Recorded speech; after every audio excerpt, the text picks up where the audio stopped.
Our husband and wife team of pop culture fanatics are exploring all things from music and movies to television and fandom. We'll look at the interesting and obscure entertainment news of the week. We'll talk about theme park and pop culture news. We'll give you the latest and greatest on pop culture conventions. We'll give you a deep dive into Disney, Star Wars, and much more. Check out our video episodes at youtube.com/insightsintothings. Our audio episodes at podcast.insightsintoentertainment.com, or check us out on the web at insightsintothings.com. Insightful podcasts by informative hosts.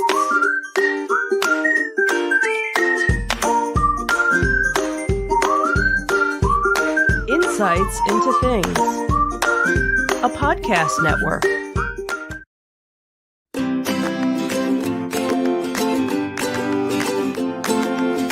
Welcome to Insights into Teens, a podcast series exploring the issues and challenges of today's youth. Your hosts are Joseph and Madison Whalen, a father and daughter team making their way through the challenges of the teenage years.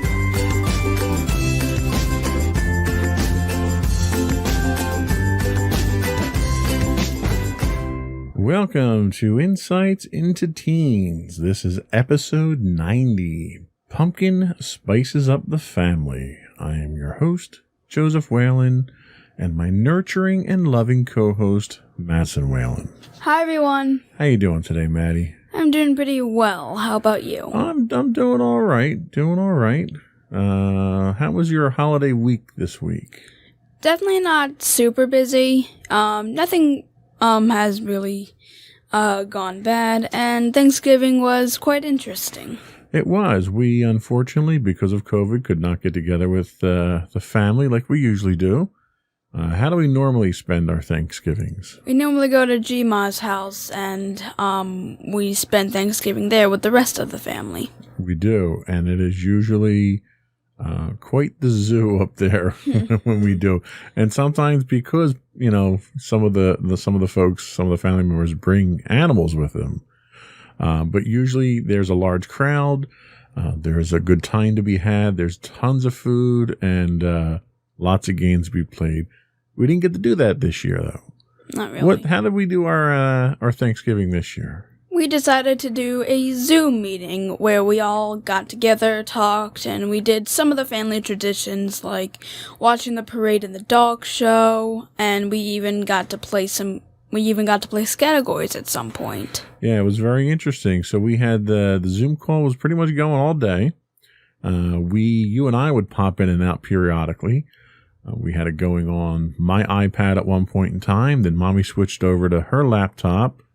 We were traveling around the house with it. So it was not like being in person, but as close to being there in person as you could possibly get. Yep. We did dinner ourselves here. We did a small dinner, but we did have turkey. Mommy didn't do a full turkey dinner. We had a turkey breast. We had a turkey leg with the thigh. What else did we have? We had mashed potatoes, which they were my mashed potatoes, and I wasn't happy with them. Well, I mean, they were kind of goopy, but... Goopy, yes. I liked them. That's a good way to describe them. What else did we have? We had filling. We had pineapples. We also had cranberry sauce. Yep. Let's see. We had corn. And then we had cheesecake. You and I made our cheesecake on Wednesday, right? Yep. So all the traditional foods. We got to see pretty much all the people we would normally see through Zoom, at least. But not bad. Not a bad Thanksgiving. I mean, it certainly could have been better, but I think we made the most out of a unusual situation. Yep. So this week, our theme is Pumpkin Spices Up the Family. What exactly? There's a hidden meaning in that, isn't there? Mm-hmm. So what is the meaning in that title? So, when we refer to pumpkin, we're referring to the newest addition to our family, our new kitten. Which we teased last week. Mm-hmm. And her name is Pumpkin. Yep. And who is she? Pumpkin is a young little kitten. She's a girl that we ended up adopting, I'd say about last week. It's been over a week now since we've had her, so, she's a little recent to the family, but, definitely getting along well. So that is what this week's episode is all about. It's about our experience, adopting Pumpkin and how she's adjusting to life with us, where we got her from. We certainly want to give a plug to the kind folks that we got her from, and a little bit about her. And we have a little video to show, and then she'll make her first official appearance on the podcast. But before we do that, I would invite folks to subscribe to the podcast. We're available on Apple Podcasts, Spotify, Google, Stitcher, iHeartRadio, Amazon, and Pandora. You can get audio versions of the podcast listed as Insights into Teens. You can get video versions of the podcast listed under Insights into Things. We would also encourage folks to reach out to us via email at comments@insightsintothings.com. On Twitter, I don't know what Twitter is, but on Twitter, we are at insights_things. We are on Facebook at facebook.com/insightsintothingspodcast. And we are on Instagram at instagram.com/insightsintothings, where you can get links to all those, plus all of our shows, audio, video, show notes, transcripts, and everything else on our website at www.insightsintothings.com. Are we ready to start? Yes, we are. All right.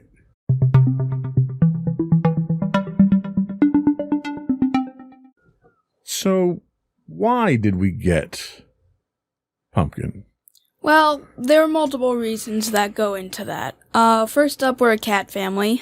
You and Mommy are a cat family. I'm allergic to cats officially. Well, yeah. So, but yes, as a general rule, we are a cat family. Yep.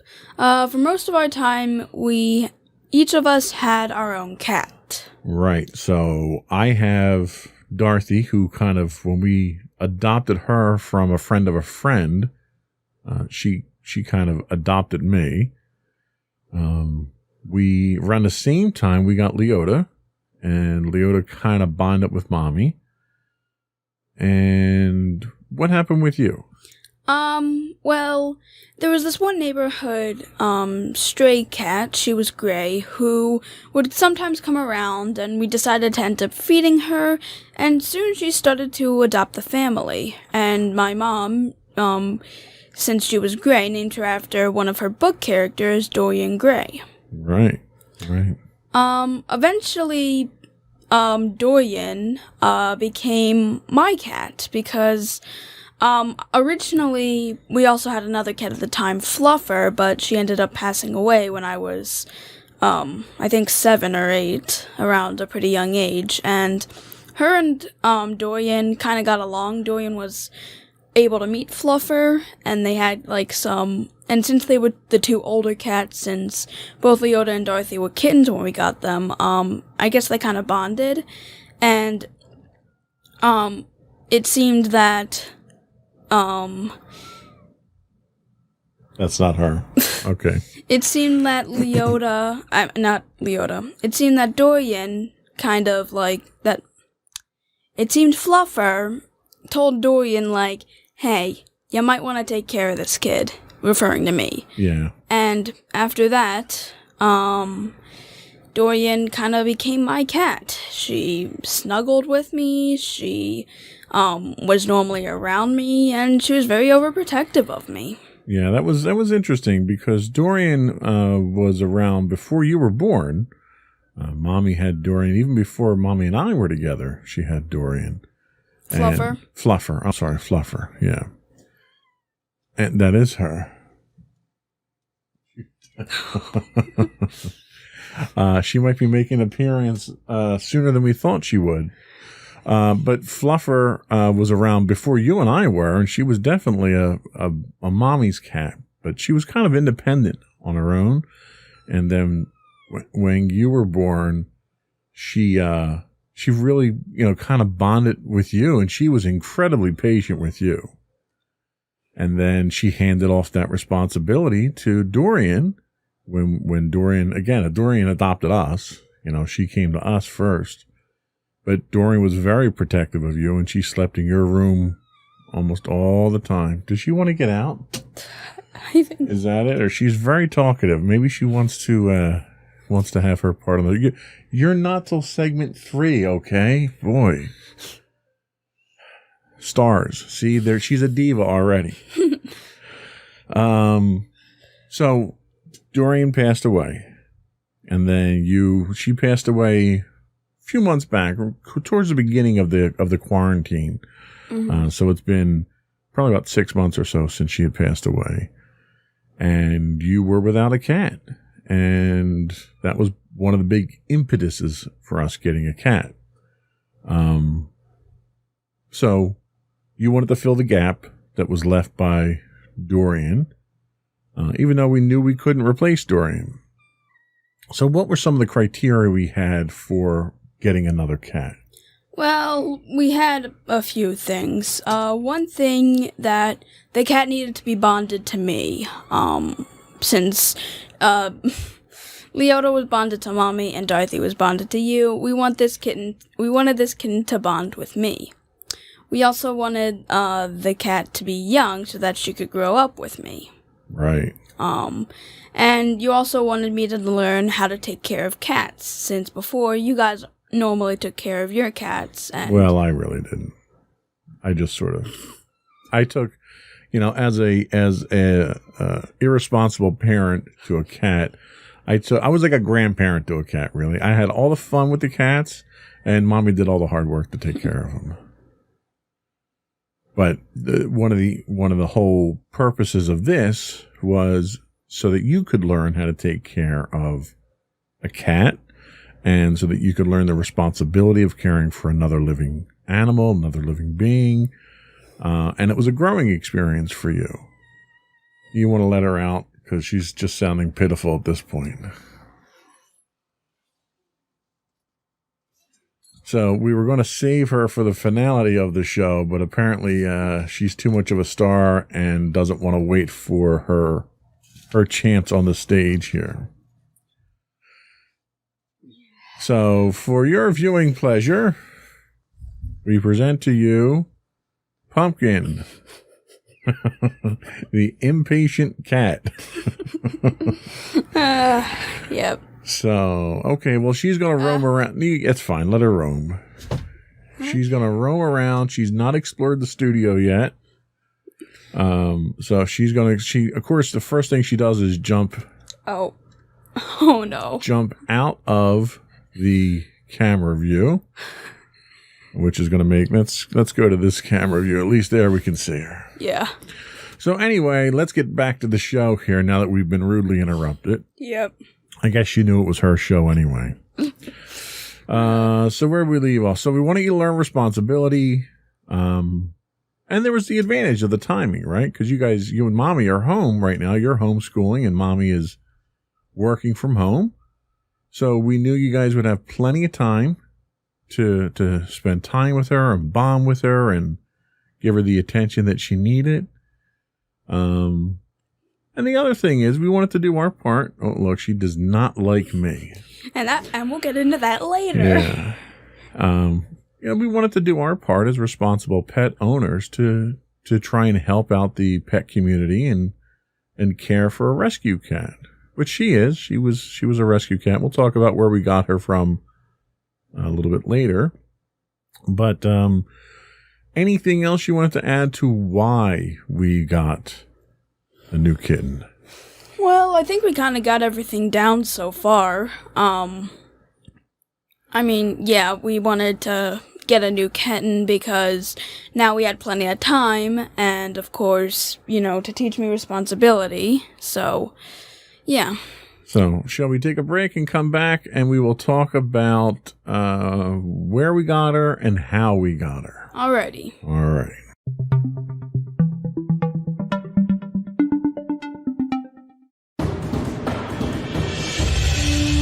For over 7 years, the Second Sith Empire has been the premier community guild in the online game Star Wars: The Old Republic. With hundreds of friendly and helpful active members, a weekly schedule of nightly events, annual guild meet and greets, and an active community both on the web and on Discord. The Second Sith Empire is more than your typical gaming group. We're family. Join us on the Starforge server for nightly events such as operations, flashpoints, world boss hunts, Star Wars trivia, guild lottery, and much more. Visit us on the web today at www.thesecondsithempire.com.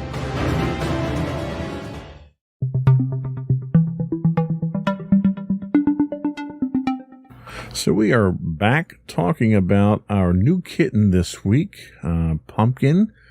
Pumpkin just made a brief appearance here. She had to excuse herself for a moment to powder her nose, we'll say. With luck, she'll be back later in the show. So I wanted to talk about where we got Pumpkin. So why don't you tell us where we got Pumpkin? Because I also have their website up here that I want to highlight as well. Where do we get Pumpkin? Well, we adopted her from a shelter called Homeward Bound, and it was formerly known as Camden Country Animal Shelter. Camden County Animal Shelter. Yeah, sorry. And we actually went to the website.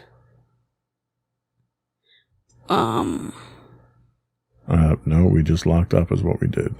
Oh. Well, apparently I can't get the website up on the screen. So, technical difficulties there. You'll have to trust us when we say they have a website. Yeah, how about you link the website? We will link the website in the show notes, and we'll also list it up on our website. The website is homewardboundnj.org. And they do more than just cats, right? You can see it in the background on the screen. Here, unfortunately, it's kind of far away. But So they partner with foster families and with pet stores in the area. So when you go to their website to look for adoptions, you'll see some of the adoptions are at their facilities themselves. Some of them may be at a local PetSmart.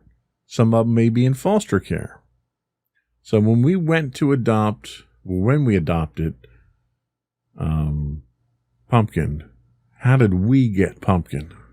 Well, she was fostered by a few women. The main one was a woman named Lindsay. Her and a group of friends helped to rescue foster kittens and cats, and Pumpkin was one of them. Right, so they don't actually hold on to the animals themselves. They'll take animals in who are older cats who have been surrendered. They'll take in new kittens when people can't handle the kittens and so forth. And they'll care for them and give them a loving home until they can find a more permanent location for them. So as you said, Lindsay and a group of her friends have been doing this for quite some time now. So when you and Mommy went to meet a kitten, you went to Lindsay's house where the cats were. So let's talk about what the adoption requirements themselves are. So if somebody else wants to go out and adopt a kitten, what do they have to do? Well, in this case, Mommy had to fill out a brief questionnaire and do an interview, in order to get a kitten. And you needed to ensure that you were good parents. I'm assuming that it would be like for a good home. Right. So I think what they were asking some basic questions of whether you knew how to care for cats, what your home environment's like, what your history with cats was. And since Mommy has been a cat owner for well, since she was probably your age or younger, I think she probably passed that interview with flying colors. And the good thing about the interview is that they want to make sure that the person that adopts the cat permanently is qualified to care for them and that the cats are going to go to a good home. Mm-hmm. They're not just letting anybody come in here and take these cats. Yeah. So when did you go to actually meet the cats? Well, we went to go and meet the cats at their house on November 18th. And describe for us what that experience was like. It was kind of crazy because they had like plenty of cats. I think like when I asked them how many they fostered, they said at least 24. Wow. And gotta be honest, that's a pretty big number of cats. They were basically crazy cat ladies. All at once, or? I think all at once because there were like plenty of cats around. Wow. Like when we first stepped in, there was a cat meowing, like, okay, and Lindsay, who was with us at the time, had to get the cat to back up. That's funny. Yep. So, was there a cost to adoption? Yeah, the cost for what we had to pay was $150. Because Pumpkin was so young, she kind of costed less, and the cost of adoption would vary by age. So the older the cat, the lower the cost of adoption. I don't know if I think it was higher. No. The cost is lower, and it's because when we adopted her, she'd just been fixed. She'd just been spayed, and she had gotten her first round of shots as well. Yeah. So the cost for the younger cats is higher because of the medical expenses of the younger cats. Mm. The older cats have already gone through all that, so the cost, you don't have to pay for that cost. Basically, we're reimbursing the shelter or the foster parent for the care that they already gave the cats. Mm-hmm. So the cost does go lower with the older cats.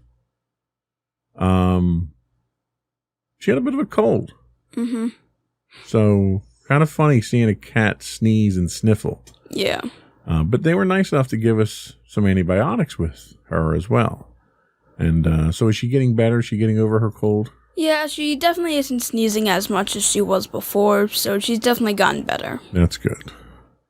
So let's talk about when you went to pick up Pumpkin. Was Pumpkin your first choice? No, actually.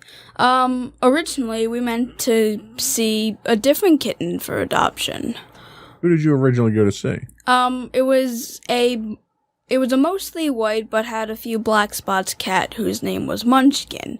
We kind of thought it was cute because my nickname's Munchkin. You guys call me Munchkin, so. Yes, we do. So we originally went to go to Munchkin, and we also saw a cute cat named Latte who was a black cat, so we also went to see her. They had multiple kittens, so we were able to choose. Okay. So Pumpkin wasn't Pumpkin when you met her, was she? Nope, her original name was Holly. Okay. So what prompted the name change? Well, I mean, not to say that Holly was a bad name, but you guys named your cats after interesting things. Like, for Dorothy, she was named after Darth Vader, and her full name is Dorothy Vader. Mommy likes the Haunted Mansion, and she named Leota after Madame Leota. So, and Holly didn't really fit with, with any of the things that I really, kind of went with, so I wanted to name her after something that I kind of liked or related to. So you like pumpkins? Well, it was a cute name. The main reason I named her Pumpkin was because, well, I actually had a bunch of food names for her because she looks like food. Like, her fur colors were all different colors of food, and I kind of wanted to name her after that, and Pumpkin ended up being a really cute food name, although it doesn't fully relate to her. But, I mean, I like fall. Okay, So, I think it works. Yeah. So she wasn't who you went to go see. How did she wind up being your choice? Well, I got to hold 4 different kittens, and Pumpkin was one of them, and I decided I chose her because she was the only kitten that I held that ended up purring while I was holding her. That's an important factor. And Pumpkin was pretty calm and quiet while I held her, while some of the others took a little time to get used to me. And she ended up falling asleep after a little while in my arms, which... So you picked her because she found you boring and fell asleep in your arms. Sure. Also, like I said, I liked the variety of colors in her fur. They reminded me of a lot of food, and although the other cats were really adorable, Pumpkin was the only one who had like a bunch of different colors, so I kind of wanted to go with her for that. Interesting. She does have a very interesting assortment of colors. And we'll talk about that a little bit more when we talk about her. I don't know if she's going to make another appearance or not. But that's cool. That's cool. So the whole adoption experience. Describe how you would rate that. Was it a good experience? Was it overwhelming? Was it scary? I mean, I'd say it was a good experience. You had a few different options, and you got to hold the cat and get to know the cat a little more to see. And overall, it was a very charming experience. So if you had to do it again, would you get a cat from another rescue organization like this? Would you go to a pet store? Would you go to a breeder? Is the rescue option number one on your choice? Probably. It's probably like a calmer version, because adopting from a pet store, I'm not entirely for. Breeders. Yeah, we're not really into purebred cats or anything like that. Yeah. We don't show them or do anything like that. No. And I definitely would like to save cats that were rescued, and give them a good home. I think it's a much nicer thing to do rather than just get a purebred cat. I agree. I think what we did was definitely the right thing to do. There are a lot of cats out there who are wonderful, loving animals who don't have, aren't lucky enough to have a home with loving folks like us and like Lindsay and her friends. So anytime you can adopt from a shelter environment or a shelter group like that, that's probably the best way to go. Mm-hmm. So let's take a quick break. We will come back and we'll talk about a little bit about Pumpkin's background, who she is, what she likes to do, and maybe some of her little idiosyncrasies. Maybe we'll see if she'll come back out and make another appearance for us. We'll be back in a minute.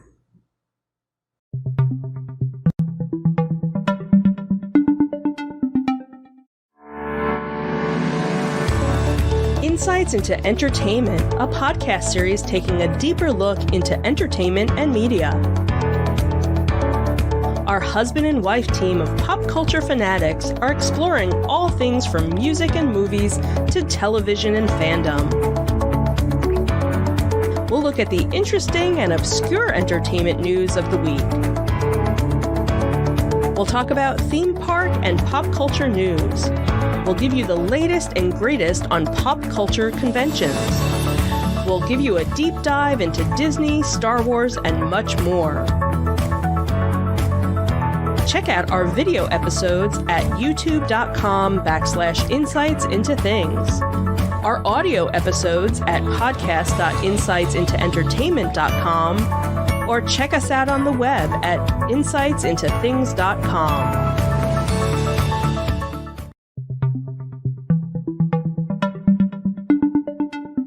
Welcome back to Insights into Teens, episode 90. We're talking about how Pumpkin spices up the family.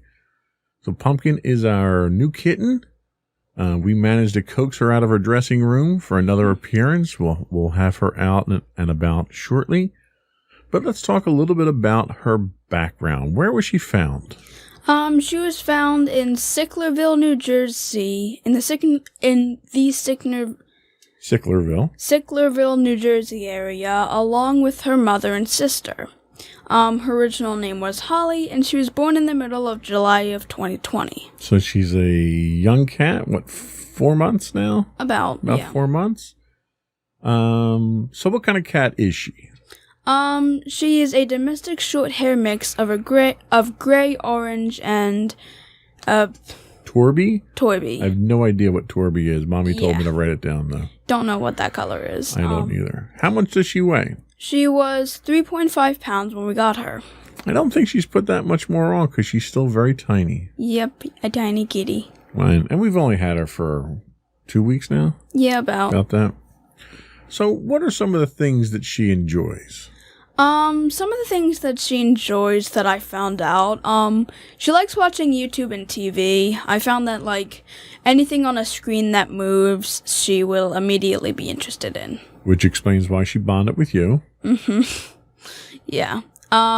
She also likes playing with her cat toys. We got her multiple different cat toys. We got her these 2 little line things with little, bells at the bottom of them that she plays with. And we also have a tunnel that we need to, like, see how she reacts. And we also have some of the other ones that we have, like, a cat fishing rod. Yeah, that one's funny. I like that one. She also likes playing with chasing the laser pointer. Now, our other cats, they used to like, chasing the laser pointer. Dorothy still kind of does. But, but now they really don't chase it as much. But with Pumpkin, she will chase that thing around the room. She loves playing with the laser pointer. She goes crazy. She goes up the wall. She goes spinning her. You can stir the cat with the laser pointer. Yeah, it's really funny. We also found out, during lunch yesterday that she... Oh, no. All right. Well, she's going to have to wait this time. Yeah, that she enjoys roast beef and steak, and cheesesteak, because you were having a cheesesteak, Mommy was having a sandwich with roast beef, and she was at the table in her little carriage, and we decided to give her some meat, and she really enjoyed it. Cool. Yeah, she was eating some of my steak. Mommy had a roast beef sub, and she was going to town on that roast beef, that's for sure. Yeah, she really likes roast beef, so that's one thing we know about Pumpkin now. Awesome. We also know that she, well, unlike today, she was, unlike now, she was really quiet, but she does purr when you pet her. And very few times she would meow, but...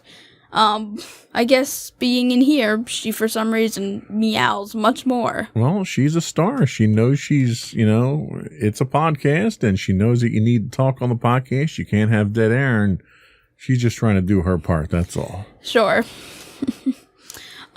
She also has a pretty distinctive white spot on her nose, and should I show her off for this? Well, not yet. I think we'll probably best see that with the pictures, because I don't think she's going to sit still right now. Yeah, she has this cute little white spot on her nose that, the keeper said it looks like someone, like, used markers and painted over her nose, and it's honestly a really cute little thing, and... She's also got the white paw, so it looks like she's very proper with white gloves on. Yeah, white boots. Yeah. I think it's adorable. She also loves being held, unlike some of our other cats. Oh boy, does she. It's almost to the point, like, my concern is she's not going to learn how to walk right. Yeah, that's kind of my concern. That I'm also kind of concerned about that as well. She's definitely affectionate with that, though. Yep, unlike our other cats, Leota...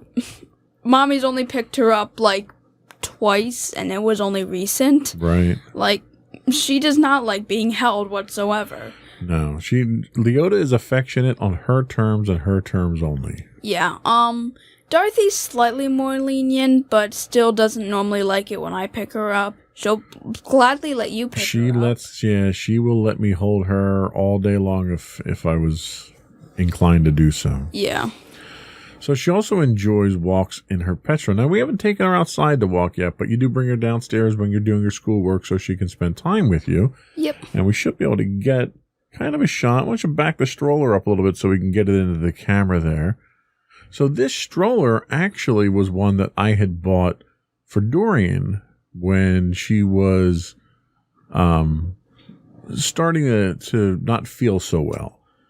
Dorian was very much an outdoor cat, and she had some health issues. We think she had a stroke at some point in time. She wound up losing her sight, and she continued to want to go outside, but Mommy was a little cautious with her, didn't want to go outside because she didn't want to get run over or anything like that. Mm-hmm. But we didn't want to keep her in the house all the time. So we'd put her in the stroller, and we'd walk up and down the street with her, and she loved being in the stroller. It was her time for fresh air and everything, and I think she really enjoyed it. Yeah. And it's come in handy with Pumpkin as sort of a mobile jail for her now, because we're still trying to slowly get her acclimated to the rest of the house here. So we don't want to just let her run ragged with the other cats. We want to kind of keep her in a protected state and start to introduce things slowly to her. Yeah. So tell us how she is at night, because she's sleeping in your room now, right? Mm-hmm. So how is she at night? Very active. At first she was really tired, probably because of the long day, but, now that she's gotten more used to the house, she's very active, and I must say, very noisy. Welcome to the wonderful life of pet ownership. Yeah, one night, actually, I was sleeping, and she was, for some reason, sniffing my eyelids, and, was keeping me awake. I had to push her because she was like, "Oh my god, your eyelids smell amazing." I had to push her away, like, "Okay, Pumpkin, enough, get off of me." Nice. So yeah. Nice. So when she's not sniffing your eyelids and not in the stroller, where does she spend most of her time? Oh, she has her little cat condo in my room. It's sort of like a little cage, kind of, not a cage. It's one of the little pop-up little kennels that we got. Yeah, and that's where her bathroom is, her food, and her, before, when she used to sleep in it, her little bed. Yeah. Now she kind of stays up on my bed now, because we now let her roam free in my room, whereas before we kind of just kept her in the condo. Right, so she's slowly outgrowing the need for the cat condo. And I think probably in a week or so she'll have the full run of the house, and she won't need it at all. Mm-hmm. Unless, of course, she wants it, because it's a comfort place for her. Yeah. So she also likes to play with your ponytail, right? Yeah, I found out last night while my bed, while I was facing my bed backwards, she ended up playing with my ponytail before I went to sleep. And I'm like, what the... Oh, okay, I guess my ponytail's a string, I guess. I guess. She's a kitten. She does what kittens do, so it's not unusual. Yeah. What else did we do? Oh, we played dress up with her. You and Mommy played dress up. We have a picture in the little movie that we'll show. Yeah. She was a pretty good sport about that, though, wasn't she? Yeah. We could never do that with Dorothy or Leota. Well, we did it with Dorothy, but Dorothy totally freaks out and plays dead when we do it. Yeah. And Leota, you just can't touch her long enough to put anything on her. Yeah. So, little festive sweater, so she had a holiday picture. Yeah, she didn't entirely like it, but she tolerated it enough for me to get it on and off of her. Right. So not only does she love playing with your ponytail, she loves playing with her tail as well, apparently. Yeah. What'd she do? Chase it around? Does she ever catch it? Has she caught it yet? Sometimes, yeah. She chases her own tail because, honestly, anything that moves to her is a plaything.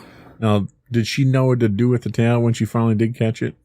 She kind of, licks it or bites it sometimes when she does catch it, so... Nice. And she likes listening to music, right? Yep. So is there a particular flavor of music she likes? Not really. She'll honestly listen to anything if I show it to her. So she's very open-minded when it comes to her music. Yep. Good. So that's all about her. We do have a couple of little interesting tidbits, I'll say, little factoids. So how do the other cats in the household react to her so far?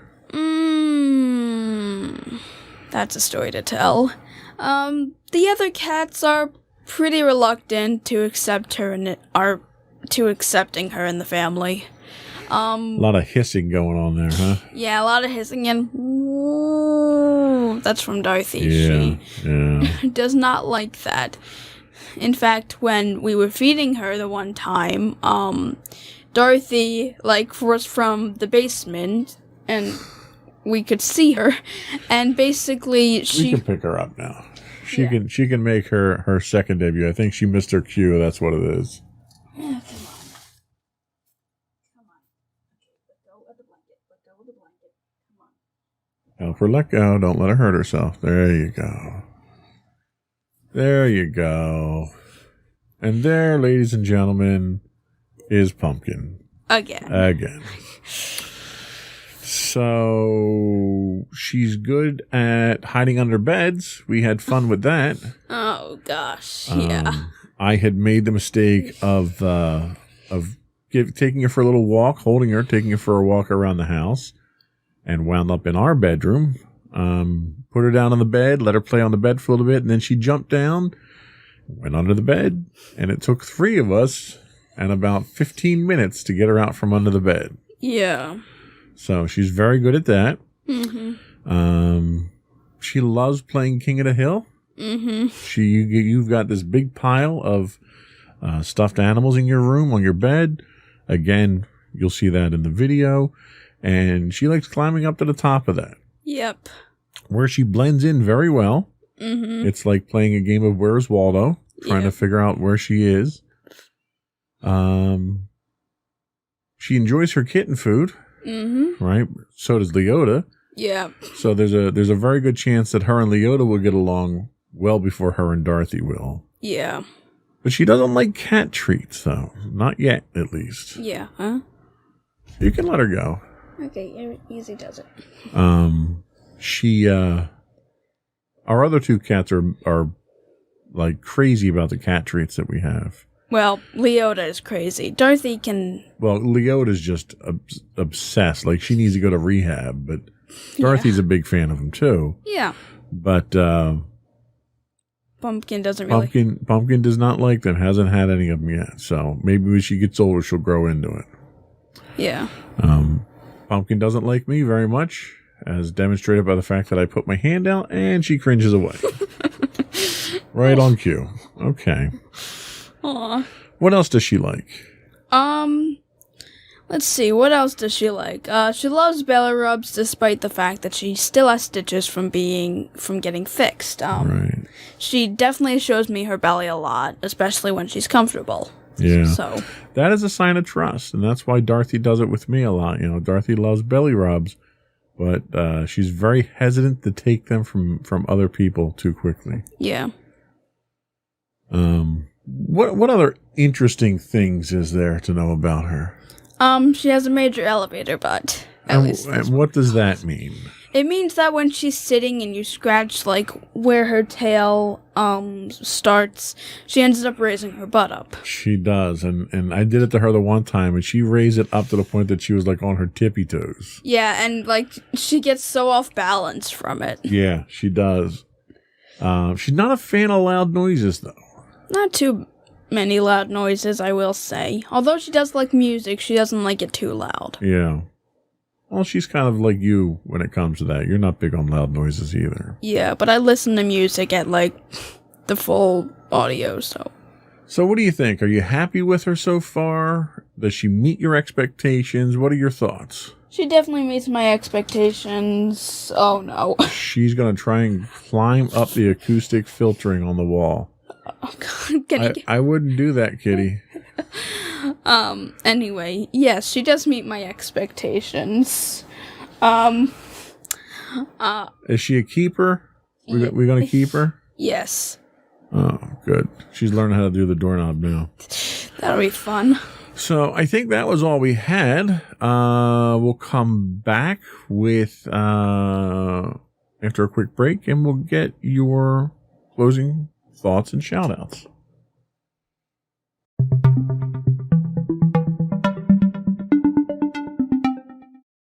Go with your closing thoughts. Okay, so to everyone out there, so quarantine has been pretty long so far and has definitely taken a toll on many people's mental status. And I wanted to say that now is a great time to help out shelters, adopt pets. Many people are already doing that, and I definitely think it's going to be good, not just for the pets, but for your own sake as well. Okay, that's a very good message there. Yeah, and for the first time in a while, I'm giving a shout out to our star pumpkin, who for some reason just like meows. She is just exploring the studio like crazy today. Yep. She's not had the opportunity to walk around. Come here, pumpkin. I'm not going to hurt you. She doesn't care. Anyway. Before we go, we're going to close out with our video and then our credits. But before we go, I would invite folks to subscribe to the podcast on Apple Podcasts, Spotify, Google, Stitcher, iHeartRadio, TuneIn, Amazon, or Pandora. You can get our videos at You can get our videos by looking for Insights into Things. You can get our audio looking for Insights into Teens.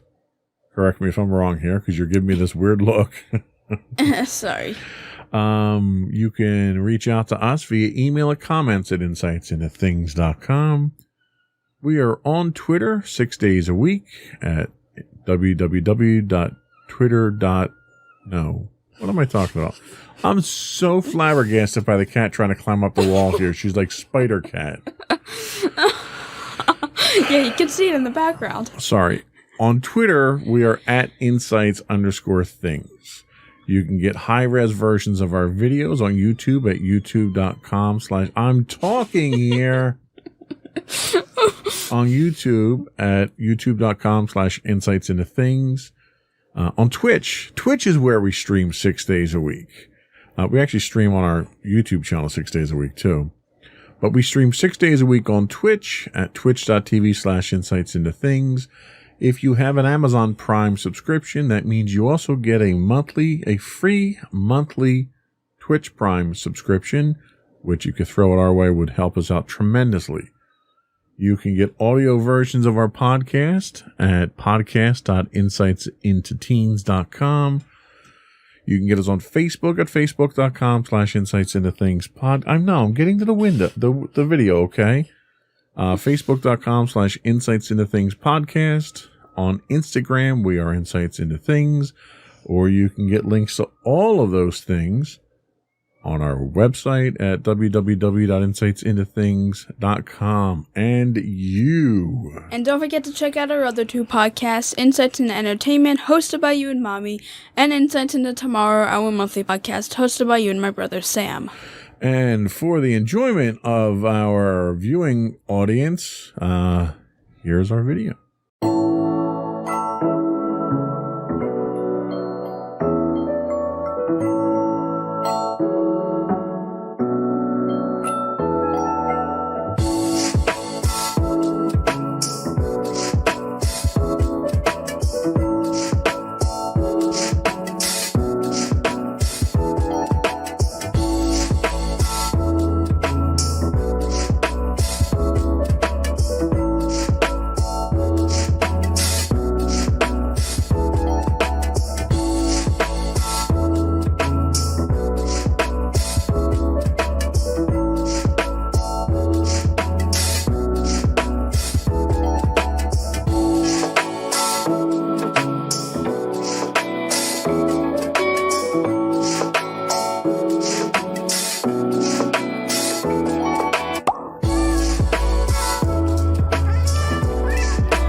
For over 7 years, the Second Sith Empire has been the premier community guild in the online game Star Wars: The Old Republic.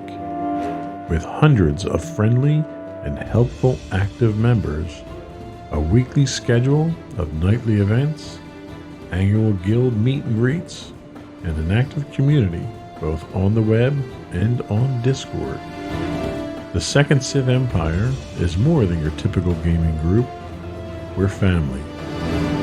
Join us on the Starforge server for nightly events such as operations, flashpoints, world boss hunts, Star Wars trivia, guild lottery, and much more. Visit us on the web today at www.thesecondsithempire.com. Insightful podcasts by informative hosts.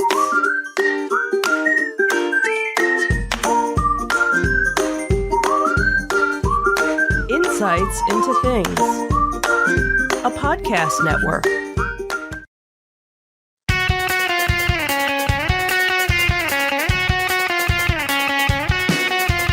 Welcome to Insights into Entertainment, a podcast series taking a deeper look into entertainment and media.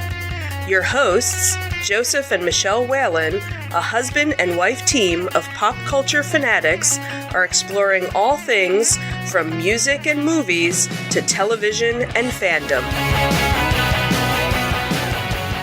Welcome to Insights in Entertainment. This is episode 90. Disney Breaking the Rules. Breaking the law. I'm your host, Joseph Whalen, and my thankful and social co-host, Michelle Whalen. Hi, everyone. Do you know where I came up with the terms this week? Yes. And where did I come up with them? The social interaction we had with our family this past Thanksgiving. Yes. We obviously are, like everyone else, under quarantine to a certain extent. We normally go away for Thanksgiving dinner. We Locally, did not. we don't usually, Right. we don't fly or, What's that, an hour, 15 minutes or something like that? Hour and 15, hour and a half. So we'll drive up to a friend's mom's house. Our adoptive parents, I think we can safely say. Yeah, at this point, yeah. And it's usually kind of a roll of the dice as to who shows up for dinner each year, which is always fun. Right.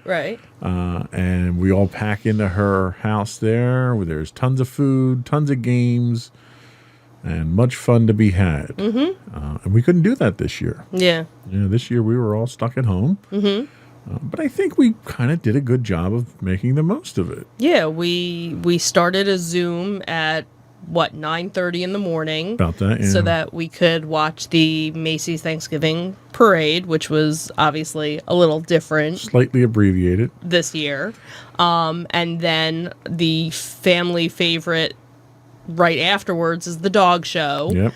And what was funny was we were streaming through Zoom the dog show. So I actually was the one that was projecting through my laptop the dog show so that we could all I'm sure we watch broke it together. tons We of probably- SEC rules on that one. So we all watched the dog show together, and then everybody kind of ate at different times because we also had different time zones. Right. So we had two New Jersey. two, maybe three, because I think Allison's in New Jersey. Okay. Also, so a couple of people stayed on for the majority of the time, and then there were various family and friends that would log on for just a couple of hours, and then So it was logged very off. much like how we normally would do, where Right. you have a core group that shows up That for the shows up majority of from- the day, Right. and then you have wayward spirits that That sort of come wander maybe in and just go. for dessert Right, or something. right. Because So I a lot of people have other familiar commitments outside. Right. So I of that. think in total there were 17 people Wow. all together at, from, so like Barb, she was actually the first to eat. She kind of ate lunch. So she, ate, and then we got to watch everybody else prepare. Right. We actually logged off to eat just so that I could give my laptop a chance to charge. And then we logged back on, and, some Yeah, extra because we people. started out in the morning on my Right. iPad. Right. Then when you had to do the streaming of the dog show, I switched you to my switched to your laptop. Surface Pro. Right.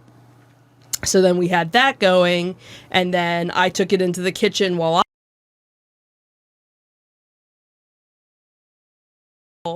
and since we didn't do a whole turkey, we did turkey parts.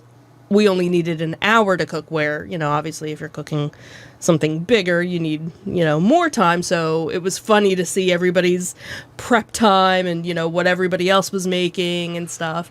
And then after we had dinner, we logged back on, and then it was our game time. That was probably the most creative way of playing games through Zoom I think I've ever seen. Well, and what was funny was I was in charge of trying to find a game to play. So I had looked online, done a little research, and there's all these different websites that have, games to play through Zoom or whatever. But all of them, for a good portion of them, you had to buy the actual game, like a hard copy of the game. And it was like, well, I can't do that. I need to play this in a couple of hours. And there were a couple of online versions, but they were kind of wonky. There was one where it was an app for your phone, and basically as long as one person was the host, you could send codes out to other people. So that was the one I was thinking Is that of. the Jackbox? It wasn't Jackbox. It's actually from the same makers that do Heads Up. Oh, okay. And it's kind of, I think it was called Psych, and they would give you a question and you had to make up the answer. Okay. And you'd have to guess who did that one. So I thought that would kind of be cool, because that's we usually do those types of guess who said what games, with our group. Right. But then I was like, well, what about Scattergories? And we were like, yeah, because we've all played Scattergories, before as a big family group. So what we did, this was very creative. So I set up my phone in a little holder. Then I took a photo holder and put the list of all the categories hanging So from if you've that. played the Categories board game before, there Right. are cards with various lists. So you roll a die that has letters on there. You get Right. the letter that the words have to start with, and then the list has a description of what you have to make a list of 10 words with Right. that letter are. Right.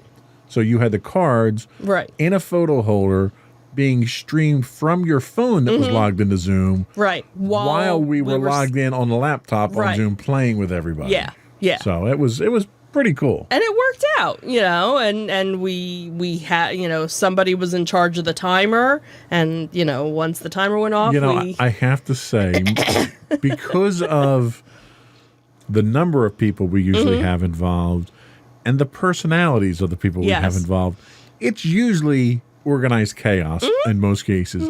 And I think this year, Game Time was probably the most organized event that we had ever Right. with this group of people. Yeah, It was really fun. Yeah. So we had, the one group had there was 1, 2, 3, 4. They had 6 people at their house. Then there was, 1, and us. And the two of Right. us. So, it was interesting. And then, again, the different time zones. So, so we had a good portion in New Jersey. The majority were in Pennsylvania. Right. And then one was New Mexico. So, I don't think she ended up eating until we probably logged off, because I think we were She's, done. what, 3 hours? Yeah. So it was like 8 Yeah. o'clock when we logged off, and they were basically just getting pizza Yeah. that Yeah. night.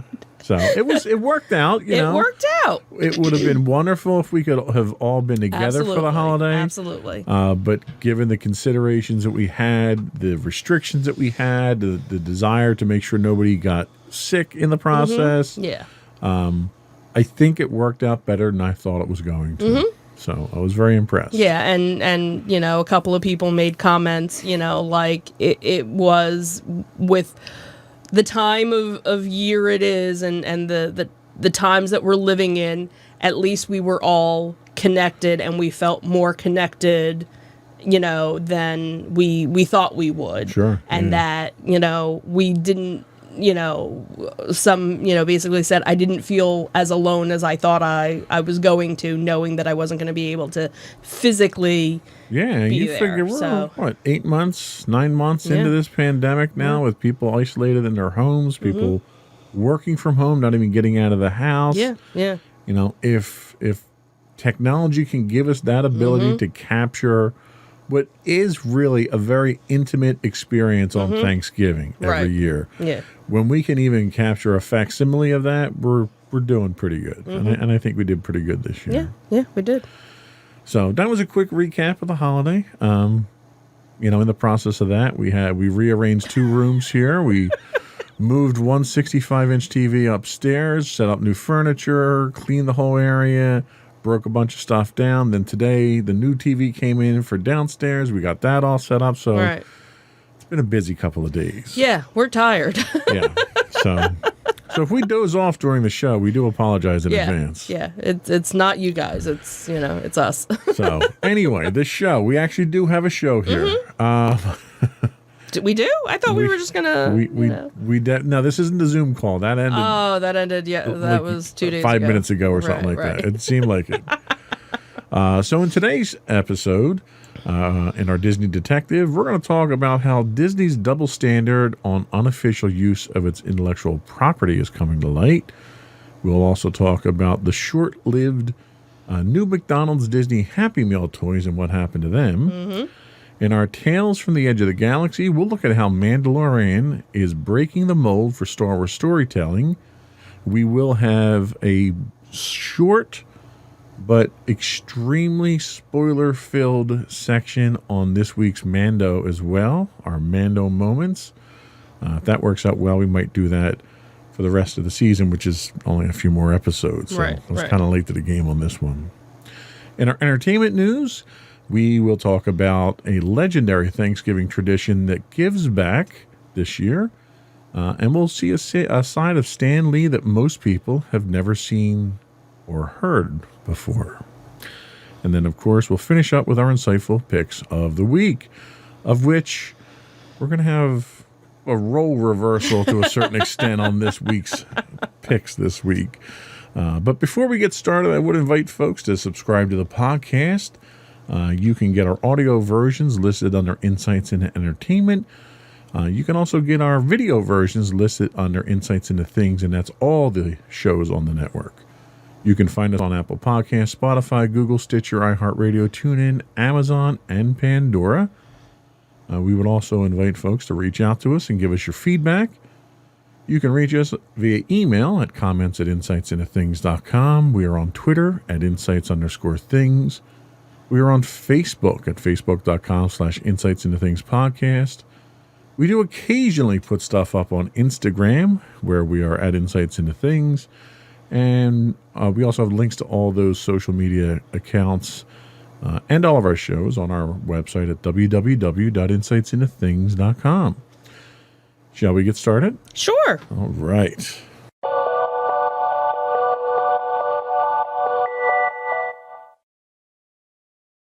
It annoys me because I did a sound check beforehand and everything was working, and now it's not going to work. And We'll just sing our own songs.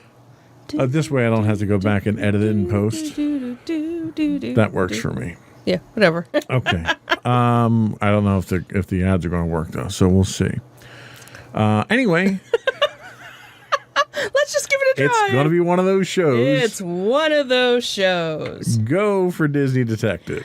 So this kind of popped up, and what caught my attention on this was various stories that we had talked about, almost a year ago, maybe it was, definitely months ago, about, the fact that, Disney is the owner of a very substantial amount of intellectual property. So much so that, as we had talked, months ago, there was a family whose son had passed away who was a huge Spider-Man fan, and they had wanted to use a Spider-Man logo on his headstone, and Disney wouldn't give them permission, to do that. So here's, a case of, maybe a double standard. So for those of you that aren't familiar with challenge coins, they started mostly in the military? Mostly in the military. The idea is that they're, a small coin, and it's, kind of a commemorative medallion that's usually distributed within an organization as a symbol of membership, and, kind of fosters some sort of challenges in which people are supposed to, if somebody says, hey, do you have your coin on you, you're supposed to produce it. And if you don't, there's some sort of punishment. Usually it involves alcoholic beverages, and if someone challenges you to produce the coin that you are supposed to carry with you all the time and you don't have it, you have to buy everyone who has their coin a round of drinks. Right. So, I'm sure there's different rules for different groups, but that's kind of the gist of how most of them, had started. But it seems that Disney Security actually has a bunch of these challenge coins that Disney doesn't print them. They're not, printed by Disney. Obviously, somebody within the group of, security had ordered these and, passed them out. And, when it was kind of asked, why Disney doesn't crack down on it, it was, their kind of response to it was, oh, you're going to bring up yours? Yeah. The response to it was, most of our security are ex-military or ex-police officers, and it's kind of a tradition, with the military and with the police officers. So, if they want to kind of use it as their camaraderie, we don't want to stop them.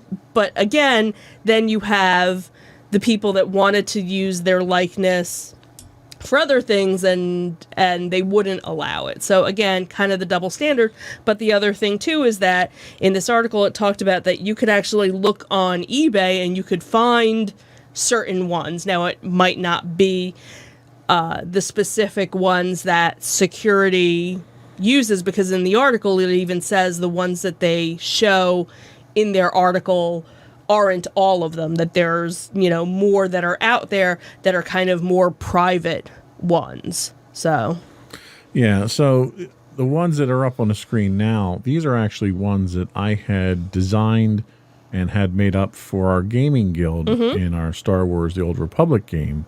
And it's really just the purpose of them is really to denote membership and to show appreciation for people. And, we kind of went along the lines of what the military traditions were with it, with the whole drinking and stuff like that, because we would occasionally get together for guild meet and greets around the country.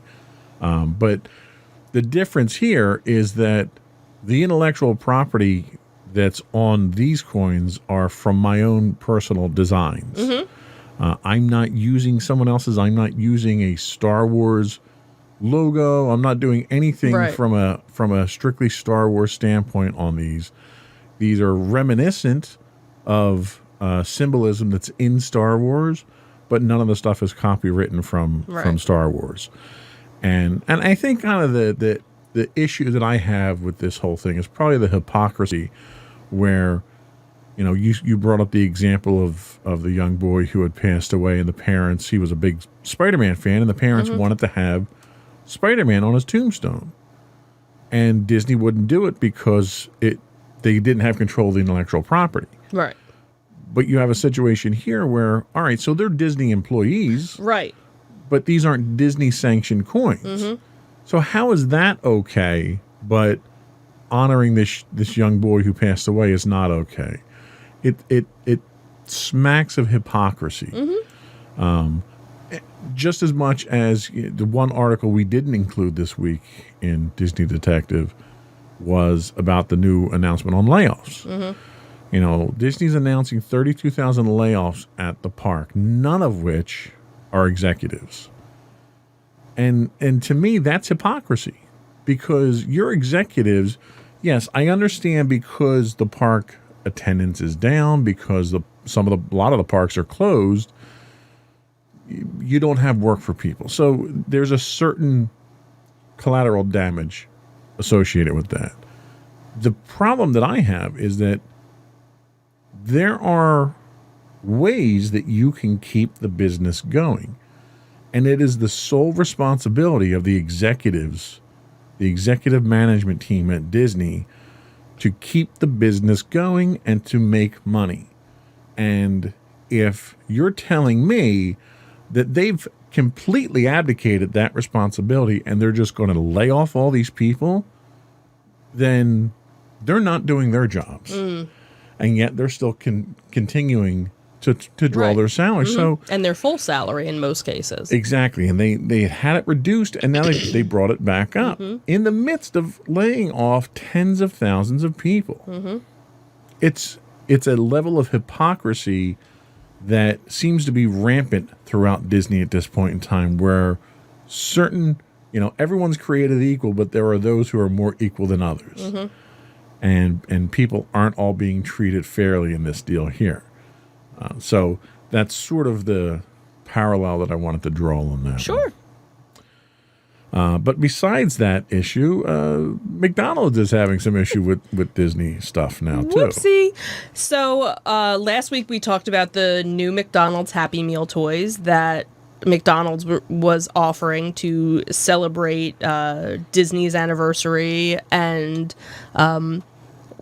seems there were some problems. So, as soon as it kind of started, I think within a week, McDonald's has temporarily stopped giving out the Disney World line of Happy Meal toys. So the article actually came from Insider.com, and they mentioned that WDW News had originally reported this, and they had actually gotten some internal McDonald's restaurant brief alert saying that the toys included faulty QR codes that led to error messages and also unintended search results when you scanned it outside of the McDonald's app. So now supposedly the toys were going to be returning to locations this week, but some customers had said on Twitter that they still, when going to McDonald's locations to try and find it, they weren't getting the Disney Happy Meal toy. They were just basically getting a generic version. And in the one memo that they had obtained, it basically said, stop giving out the Disney one, stop using the Disney Happy Meal boxes, give the generic, whatever generic toys you have, available. So supposedly they were gonna, they had to ship all the toys back. They were gonna do something where they were gonna take out the paper or redo it or something, because some of the codes were giving you error messages and some of them were actually sending you to adult sites. So yeah, I could see why parents wouldn't want their this is interesting because for those who aren't familiar with QR codes, a QR code is really just a graphical representation of text, just like a barcode is. And the QR code itself, you would basically take a URL for a website, you'd plug it into a QR code generator, and it generates a little what are called three-dimensional barcodes. The interesting thing is here, those URLs or those web addresses had to have been established already before printing. right. So one of two things had to happen. Either A, someone put the wrong web addresses in, Right.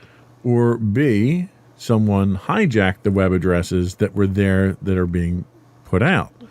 Now, one of those would require an inside job, because if someone registered these URLs for the purpose of this project, they would have had foreknowledge as to what those URLs were, Right. could then go out and alter those URLs at that point in time.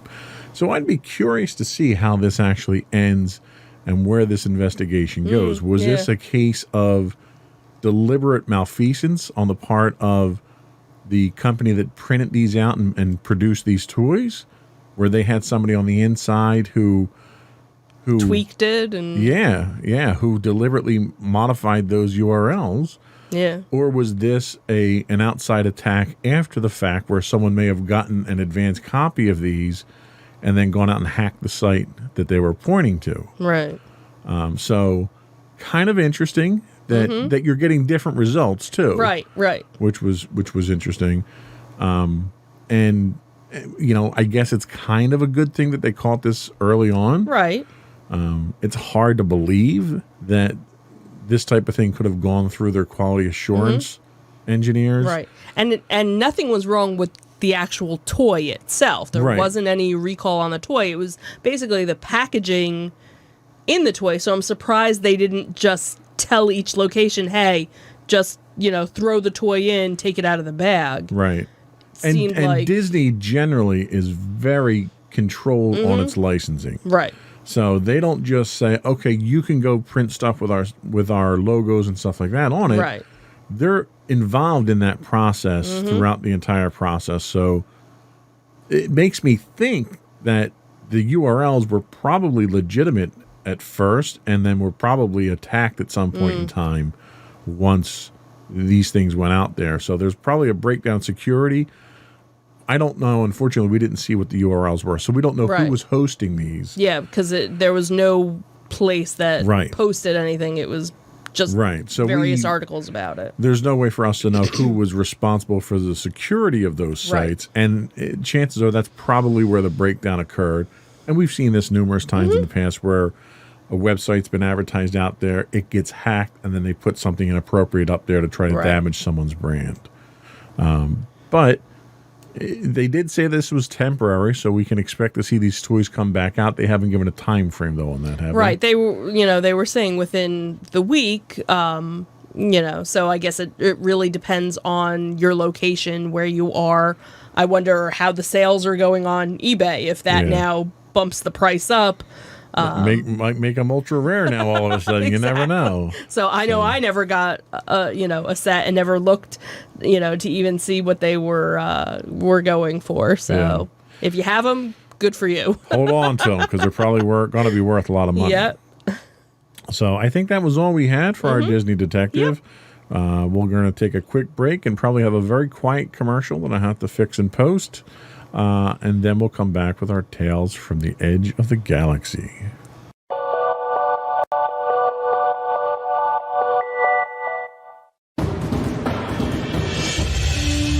For over 7 years, the Second Sith Empire has been the premier community guild in the online game Star Wars: The Old Republic. With hundreds of friendly and helpful active members, a weekly schedule of nightly events, annual guild meet and greets, and an active community both on the web and on Discord. The Second Sith Empire is more than your typical gaming group. We're family. Join us on the Starforge server for nightly events such as operations, flashpoints, world boss hunts, Star Wars trivia, guild lottery, and much more. Visit us on the web today at www.thesecondsithempire.com.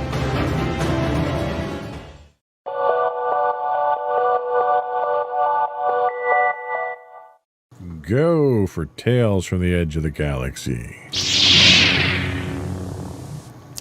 So this article came from Inverse.com, and it basically talks about how The Mandalorian is doing, a storytelling trick that Star Wars movies could actually never really do.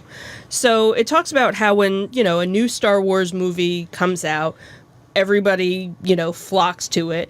But the movie, for the most part, is pretty predictable. There's going to be a Jedi, there's going to be fight with a Sith, there's going to be multiple planets, some sort of galactic warfare, a final lightsaber battle.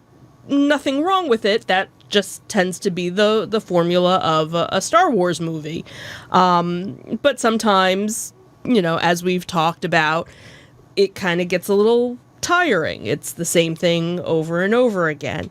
But obviously when The Mandalorian premiered, instead of using Star Wars, that same recipe, they kind of thought outside of the box and did their storytelling a little bit differently.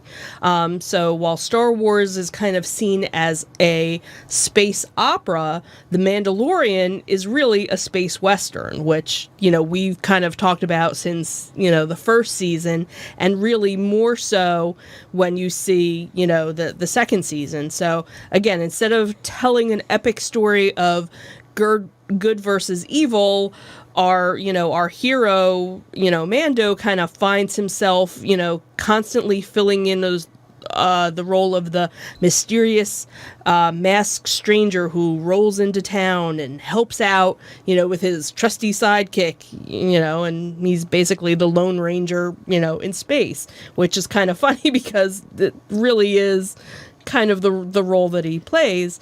And with that, you are able, each episode also takes on a different mood as well. So when this article came out, there were just the 3 episodes had premiered in it, and it basically talks about how each episode is done in a different style. So you had the season 2 premiere, which was The Marshal, and that was just downright space western. You had the Tusken Raiders, who were kind of the Native Americans, and you had the townspeople who were very against them but realized everybody had to work together to fight the monster and bring the town kind of closer together and save them. You even kind of had the saloon scene and whatnot. And then in episode 2, it shifted gears. Episode 2 was The Passenger, and it was Mando basically playing the taxi driver, and it was very reminiscent of The Fifth Element, where he, is helping this woman get to her husband and protect her unborn children. And then you have this whole space encounter with these icy spiders. Again, totally different look from the first one. And then the third episode was The Heiress, where now Mando and Baby Yoda have delivered the frog lady to the water planet. And when you think of water, you think of pirates. And it was a very pirate-themed episode. So it's amazing how within one season you have all these kind of genres thrown together. And then even this last episode, which we'll talk about in our next little segment, again, a totally different feel for it as well. And I think that's what makes it, for fans of Star Wars, for fans, of just sci-fi in general, such an appealing show, because it's so different. It's not really the same thing week after week. So, and this is a theme that they had picked up in the first season too, where from episode to episode you had the overarching story that they sometimes would develop, sometimes they wouldn't. Sometimes you would do character development to introduce people that would move the story forward. But every episode that you saw was different. And I think the brilliance of the show so far is the fact that they have this extremely talented team of directors that all have their own idea of how they want to tell the story. Yes. And in addition to that, you have showrunners like Jon Favreau and Dave Filoni who give the directors that freedom. And the result that you get are unique standalone episodes with different styles, different genres, different backgrounds, different settings. But they all move the story forward, and they do it in a way that keeps you guessing from week to week. He is the Lone Ranger. There's elements of the Lone Ranger. There's elements of Wagon Train. There's elements of the Rifleman. There's even elements of the A-Team in here as, you know, he gets hired and goes out and takes on these different jobs that the good guys take. Yeah. And given the history of Mandalorians in Star Wars, that's a very different depiction of what Mandalorians are shown as. Mandalorians are a warring tribe. Mandalorians are the equivalent in Star Wars of what the Spartans were in ancient history. They were born, bred, and raised to be warriors. Their entire culture centered around war.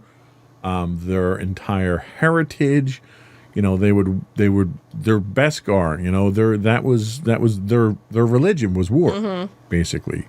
And Dave Filoni kind of started to chip away at that image in the Clone Wars with what he was doing with the Mandalorians in the Clone Wars. And this is obviously a continuance of that effort here. So it's what makes each week interesting is, like, everyone wants to know what's going to happen to Baby Yoda. But it's icing. It's on the cake, you know. It's the gravy. What you tune in for is to see, where's he going this week? What Western are we going to see come out this week? You know, like we had a classic showdown at noon.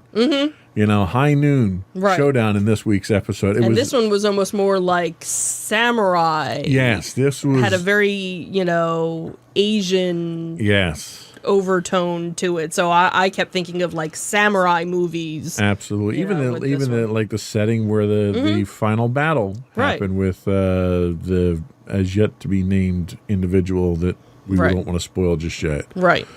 It was like a pagoda that they were fighting in. Yeah. So the imagery, it brings a certain level of familiarity, and that familiarity grounds the viewer so that somebody who isn't a Star Wars fan can still watch the show and get entertainment value out of it.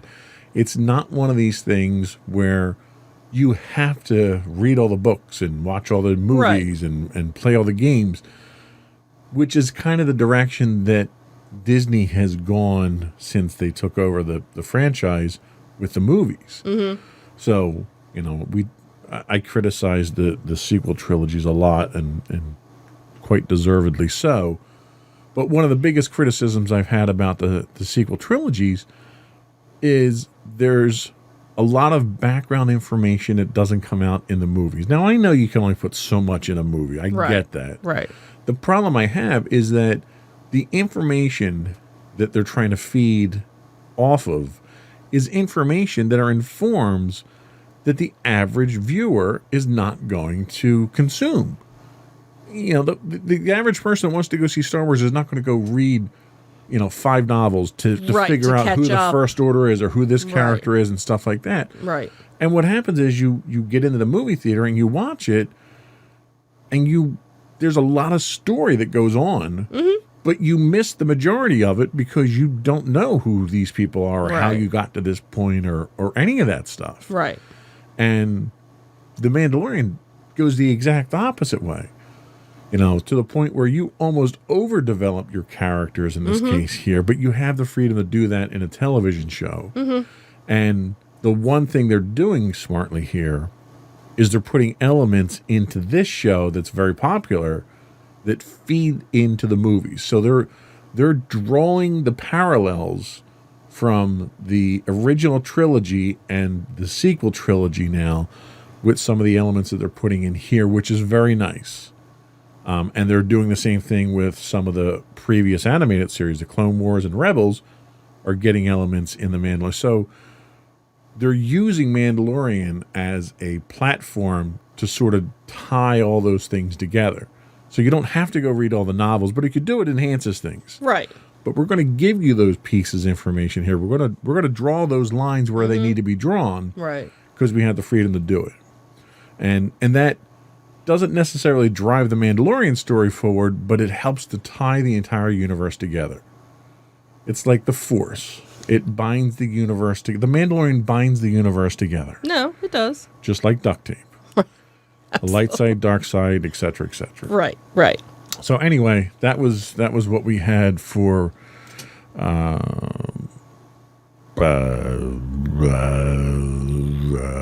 the Mandalorian is taking storytelling in a different direction. I scrolled up too far. Is my problem. Oh, okay. Scroll down.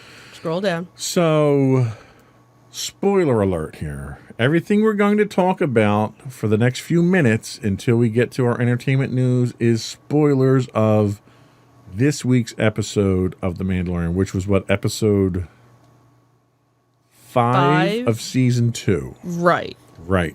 So if you have not watched or have yet to watch, but you will be watching and you don't want to know, Pretend like you're one of my videos and just pause. And turn the volume off. And turn the volume down. We'll, when you see the transition, you know you can turn the volume back We'll up go again. like this and say it's okay to come back. Red flags. Get your red flags. Get your red flags here. So, 4 main things came out of this episode that I wanted to touch on. Okay. Take it away. Who is Grogu? Grogu is Yoda plus yogurt plus Gogurt. Gives you Grogu. Now, we find out this week that Grogu is the name of the child. Right. I was almost hoping that it was going to be a girl. Like, I was waiting for her to say, well, she. Right. And he would have been like, what? Yeah. Yeah, that would have been cool. That would have been a cute little, and then she gets to wear a cute little bow after that. or something. Yeah. But yeah. So we find this out when Ahsoka Tano shows up. The Mando goes to see her, and she, through the Force, communicates telepathically with the child. Mm-hmm. And we find out that the child is ironically born the same year that Anakin Skywalker is born. We find out that he was trained at the Jedi Temple and was secreted away before the purge occurred. Mm-hmm. We don't know who yet. So I think that might be kind of a key to find out who actually takes him away. Right.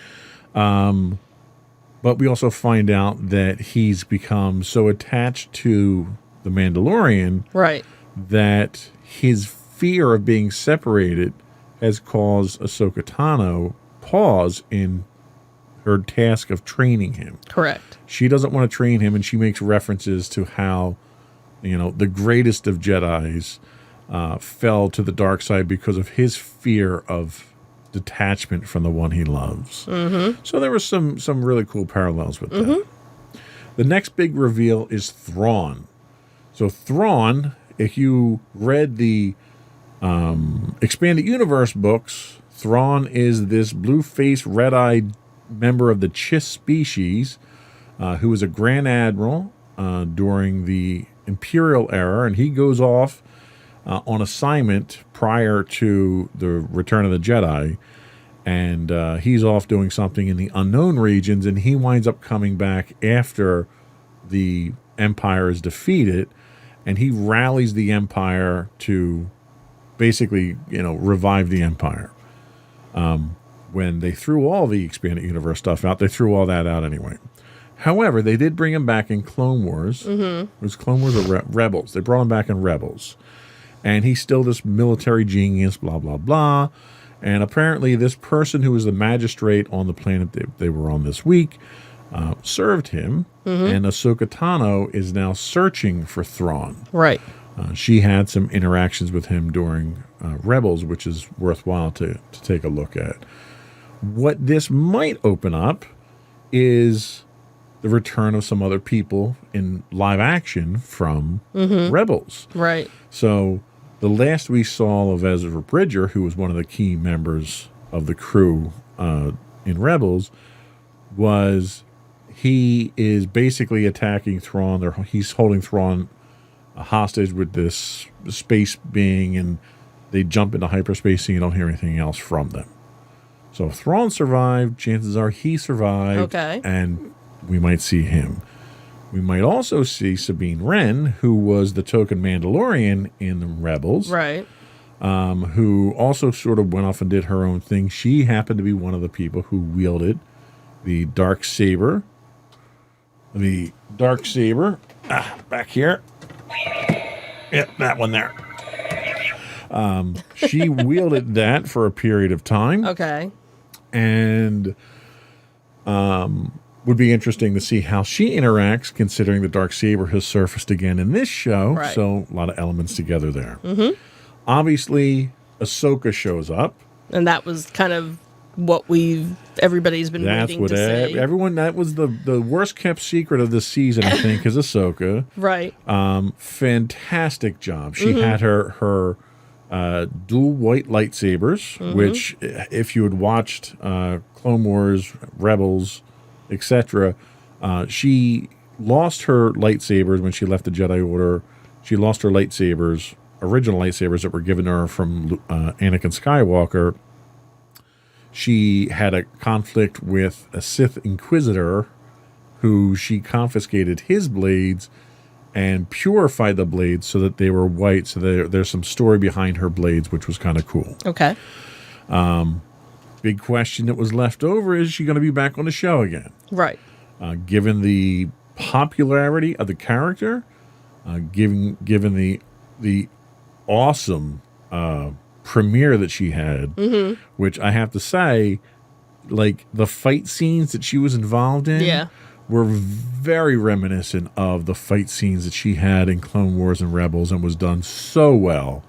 I think we're going to see her. I think we might not see her in this season, But definitely. but we'll the definitely future. see her again. She might show up in the finale, but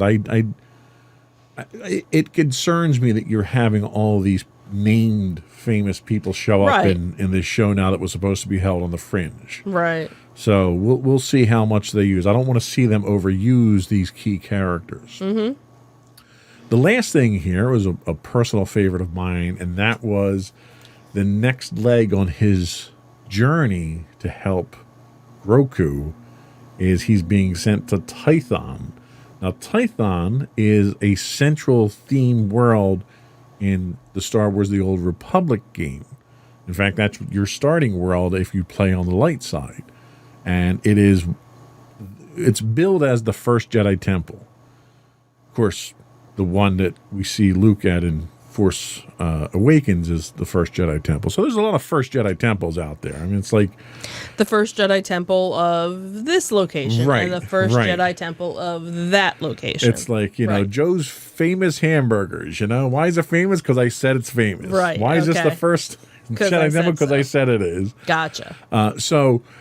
They're tying Star Wars The Old Republic in, which had been declared non-canon back when Lucas still controlled things. So that offers some hope. Right. So now all of a sudden everything that wasn't Yes. is now little by Yes. little being brought in. Right. And one of those things that I think a lot of people would love to see is the return of Darth Revan, who was a Jedi, then was a Sith, then was a Jedi, then was a Sith, and then went schizophrenic and had split personality and Can't everything imagine else. why.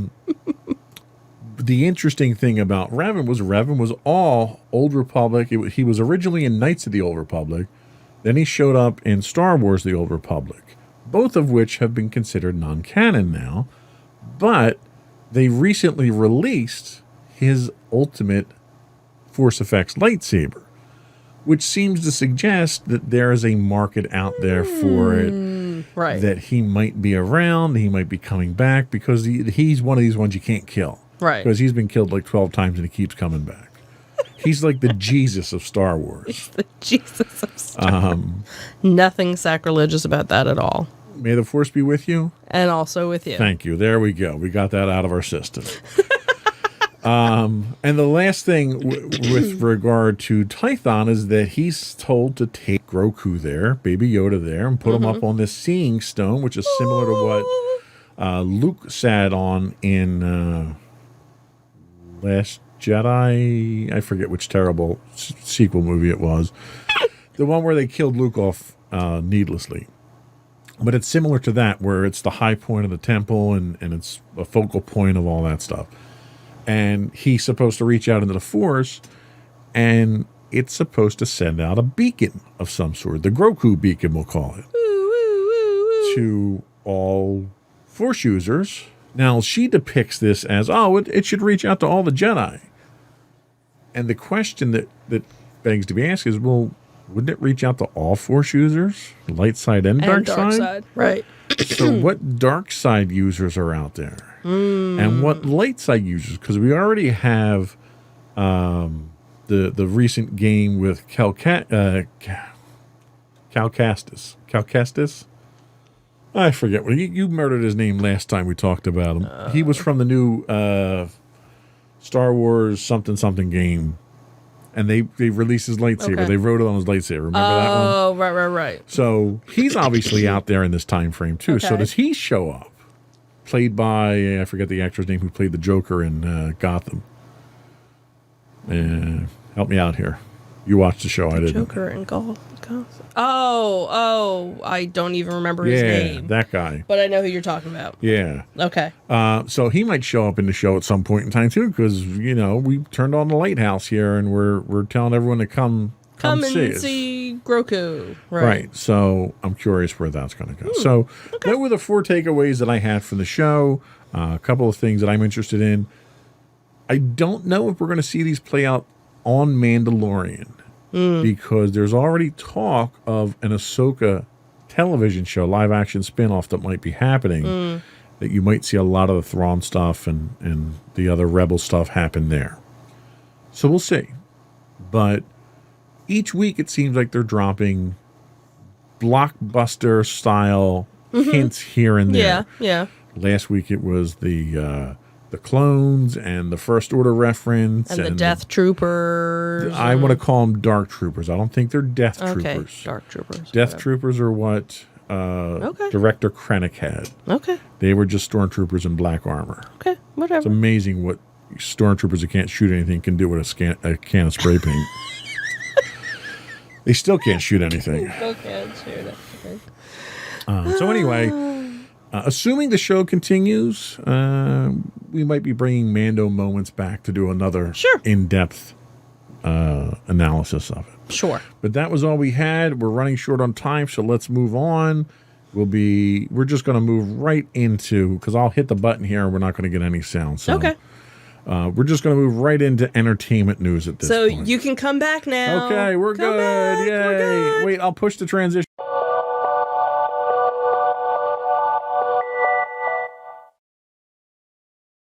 I should do that. Okay, now we're back. So let's talk entertainment news. I feel this show it's lost such production value this weekend. Yeah, some days it's good, some days it's not. It's okay. So let's talk about a Thanksgiving classic that's giving back. So well-wishers have donated more than $100,000 to help Alice Brock, the artist and former cook immortalized by folk singer Arlo Guthrie in his classic Thanksgiving tune, Alice's Restaurant Massacre. Nearly 2,000 people had pitched in over the last 2 months on a GoFundMe to help the 80-year-old hippie who had been hit by hard times since the 1967 release of Guthrie's 18-minute-long talking blues ballad. It's been tremendous. God, what a relief, Brock told the New York Post on Thursday about the outpour of support. The New York-born woman's home and former diner in Massachusetts were the setting of Guthrie's song about how the singer was arrested in 1965 on Thanksgiving Day for littering, and that actually kept him out of the army during the Vietnam War. as the song goes, you can get anything you want at Alice's restaurant. They actually even did a comedy based on the song Alice's Restaurant that came out in 1969, and Brock, who didn't want to play herself on the big screen, actually took a part as an extra in the movie. People used to say, oh, my mother, knows who you are. And now people are saying, oh, my grandmother knows who you are, how she's, become this folk icon. So after the flick and the closing of her diner, she opened a larger restaurant in 1976 and continued to give back to the community. She said, there are a few things that I wouldn't give to people. So if somebody asked me for a job, I gave them a job, and especially if they were really in need of a job, like the people that were on parole or people who didn't have rent money. And unfortunately, the eatery went under in the late 70s, and she ended up moving to another area of Massachusetts where she was working as a prep cook and doing art, during the day.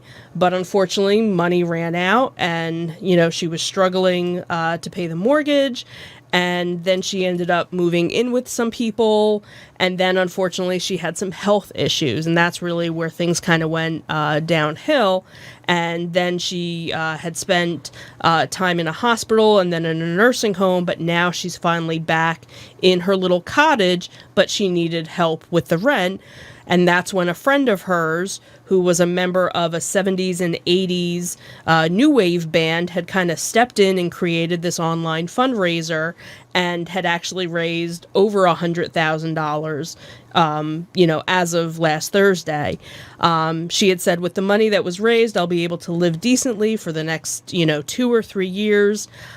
She said that she was, kind of reluctant and embarrassed by it because she didn't want to ask people, but she felt very humbled that there were so many fans out there who knew who she was and that wanted, to give back. Well, that's nice. It's a nice Thanksgiving story, and we all know that Thanksgiving is not Thanksgiving until we hear Alice's Restaurant. Absolutely. And then immediately after that, we hear, what's the song from Waitresses You Like? Oh, Christmas Wrapping. Christmas Wrappings. Then we can start playing Christmas music. Then I shall allow it, being the nice Jewish girl that I am. There you go. It's very generous of you.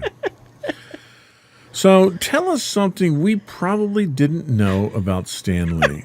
So this was a cute little thing that just kind of popped up.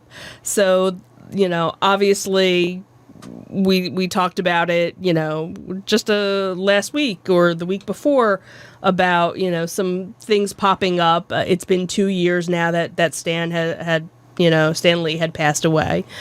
So the late, greatly missed Stan Lee was known for his creativity, his kindness, and his incredible moral compass. He's also known for speaking his mind. So it seems that Lee's former sound engineer, Aaron Fromm, had captured the very essence of Lee in a recording that showcases the Marvel legend going off on a very hilarious and profane rant that had everybody in the studio laughing. So Fromm actually collaborated with an artist to animate this oddly heartwarming glimpse into the man's great mind, calling it Sessions with Stan. It's a very quick 1 minute and 38 animated video that is very not safe for work, so don't have the kids listen to it unless they're older, and don't listen to it if you actually are going into work. If you're working from home, then that's different. But it's definitely worth a listen if you are a fan of Stan Lee. And the animation is adorable because you can totally see Stan doing that in, knowing his mannerisms when you hear him talk and would see him perform. And again, it's a cute little, he just kind of goes off on a little tangent, and it's a nice little thing that you wouldn't expect to hear from him, but done in classic Stan. Yeah. Cool. Very cool. We'll be right back with our insightful picks.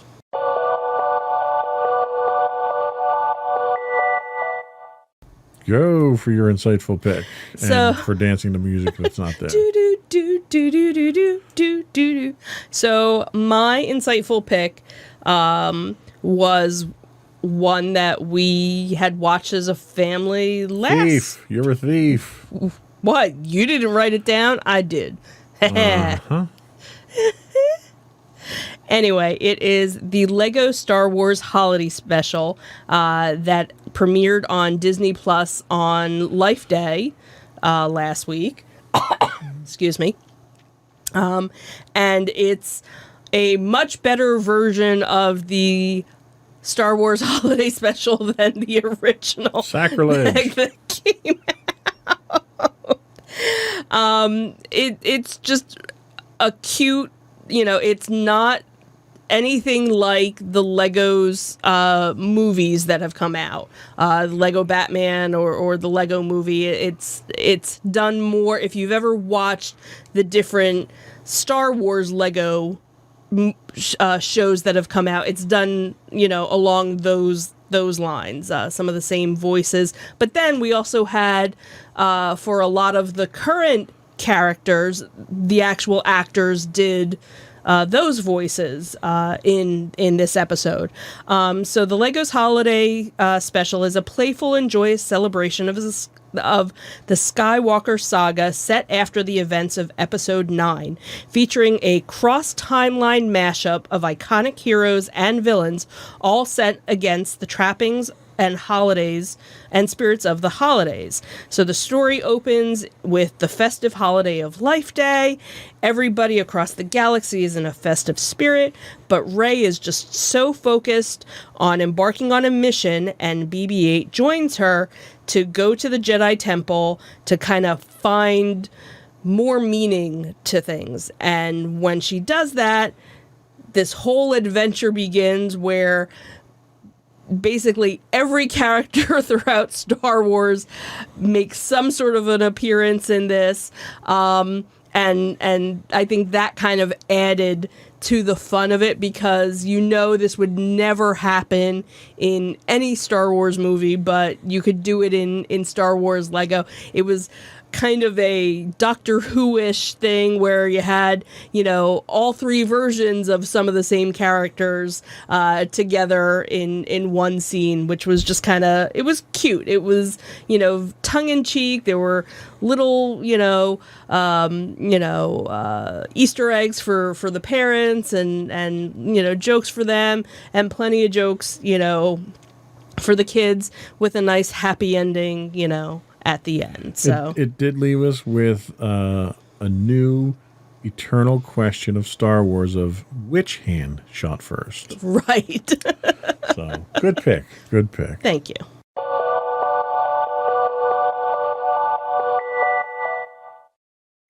So my pick this week is not Star Wars Holiday Special. It could. I am not at all bitter about that. Just for the record. Just wanted to go on record with that, right? My pick this week is actually a documentary called Warrior's Way on Amazon Prime.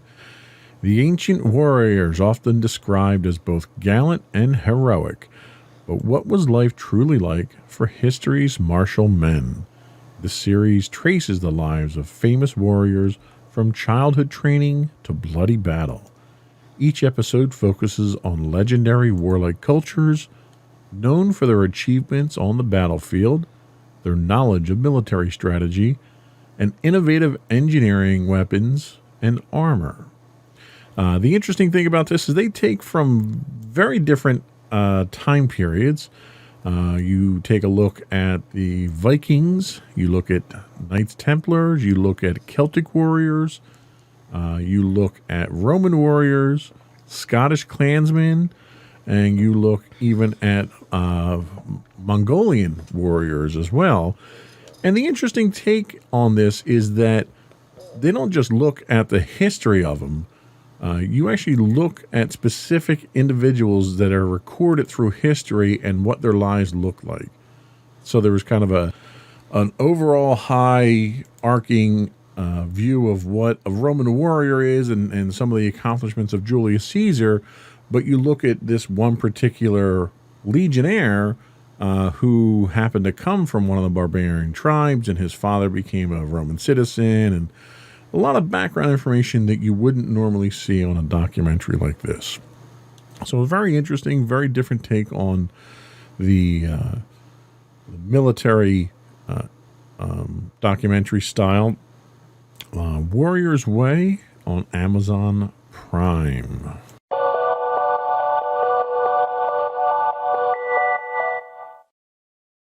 Thank you. I appreciate that. No problem. I'm here for you. So I think that was it. Despite all of the technical issues we had this week, I apologize to those who are listening live this week. I'm going to try and get all that cleaned up in post. It's okay. So we should look a little bit more professional on Monday morning when it goes live. Where's the fun of that? I would invite folks to check out our long-form articles on Medium, which they're classics at this point. I haven't Go read those classics. That's, when Edison invented the light bulb. Melville, Insights into Things. We're right up there at this point. That's nice. I like that. We do go live on Mondays. Our video versions you can find as Insights into Things. Our audio is Insights into Entertainment on Apple Podcasts, Spotify, Google, Stitcher, iHeartRadio, Amazon, and Pandora. You can contact us via email at comments@insightsintothings.com. You can find us on Twitter at insights_things. We stream 6 days a week on Twitch at twitch.tv/insightsintothings. On Facebook at facebook.com/insightsintothingspodcast. Once in a while, hopefully a little more frequently than we do our Medium posts, we'll actually put something on Instagram at instagram.com/insightsintothings. The audio version of all of our podcasts are at podcast.insightsintoentertainment.com. You can get high-res versions of our videos on youtube.com/insightsintothings. And finally, everything and anything that we've mentioned can be found on our master website at www.insightsintothings.com. All right. I did want to put a little teaser out there that we do have our holiday special. We are currently in post-production on. We did the recording for it. I am trying to desperately find material that I can use to make a video because, it's always better when you can watch pictures slowly move on the screen while you're listening to the audio. Right. So hopefully we'll have that for you maybe next week. That's what I'm shooting for. Oh, okay. Since I have to do so much post work on this one, I probably won't finish it this weekend. That's okay. Not that I'm bitter about that either. No, not at all. Just saying. So that's all we had this week. Another one in the books. Have a good week, everyone. And we're out real quietly.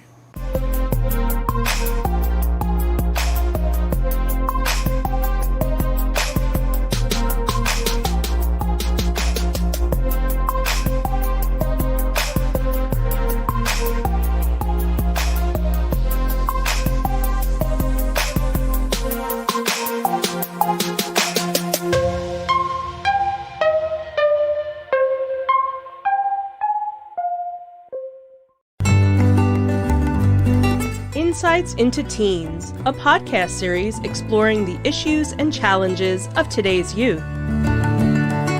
Talking to real teens about real teen problems. Explore issues from braces to puberty, social anxiety to financial responsibility. Each week, we talk about the topics concerning today's youth. We look at how the issues affect teens, how to cope with these issues, and how parents, friends, and loved ones can help teens handle these challenges. Check out our video episodes on youtube.com/insightsintothings. Catch our audio versions on podcast.insightsintoteens.com or on the web at insightsintothings.com.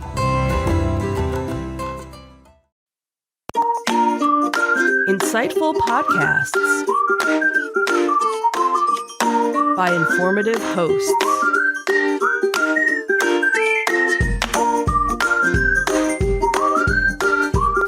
Insights into Things. a podcast network.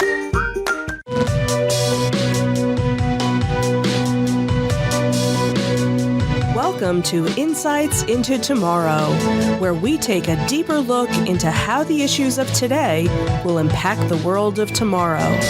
From politics and world news to media and technology, we discuss how today's headlines are becoming tomorrow's reality.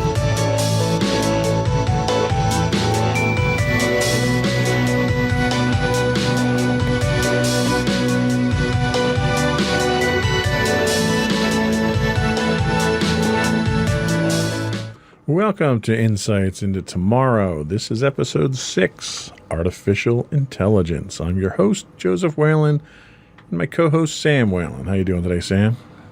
Doing okay, all things considered. Okay, I think it looks like I caught you off guard with that comment there. You never see it coming. So today we're going to be talking about artificial intelligence, which seems to be invading every aspect of our lives. In fact, we had to unplug our piece of artificial technology so that we didn't get bothered by anyone showing up today.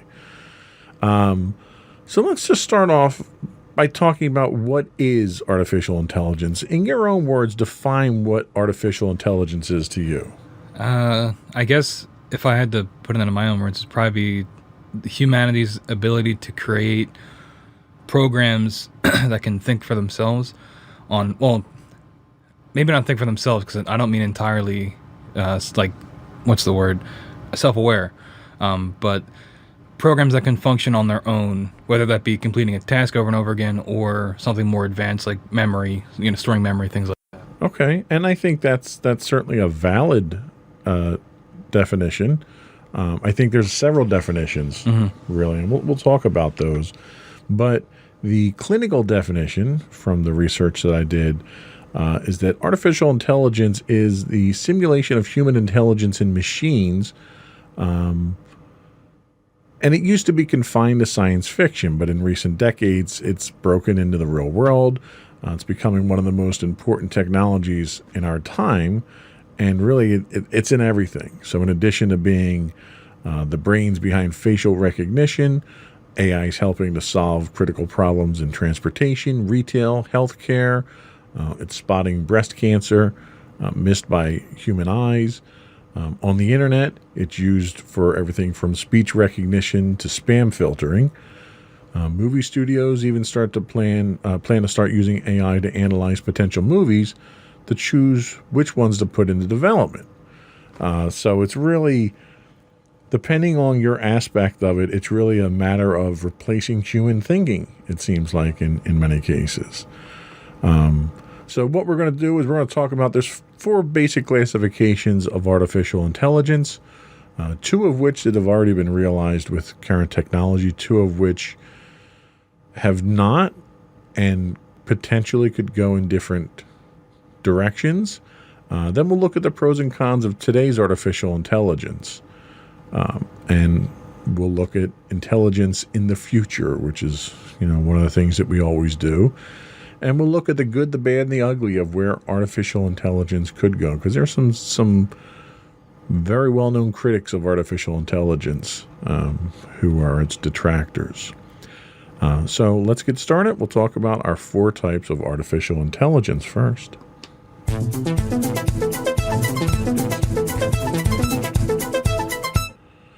So the first type of artificial intelligence that we're going to look at are reactive machines. So these are the most basic types of AI systems, and they are purely reactive. They don't have the ability to form memories. They don't have the ability to recognize past experiences. And probably the biggest example of this is IBM's Deep Blue. Are you familiar with Deep Blue?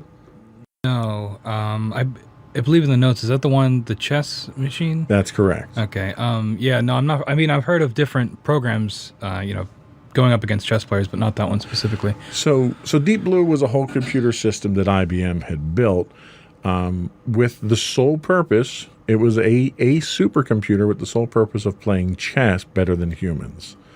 I don't know if have you ever played computer chess on the PC or anything? No, I had a chessboard that played against you. Like, it told you where to move the pieces. Right. But I'm so bad at chess, it didn't really need to try that hard. So. Well, and that, like, I guess that's my point. I'm the same way. Like, I know how the pieces move, and I know some basic strategy, but I'm terrible at it.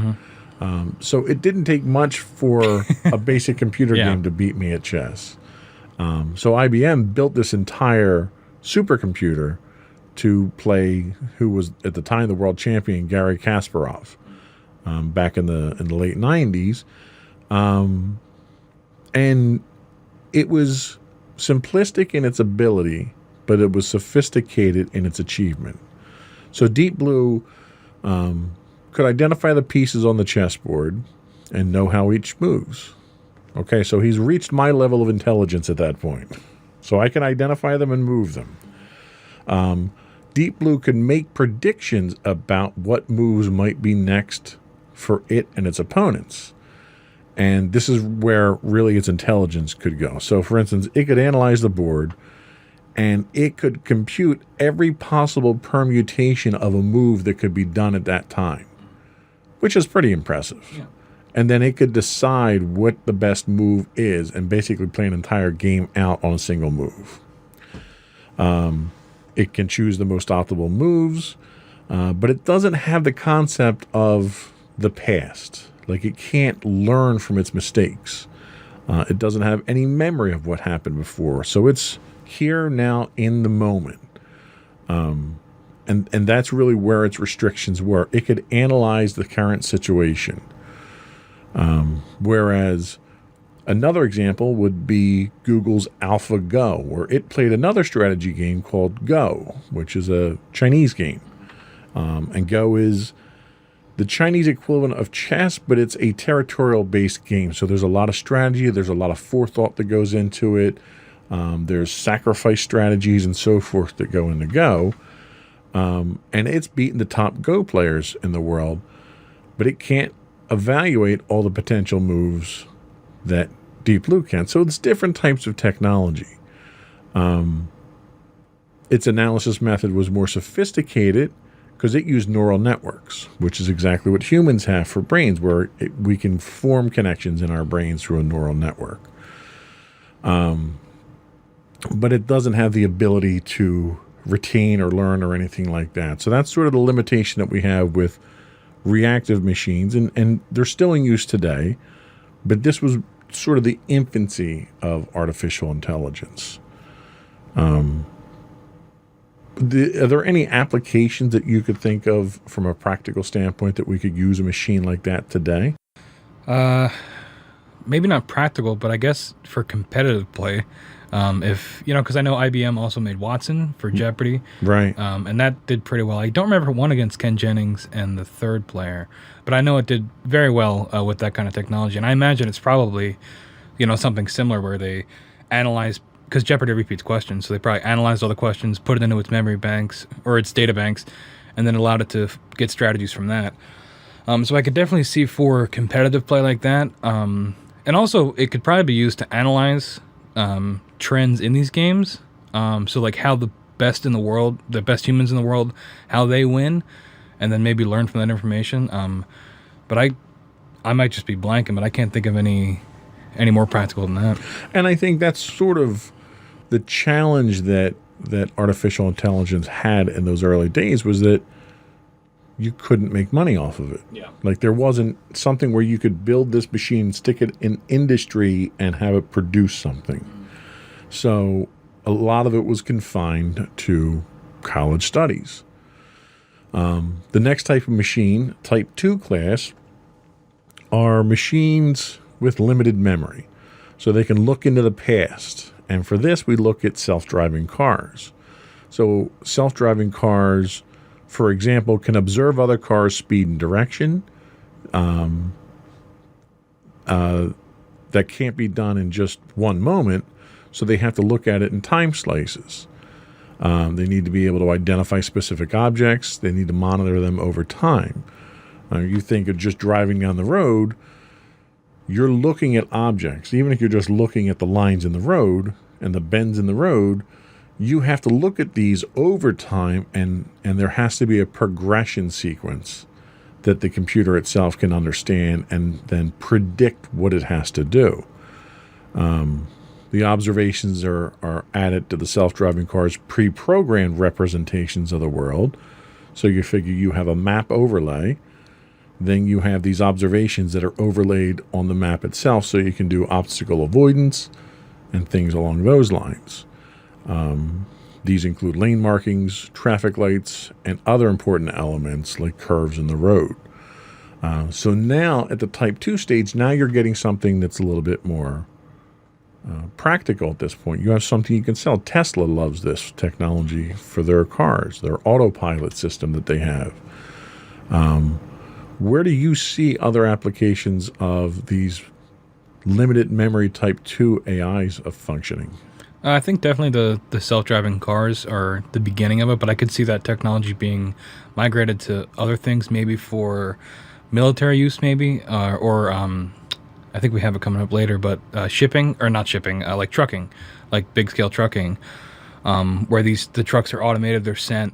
If you've ever seen the movie Logan, there's automated trucks in that movie, which they're kind of terrifying because they don't stop. But I could definitely see that being used for commerce, maybe, or for trade. A way to automate these ships or these trucks to move across long distances. Of course, that would eliminate those jobs, but that's a different discussion. Yeah, well, and even if you look at it from a direct practical standpoint, that last mile delivery, you've got companies like Amazon that are looking to do automated drone deliveries. You don't have a guy sitting in a truck with a remote control. These drones are being attached to packages, and they know based on an overhead topographical map where the addresses are. So the artificial intelligence there is flying them in, dropping them off, making sure they don't crash in anyone or decapitate anyone. Yeah, I think they tried that, but people smashed up the drones, so they had to stop. They did have some issues with interactions with people there, where they tend to scare people. And you're not even getting to the uncanny valley perspective there. It's just people don't like drones flying around their houses. So yeah, that's that. This control, this automation. Like if you could have an entire fleet of tankers, and those tankers are computer controlled, you could eliminate human error, right, like in the example of the Exxon Valdez, where you can avoid a lot of the accidents that you run into because the computers can react much faster. The next form that they talk about is where we haven't gotten to yet. And this is where we sort of get to that scary aspect of things. And that's what they call theory of mind. So machines in the next more advanced class not only form representations about the world, but also about other gadgets and entities in the world. In psychology, it's called theory of mind, the understanding that people, creatures, and objects in the world can have thoughts and emotions that affect their own behavior. Without understanding each other's motives and intentions, and without taking into account what somebody else knows, either more about me or the environment, working together is at best difficult. So, from a theory of mind standpoint, we're talking about direct interaction with robots in this case. And the example that I could think of here is a manufacturing situation. You're building cars. We've got robots in auto plants now, but those robots are single-purpose robots, right? So they pick something up and they flip it and they put it down, and that's all they do. Well, this next level here is more like if we think of Iron Man, and how Iron Man, when he's building his suit, he's interacting with the robots around him. And when the robot does something wrong, he yells at the robot, and the robot exhibits some sadness as a result. So you're talking about the first level of really intelligent machines here, where the machines can interact with you. And you kind of get this with your personal assistants now. Your Amazons, your Googles. I even say Siri, but Siri is literally the absolute worst personal assistant out there. But they are able to react to you. They're able to know environmentally, depending on what aspects of technology you have in your home, Amazon knows that I walk in the door. I unlock my door, I turn my lights on, it knows I'm here. That can trigger a reaction of telling me what the weather is, or starting dinner, or turning my air conditioner on, or something like that. So you're getting to the point where they're sensing the environment, they're interacting with you as an individual, and then they're doing something. Where do you think something like that would go, and what would be a marketable use for that? Well, I think it basically they're like personal servants, right? At that point, they just aren't aware that they are, Right? Because their only purpose, it became like a joke. But there's a part in, I don't know if you ever watched Rick and Morty, but there's a part where the scientist guy creates a robot that is only made to give him butter for his toast, and the robot goes, "What is my purpose?" And he goes, "You pass me butter." And he goes, "Dear God," because he realizes that that's his only purpose in life. So, it's that step before self-awareness, which is the next step we'll talk about. But it's that purely subservient, purely utility function, right? And I think, like you said, a great example is all the personal assistants that we have. And I'm not sure how much of them are recognizing you, but maybe just recognizing inputs through voice commands. Yes. It's like you have to say, so-and-so, turn on the lights. It doesn't or I could be wrong, but it doesn't see your face through a camera, recognize you, and then No, but things. for instance, your Amazon devices can recognize your voice. Yeah, So- my Google does too, yeah. When I say, hey, email so-and-so, they don't say, well, who's emailing from? Yeah. If somebody else comes in, if it recognizes Michelle's voice and Michelle says, hey, email Joe, the email comes from Michelle, so it knows. So there is some very basic cognizance of who it's interacting with at that point. Yeah. Yeah, I agree with you 100% there that it's a limited version, but it's definitely there. Yeah, and I could definitely see that being improved upon. Well, I guess it depends on how you look at it, but upgraded to be more intuitive, where maybe they do have some kind of a little bit more autonomy, with how they can function and how they can control different appliances and things like that in the future. And I go back to Tony Stark and Jarvis. Yeah, You know, that type of thing is sort of the direction that they're going with these personal assistants here. And then the fourth and final one they talk about is probably the most controversial, I'd say, and that's self-awareness. The final step of AI development is to build systems that can form representations about themselves. Consciousness is also called self-awareness for a reason. I want that item is a very different statement than I know I want that item. Conscious beings are aware of themselves, know about their internal states, and are able to predict feelings of others. We assume someone honking behind us in traffic is angry or impatient because that's how we would feel when we honk at others. Without theory of mind, which is the natural progression to this, we couldn't make those sorts of inferences. So, where does self-awareness take us? Let me ask you that. I mean, I personally think that that's where they get a little bit more scary, because then it becomes, the obvious answer is the difference between us and a self-aware AI, or we have blood and bones and things like that. But on a thought level, if we function the same way, our brains are essentially really, really complex computers, right? So if we're able to create an AI that can function like that and can think and can store memories and anticipate emotion and on some level empathize even, if it can recognize the person behind me honking is angry, they're able to put themselves in that person's shoes. And I think that shows a higher level of intelligence that's equal to humans. It's certainly above animals, I think. So let me expound on that example real quick. So when someone's honking behind you, do you feel empathy towards them? no, I just figure I did something wrong probably. That's how I see it. I don't get mad at them. And that's one way to do it. Now, when I get someone honking behind me, it annoys me. Yeah. So do I really want this artificial intelligence controlling a 2,000-pound projectile to get angry because somebody's honking at it? Well, that's the thing, right? It's like if we're trying to replicate, or maybe we're not intentionally doing this, but if we're trying to duplicate the human thought process, humans are clearly not perfect beings. No. Right? And we're prone to our baser desires.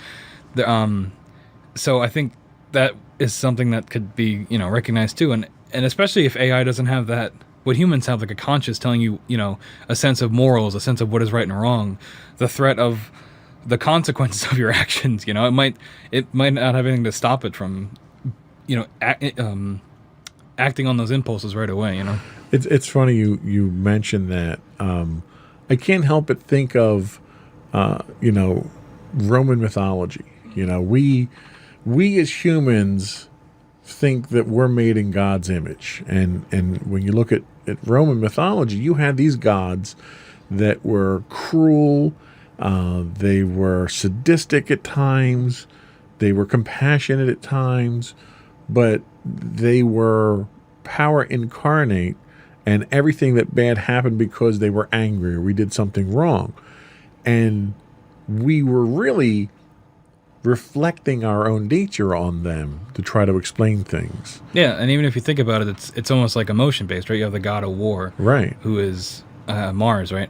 And then that he's typically portrayed as angry and primal, and then you have goddesses of love who are lustful and things like that, and you have like not Zeus, Jupiter, who is very prideful. So it's almost, like you said, a direct reflection of each of these emotions being represented. Right, yeah. And the scary thing that we created the gods, from our own needs, and we're creating the AIs. Yeah. So there's a very good chance that we're going to have these AIs reflect the same flaws that we do and the same virtues that we do, hopefully. Yeah. But it's the flaws that scare me. Yeah. If I program my AI to react emotionally to somebody honking its horn, and that reaction is the same one that I have enough self-restraint to know that I can't pull my car over and go beat this guy up. Whereas the car might get angry and cut him off, That's where it gets kind of scary there when you're self-aware. Yeah, and then if this is a hypothetical, but like if the AI has access to information on that person, they look up their license plate number, they find their address, who knows? The old car movie Christine, it's going to try and get you, So I wanted to, before we moved on with the pros and cons and everything, I thought it was worthwhile to kind of lay out the groundwork on what we're talking about with artificial intelligence.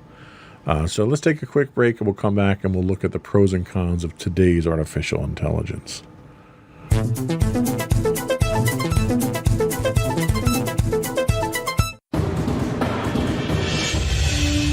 For over 7 years, the Second Sith Empire has been the premier community guild in the online game Star Wars: The Old Republic. With hundreds of friendly and helpful active members, a weekly schedule of nightly events, annual guild meet and greets, and an active community both on the web and on Discord. The Second Sith Empire is more than your typical gaming group. We're family. Join us on the Starforge server for nightly events such as operations, flashpoints, world boss hunts, Star Wars trivia, guild lottery, and much more. Visit us on the web today at www.thesecondsithempire.com.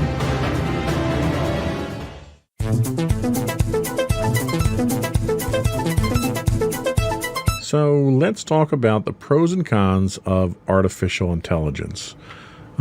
Being ever the optimist that I am, let's look at the pros first. So the first one that I have here, and feel free to throw out your own or dispute the ones that I have, reduction in human error.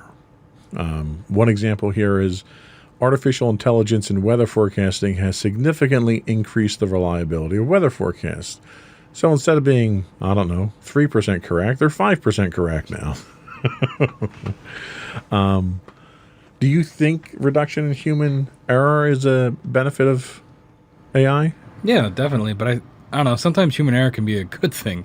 Sometimes new ideas are born out of that, or So there are two sides to it. But definitely human error when it comes to things like air traffic control, maybe, where there's lives at stake. I think those are definitely areas where human error, if it could be reduced to zero, would be ideal. Sure, yeah, and air traffic control is a great example because that's a very high stress. Yeah. It takes a great toll on air traffic Yeah, controllers. that was something else I was going to bring up too, which is kind of with this, is the human cost of doing a lot of jobs.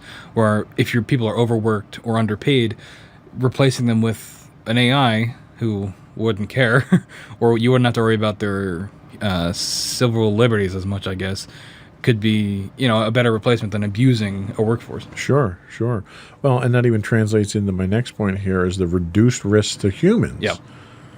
The example here is AI robots could be used to clean up nuclear and chemical waste in Chernobyl and Fukushima, where you don't have to expose humans to that sort of thing. They're also available 24/7. So again, we look at workers' rights here, and we're assuming we're not applying them to AI entities. So you can make your machines work 24/7 until they gain self-awareness. I was going to say, that's how you get a robot uprising. Right, until they gain self-awareness and unionize. Digital assistants, so AI-powered customer service centers can provide fast, efficient service on a consistent basis. Have you ever experienced an AI customer service center? Well, especially now with the coronavirus, most call centers are not fully staffed.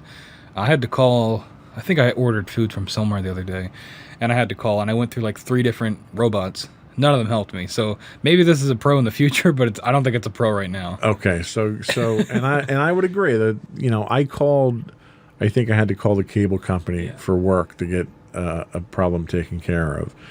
And what took me 15 minutes to get to a person, I probably would have had the problem solved in that time. Yep. Okay, so I'll buy that. How about decision making? AI are capable of analyzing input from a wide variety of sensors and making quick, decisive choices that can mean life and death in things such as manufacturing and driving cars. Do you think that's a benefit? Yeah, I think it can be. Unless you end up with something like the train dilemma, where you have to put one life above like 20. And I think the AI would obviously choose the one life, but I don't know how well that would sell to whoever's behind the. Well, the other 20 wouldn't like that. I can tell you that. Yeah. You know what I meant. I meant save the 20, sacrifice the one. But I don't know how well that would go over in the press or things like that. Because there was a long time ago, there was that self-driving car that crashed and killed somebody, right? Yeah. And people were lost their minds over it. And that was one, and I think it was an accident. I think it was on the fault of the person that got hit. I could be wrong, but I think that they were crossing when they weren't supposed to or something. But still, people, I think, already are so wary of this kind of technology, and I think the second that any of those decisions, if they make, 1,000 right ones, but one wrong one, right. I think the backlash would be bad. Well, it's funny you mentioned that. There was a news article last week, and it was somewhere, I don't remember exactly where, but it was pretty sure it was Eastern Europe, where this guy was driving in his Tesla Model 3 down the highway doing 60, 70 miles an hour, had autopilot turned on, was in the passing lane, and there was a panel van that had flipped over and was in his lane. And the artificial intelligence saw it, but because it was in an environment where it was traveling at such a speed, sensors didn't pick up the obstacle because the obstacle was stationary and he's moving so fast. It didn't pick up the obstacle fast enough to brake in time. It tried to brake, but it wasn't trying to avoid it. It was trying to brake to stop and slammed right into this truck. And that's because there wasn't supposed to be an obstacle. So its ability to predict an unexpected thing like that was compromised by the fact that its sensors didn't reach out far enough to know that it was there. The guy saw it. The guy knew it was there. And you could actually see the smoke from the tires as it tried to brake, but it still slammed right into it. That's so scary. There's no manual override for that? If you hit the brake in a Tesla, does it just not work? I think it's one of these things where the guy thought he had enough faith in the system. No way. I would never. And I would never let a self-driving car self-drive me either. Oh, yeah, no. I don't. The safest hands are still our own. So how about enhanced human functions? Advanced AI is capable of detecting breast cancer, which we mentioned earlier. It can detect them at earlier stages than humans. So do you think something like that where they're acting as an extra set of eyes is a helpful thing for us? Yeah, I think that's all fine to me. Using it as a tool, a way to enhance our own abilities, right? And even with artificial limbs too, all that stuff, replacing people's arms and legs or whatever they may have lost. Right. 3D printing organs, that stuff. Excuse me. I think that's all wonderful. So let me flip that particular one around, and using that same technology, artificial intelligence is being employed in facial recognition.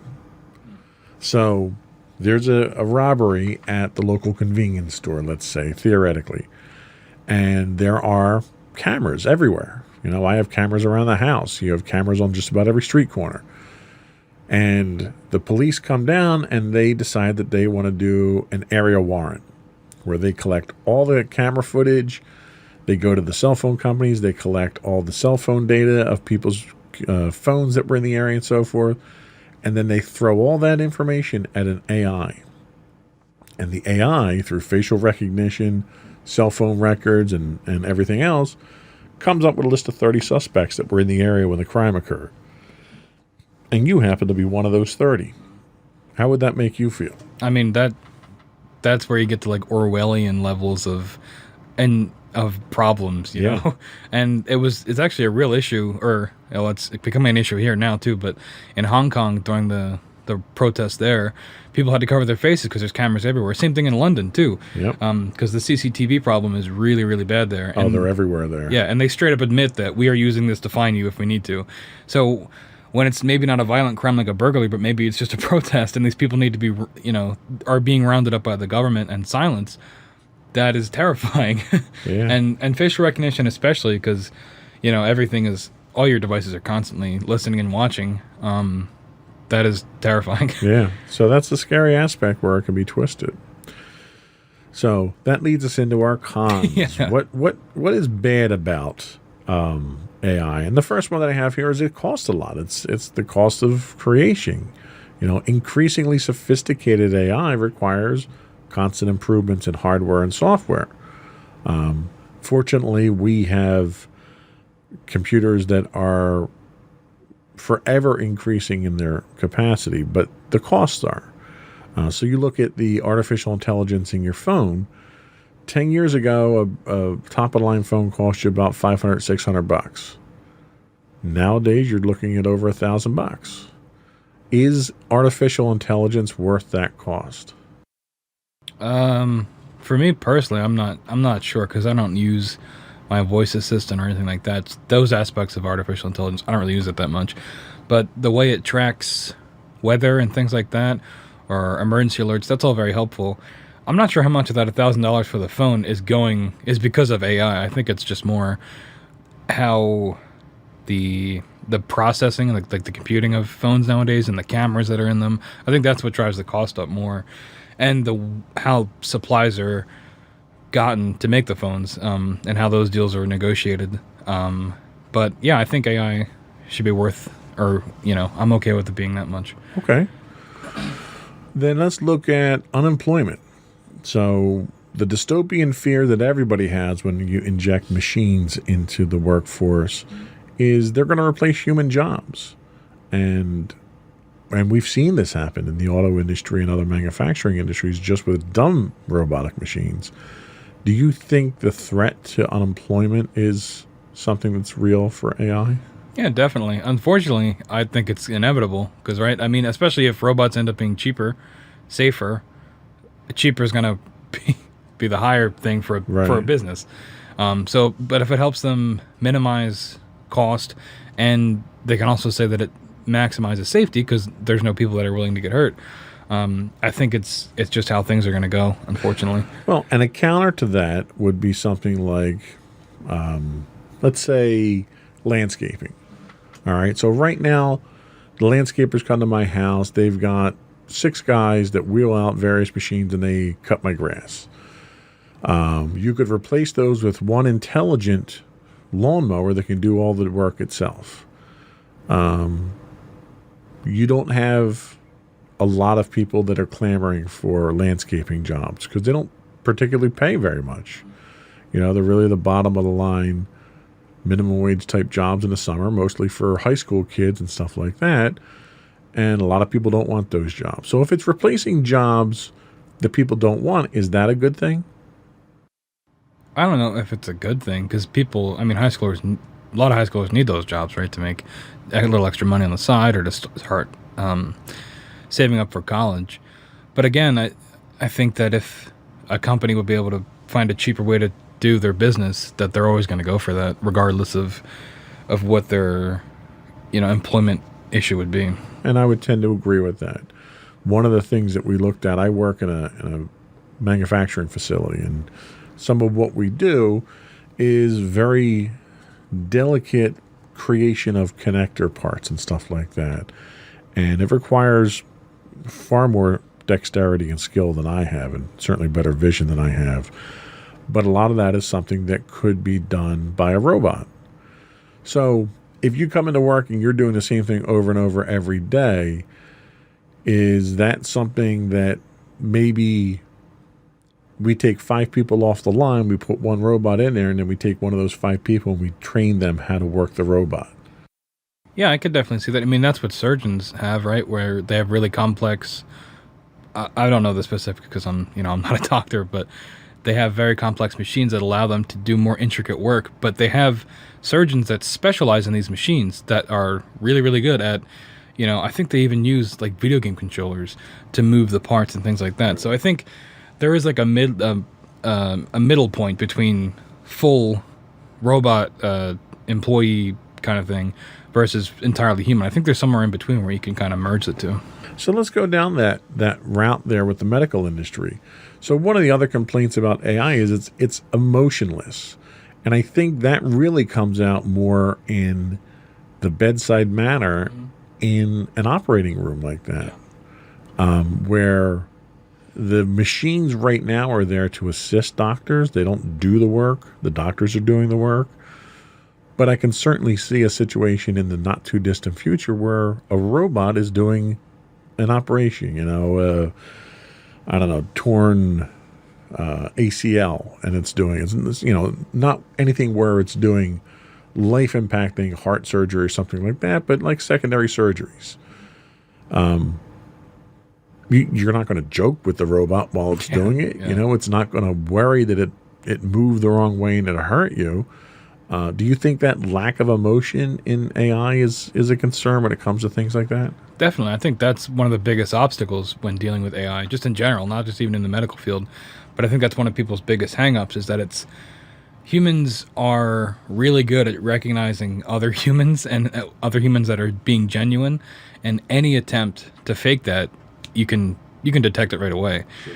And I think that's one of the issues because if we don't have that connection, especially when someone is, sticking a scalpel in us or something, I think there has to be that level of trust that, especially for something like that you need. Yeah. And even if there was a doctor on the other side of the operating, on the other side of the glass or whatever, directing or being like, hey, it's fine, there's still a robot there, and I think that people would have an issue with that. But it's probably still going to go that way, and people will just, like I said, maybe find that midway point, or just learn to be okay with it. I guess just learn to deal with it. Yeah.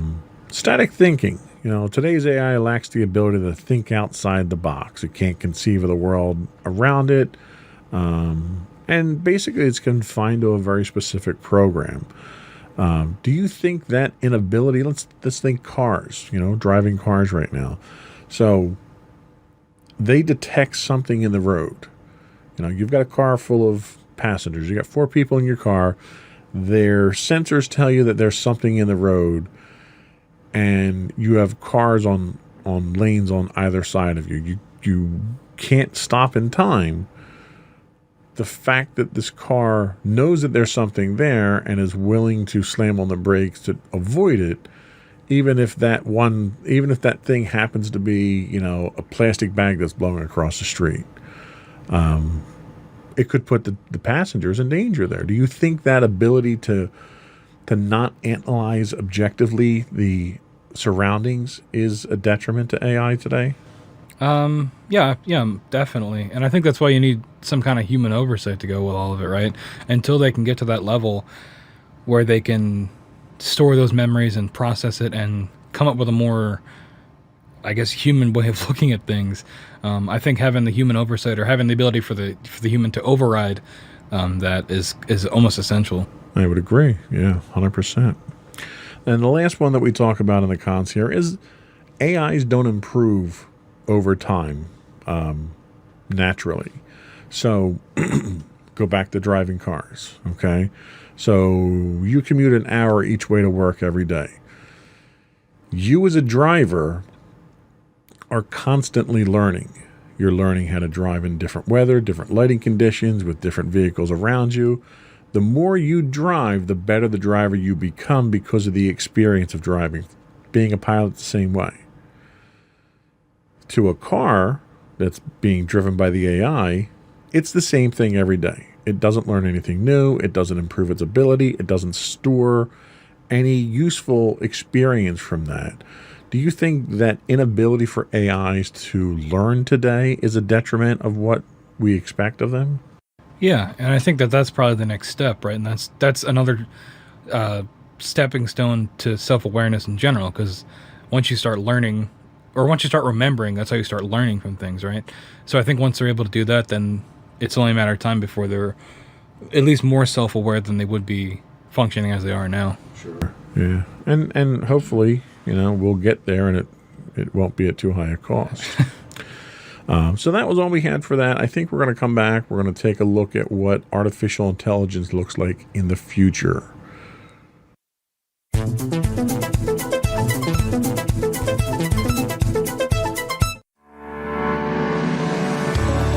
Insights into Entertainment, a podcast series taking a deeper look into entertainment and media. Our husband and wife team of pop culture fanatics are exploring all things from music and movies to television and fandom. We'll look at the interesting and obscure entertainment news of the week. We'll talk about theme park and pop culture news. We'll give you the latest and greatest on pop culture conventions. We'll give you a deep dive into Disney, Star Wars, and much more.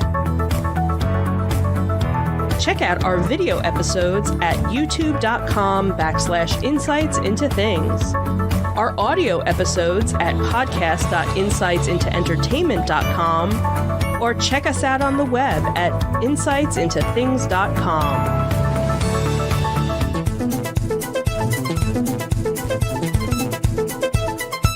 So the future of artificial intelligence. Again, this is sort of a pros and cons things, but I kind of broke it down into the good, the bad, and the ugly. That's just because I'm so positive on my outlook for AI. So the good that I wanted to talk about. One great example of this is fleets of self-driving cars. They can replace unsafe drivers. Coming from New Jersey, we know there's a lot of unsafe drivers in our state. And they can replace human error on the roads. How do you feel about the prospect of that? You mentioned Logan and the self-driving trucks, and I remember the scene where they got cut off. So that doesn't clearly solve all the safety issues. What are your thoughts on that? No, I think definitely. I think that I think it's a double-edged sword, right? Because you don't want to eliminate all those jobs, because they're sort of the they always say truckers are like the backbone of the economy, right? Because once those stop moving, then commerce stops flowing across the country. Right. But I also think that the human error is a big part of that as well. And I think if you can eliminate that, then that's good too. I guess maybe if there was a way to, Tony Stark it, where no one's actually in the cab, the truck driver's back at, truck driver HQ controlling it, with a joystick or something. Some way to do it that way so that there's still that human touch, so that you don't have a Logan situation where they're just going and not stopping, and because that's putting lives at risk too. So it's Sure. like you're trading one risk for another. That's a very good point. How about in our digital assistants? How about if we take our Alexa to the next level and we have the equivalent of Jarvis in our homes? Do you think that that's really a direction that we're going to go and we should go? No. No, I don't. Because I think, especially because Alexas and your Googles are all controlled by multi-billion-dollar corporations, and I think if those corporations were able to develop an AI on the level of Jarvis, that they would absolutely use it for profit. They already are using Alexas and Googles for profit by constantly listening and giving you targeted advertisements and things like that. So I think the worst thing that could happen is for those things to get smarter, because then they're only going to be able to exploit consumers even more and constantly monitor people. That's a very good point. How about with our public transportation systems? Do you think automating our trains and buses would be something that would be worthwhile? I think it's a similar argument to the trucking. Those jobs are important, but you also do have fatalities when those workers are overworked or they're not under the right conditions to operate what they need to operate, but they still do because it's, they have to. Right. So yeah, I think I would probably take a similar approach to the trucking, where it's still human operated, but maybe AI guided, kind of, or the other way around, AI operated, human guided. I think entirely having it be AI, except for maybe like trains, because they're on a track, right? So it's not like a bus where you have to navigate traffic. But I think trains could probably work automated. And you make a very valid point there. We had an incident in New Jersey a few years back where we had a serious accident up in North Jersey that led to Amtrak, New Jersey Transit rather, instituting what they call positive train control. So if a train is detected as going out of control, the system itself can bring it to a safe stop and prevent accidents. So that's really the first phase of this automated public transportation. So anytime you can bring a multi-thousand-ton projectile like that safely to a stop, I think is a good thing. But buses, I agree, is, in New Jersey, buses have the right of way. So buses have a tendency of not even looking to see if something's coming and they pull out. I've seen several accidents with buses and several very near accidents with buses. So me personally, driving on the road with buses on a regular basis, I think that we could benefit from some automation when it comes to that. Medical monitoring and proactive prevention of illnesses. So, for instance, there's a sensor that I wear that allows me to check my blood sugar with my phone. So I can very easily scan that. I could totally see AI going to the point of, instead of me having to directly interact with it to scan, telling me when my blood sugar is too high and that I have to take medicine, or if it's too low and I have to eat something. Having an artificial intelligence help in that respect would directly affect me positively. Do you see other elements of that being useful? I see, because I'm really cynical, right? So I see it as like, you have that sensor, right? But what if that sensor was designed by a pharmaceutical company that needs to sell more of their medicine, right? Because they make the medicine too. So what if they're, I don't know, I get like maybe too far in the weeds with this, but like maybe they're encouraging you to take more of the medicine so that you then have to buy more medicine. And I don't know. I think it on the surface, it is very helpful, and the future of it is very optimistic and good, because any advances in medicine are always a plus. But I also think that a lot of the pharmaceutical companies and companies in general do have their own, I hate the word agenda, but their own agenda, right? And if they are able to make profit off these things, I would not be surprised if there were some back doors that they would use to do that. And I think that's a valid concern, and I think that's a real risk. So now that you've turned all my goods into bads, let me throw some bads out there and get your reaction. Maybe I'll turn them into goods. So one of the bad things that I see is that you're going to have fewer jobs, but they're going to be more specialized, and you're going to have an overall reduction of manufacturing jobs. Is that a valid concern? Yeah, I mean, we're already seeing that. Okay. How about insurance companies using AI to determine your validity of your claims based on data that the AIs are accumulating? You mean like camera footage and? Yeah, camera footage, sensor footage from your car, You know, if they detect that your car was driving too fast when you got into an accident, or that you didn't brake when you said you broke. They already have that in a way. Like, I know my mom, she used to have Progressive, and they put like a thing in your steering column that if you were a safe driver, I don't know how they calculated that, but I guess like your time to brake and speeding up and things like that, like if you slam on your brakes. It's a random number generator. Yeah, it's a lottery.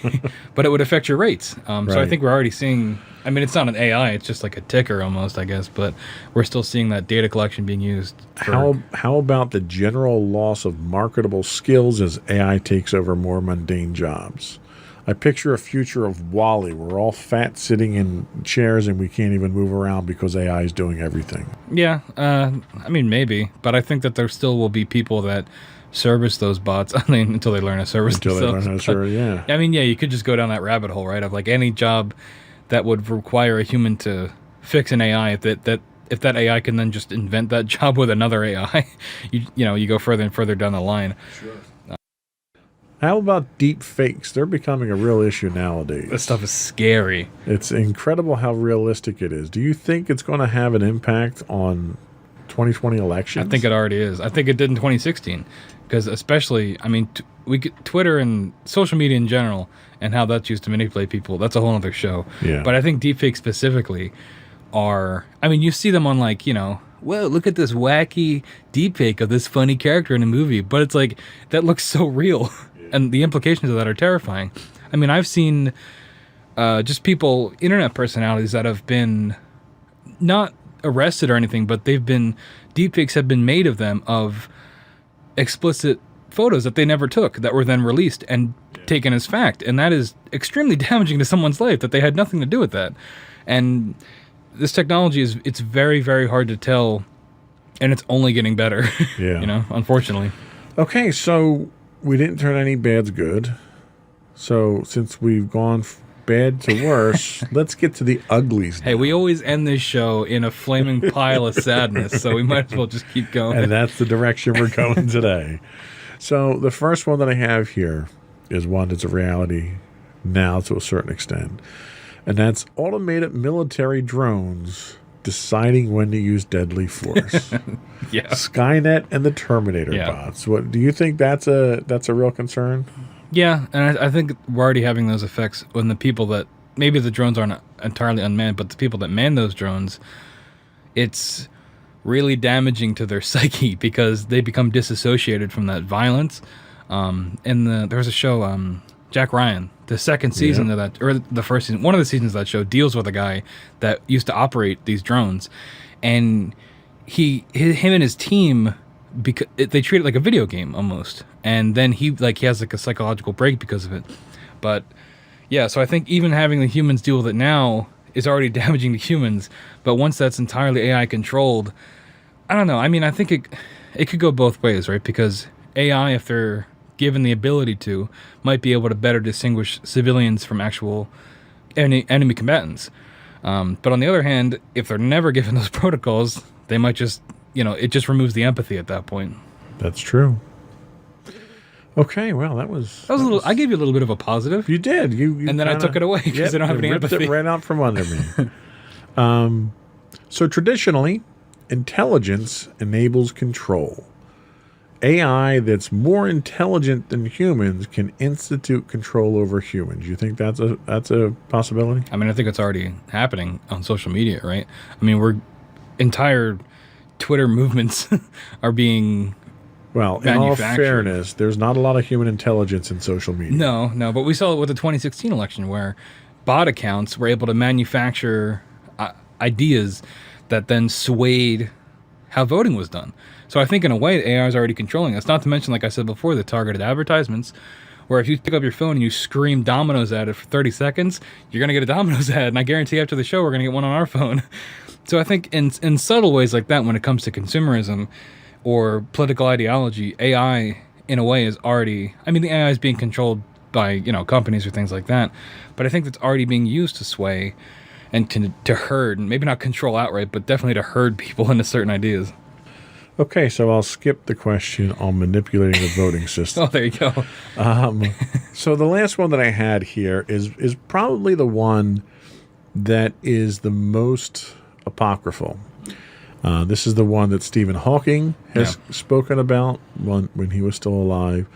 And that is super intelligent AI making humans obsolete, but not just making humans obsolete, realizing that they're obsolete and therefore a threat. Is that something that you think we have to fear? I think so. I don't know at what point in our history, but I think if you follow that line of thought, it definitely makes sense, right? If AI realize that, because even humans realize that we're a negative force on basically everything in terms of the planet. We consume, we don't really give back that much.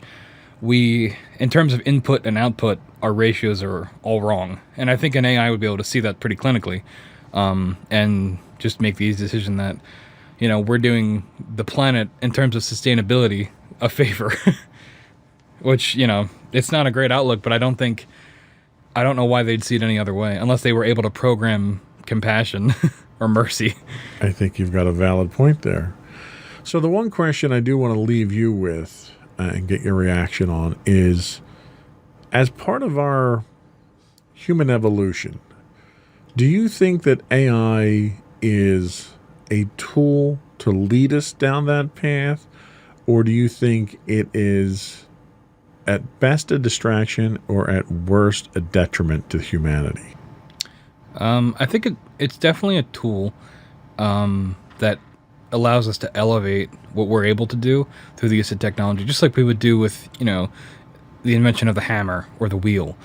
The difference is that those things don't have brains, right? So I think that as you follow the progression of how AI become more and more sophisticated, unless we put a cap on it and stop that intelligence from evolving too far, I do think you'll have even a philosophical crisis on your hands of what does it mean to be alive, and what does it mean, and countless sci-fi movies and books and things have covered this before.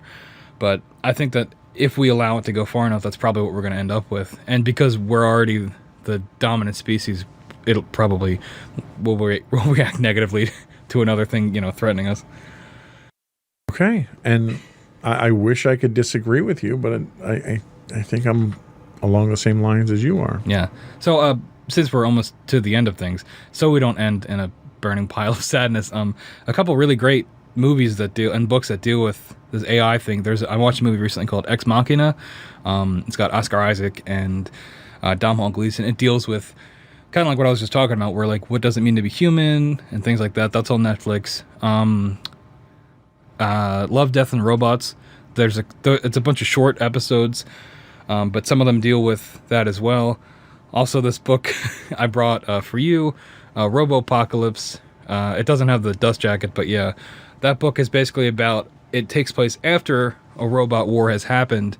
Humanity came out on top, but then it goes back in time, and it finds like archival footage almost of how that came to be. And it gives a really realistic look at possibly in the near future how something like this could happen. So if those concepts interest you at all, I think those are definitely worth checking out. So there is fictional hope in the future for us. Oh, there's always fictional hope. You can always bury your head in the book and ignore everything. Okay, I think that was all we had for today. Thank you for your time, Sam. We would invite anyone to subscribe to our podcast. You can get us as Insights into Tomorrow. For our audio podcast, our video podcast, you can look for Insights into Things on Apple Podcast, Spotify, Stitcher, Google Podcast, etc. We do stream 5 days a week, 6 days a week on Twitch at twitch.tv/Insights into Things. And we would welcome comments or suggestions, questions, anything you have for us for the show. You can email us at comments@insightsintothings.com. Anything else you want to finish with? No, I think we nailed it. All right. Yeah, I'm ready to jump out the window now. That's right. So, all right. Another successful podcast in the books. Bye.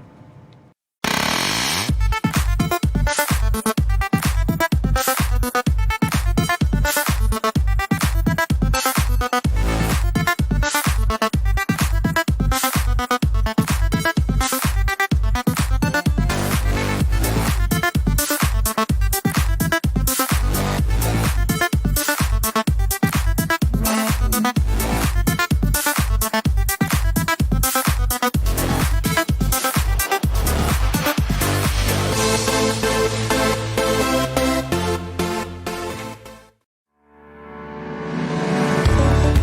Insights into Entertainment, a podcast series taking a deeper look into entertainment and media.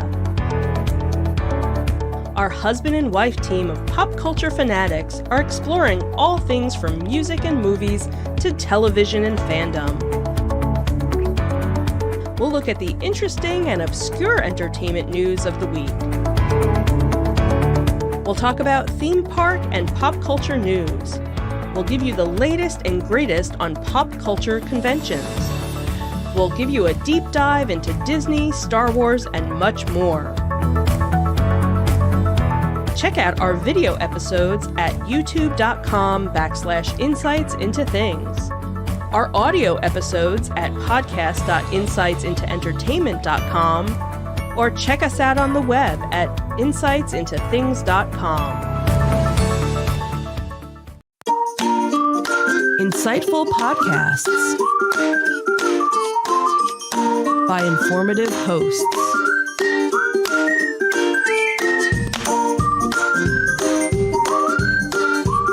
Insights into Things, a podcast network.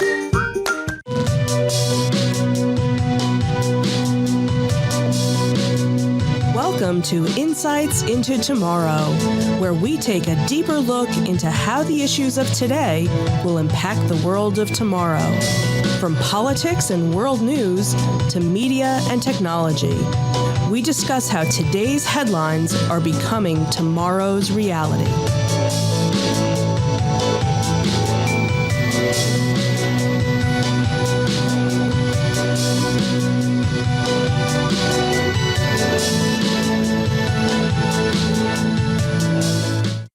Welcome to Insights into Tomorrow. This is episode 7, Deadly Force. I'm your host, Joseph Whalen, and my slightly out of frame co-host, Sam Whalen. Hello. How you doing today, Sam? I'm doing fine. So, with everything that's been going on in the wake of the George Floyd death and the protests and everything else, you and I had wanted to do something on the topic, but I think we kind of came to the conclusion that we probably are not qualified to do commentary on Black Lives Matter. So I thought the one thing that we could address from this whole thing is the root cause of it, the police use of deadly force. So that's what today's episode is going to be about. Any comments? Well, before we get into it, I mean, even though we're not talking about Black Lives Matter, it's obviously still very important. So make sure you sign petitions, donate, things like that. Just because we're not talking about it, I don't want people to get the impression that we're, stepping aside from it. Would still, fully support, at least, Absolutely. Yeah. And it is very good to mention that, we aren't talking about it because I don't think we're the experts. We Exactly. can't bring the perspective to it. So I don't want to do it in a way, I don't want to cover it in a way that it can't be covered comprehensively and from the right angle. Mm-hmm. And I don't think we're the people that can do that. Yeah. So this is our attempt at supporting Black Lives Matter by bringing these things to the forefront. These are really the root cause of it is really the police violence and the treatment of minorities by police and the profiling and everything else. And we're not going to get into everything, and then this is not an episode to bash police. This is really, we wanted to draw attention to the fact that there are standards out there. There are mixed standards that are not applied evenly across the board, but there are standards out there that are intended to allow the police to do their job without having incidents like George Floyd happened. And sometimes those standards are not followed, and that's where we wind up in these situations, and that's what needs to be addressed. Yep. So with that in mind, are we ready to move forward? Yep.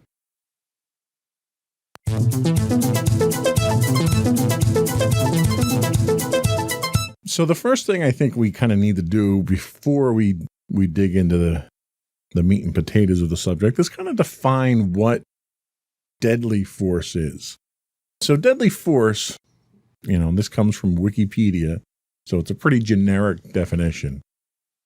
Deadly force or lethal force is use of force that is likely to cause serious bodily injury or death to another person. In most jurisdictions, the use of deadly force is justified only under conditions of extreme necessity as a last resort. All lesser means have failed or cannot reasonably be employed. It goes on to say that firearms, bladed weapons, explosives, and vehicles are among those weapons, the use of which is considered deadly force.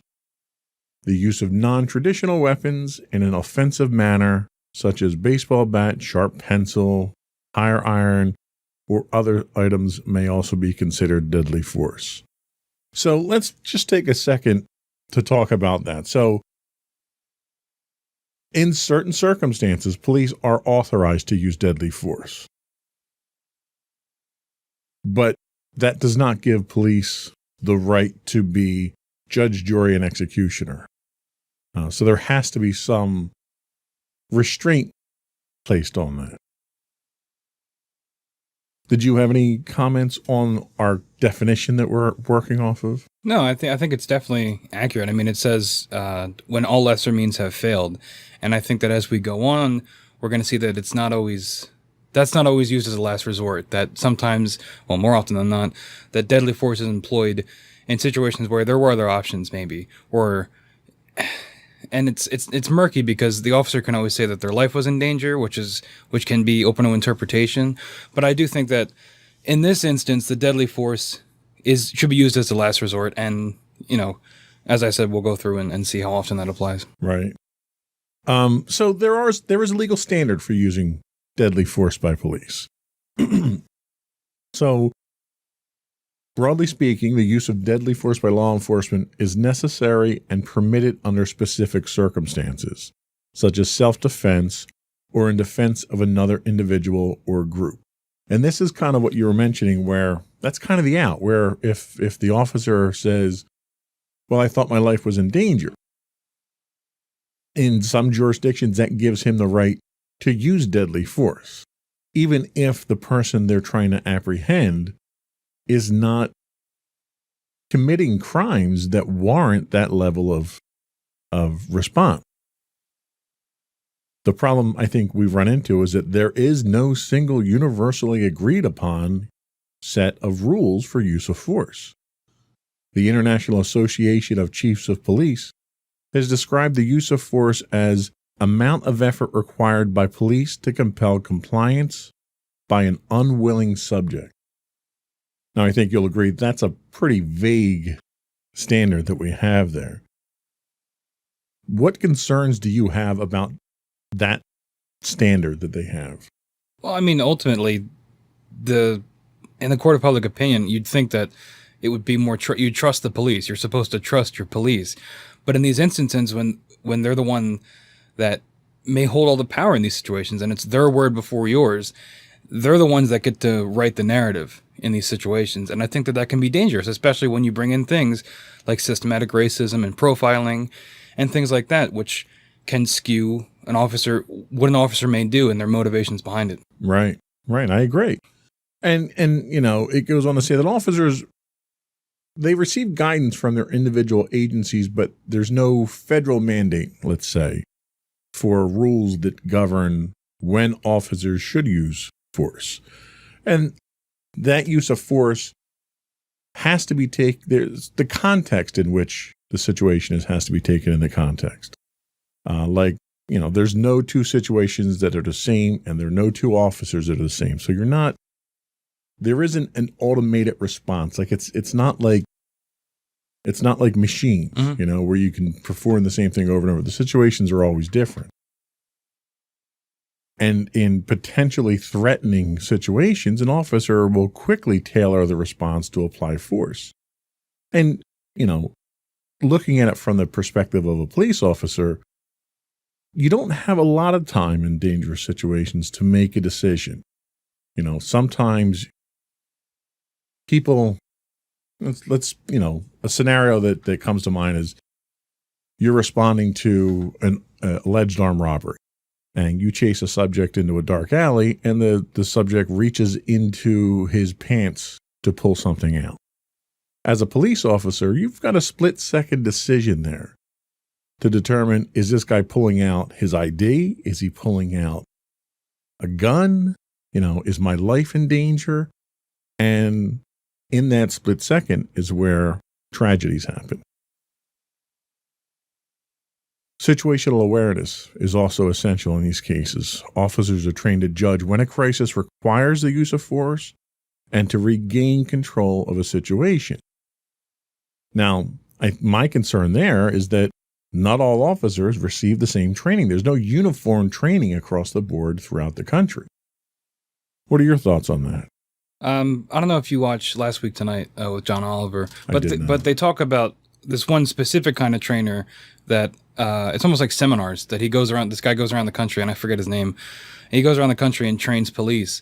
And he has this like predator mindset where he encourages police to be like apex predators. And so this guy has gone all around the country. So you have no idea what kind of training these officers are getting, just like you said, because there's no set standard.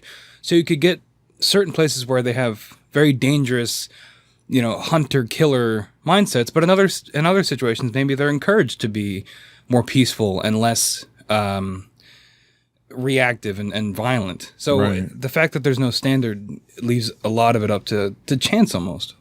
So it's worthwhile to talk about the amount of force that is used, because I think we can all agree that when a police officer is responding to an incident and you have a non-cooperative suspect, chances are you're going to have to use some kind of level of force, whether that's vocal persuasion or you have to resort to physical use, whatever it is.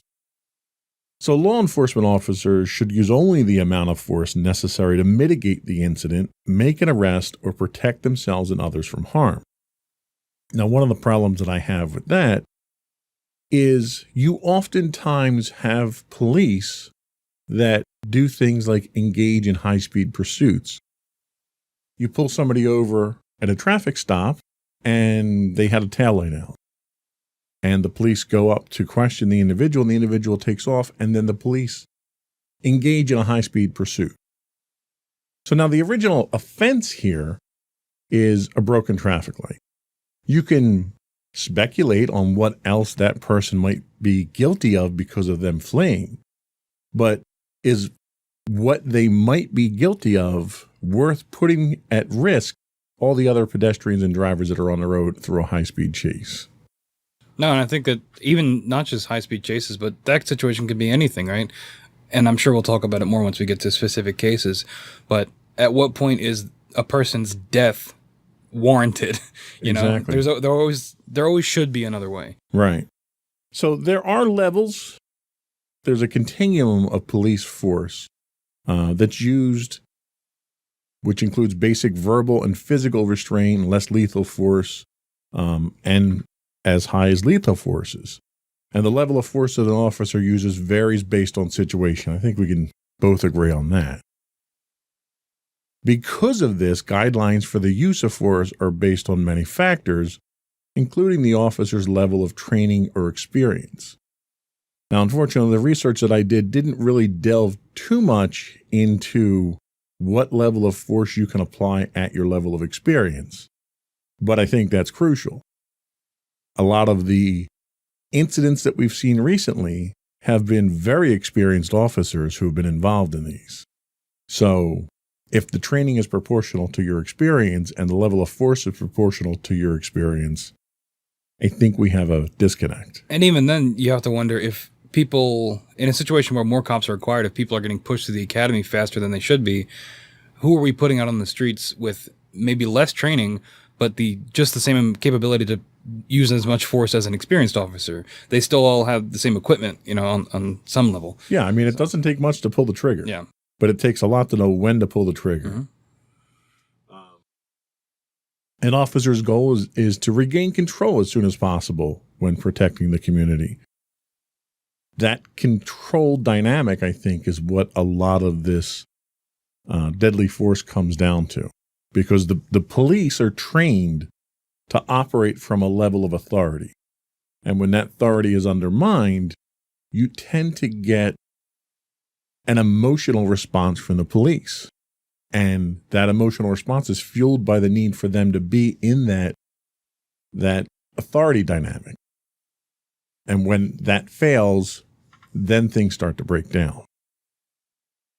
The use of force is supposed to be an officer's last option, not their first. And it's sometimes a necessary course of action to restore safety in the community. Injuries may incur with the use of force, and I think we can all agree that if you're being restrained because you're resisting arrest, there's a very good chance that an injury could occur. Police should ensure that the injured receive medical aid and that the family of any injured person is notified. That's where some of the dispute comes in with some of the latest incidents that we've had.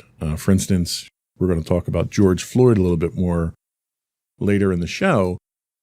But George Floyd had an officer kneeling on his neck for almost 9 minutes. And 3 of those 9 minutes, he was unresponsive, not breathing, and had no pulse. And none of the officers, when he was in that condition, attempted to render assistance. Well, there were also not just the one on his neck, but there were also other officers on his back and his legs. Yeah. Just pressing him into the ground.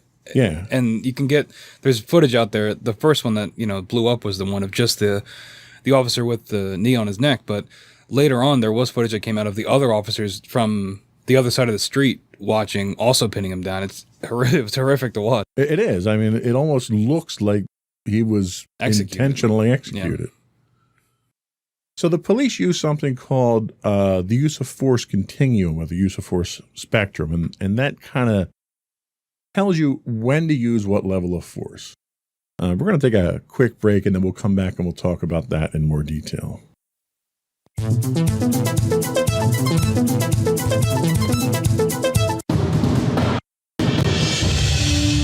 For over 7 years, the Second Sith Empire has been the premier community guild in the online game Star Wars: The Old Republic. With hundreds of friendly and helpful active members, a weekly schedule of nightly events, annual guild meet and greets, and an active community both on the web and on Discord. The Second Sith Empire is more than your typical gaming group. We're family. Join us on the Starforge server for nightly events such as operations, flashpoints, world boss hunts, Star Wars trivia, guild lottery, and much more. Visit us on the web today at www.thesecondsithempire.com.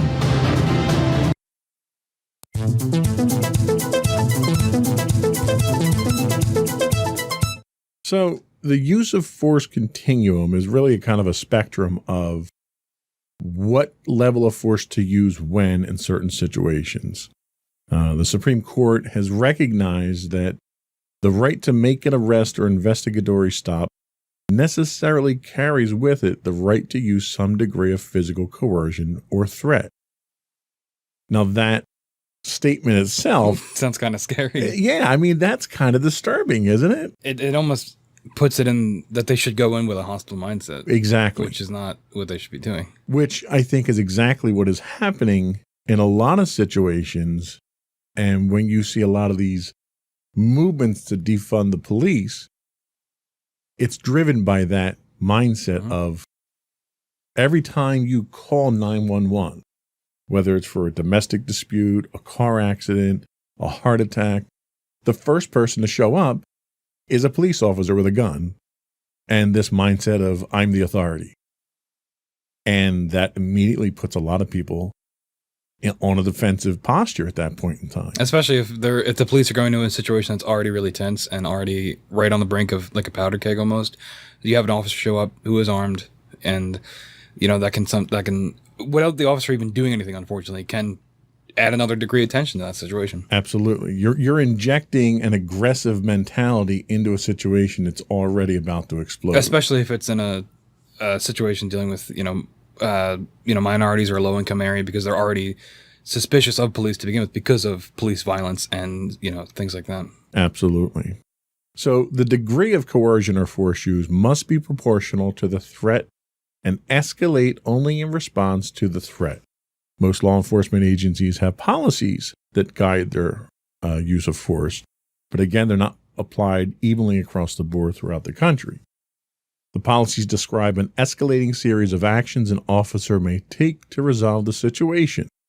This continuum generally has many levels, and officers are instructed to respond with a level of force appropriate to the situation at hand, acknowledging that the officer may move from one part of the continuum to another in a matter of seconds. So again, timing is of the essence. So what we have here is an example of what a threat continuum is. So the first level is the most basic, officer presence. Police officer shows up, no force is needed. This is considered the best way to resolve a situation. The mere presence of a law enforcement officer works to deter crime and diffuse a situation. Officers' attitudes are professional and non-threatening.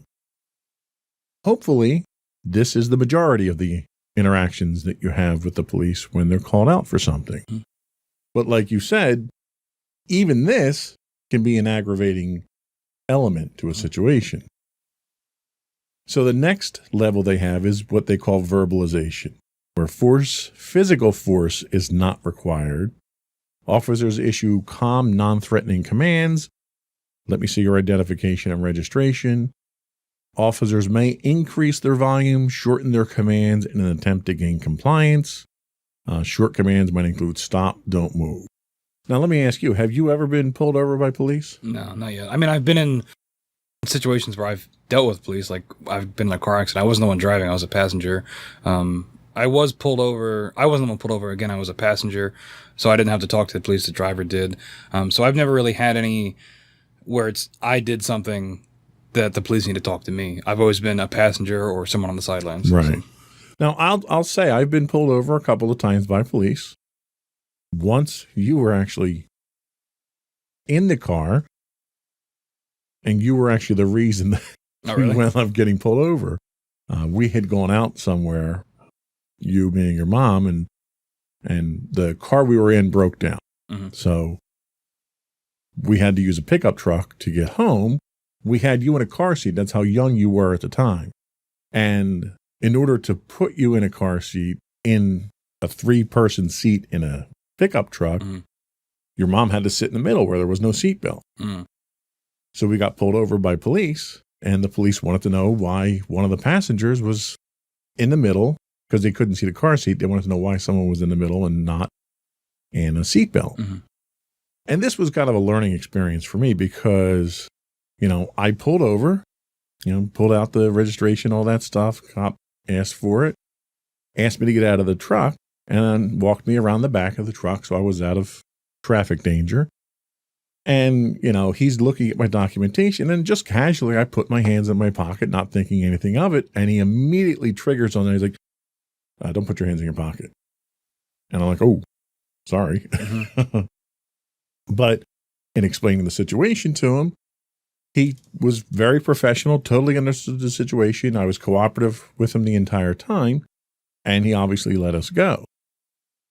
But anytime that people are driving and they have a police officer show up behind them with flashing their lights, that's kind of an anxiety situation there, don't you think? Yeah, I mean, I'm still kind of new to driving. I've been driving for like a little under a year. And one time I was coming back from college, which is like a 20-minute drive. Most of it's highway driving. And I had a cop behind me on the highway the whole time. And I wasn't doing anything wrong, but I was always looking behind me, looking at the cop, which, distracts you from driving. Eventually, he followed me all the way down to, there's a barbecue place nearby, and he turned off. He was just getting some food. But he followed me for so long, it almost made me, I felt like I was more likely to get into an accident or do something wrong because I was so nervous about the cop behind me. Yeah, and that sort of speaks to what you were saying with just having police involved changes the entire dynamic of a situation.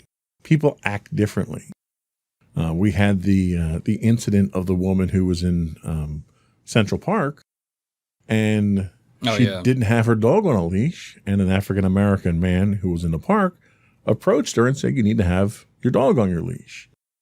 Well, she made a big deal about it, calling the police, saying this man was threatening her and everything, and basically leveraged what she knew was her power as Privilege a and white power. privileged individual.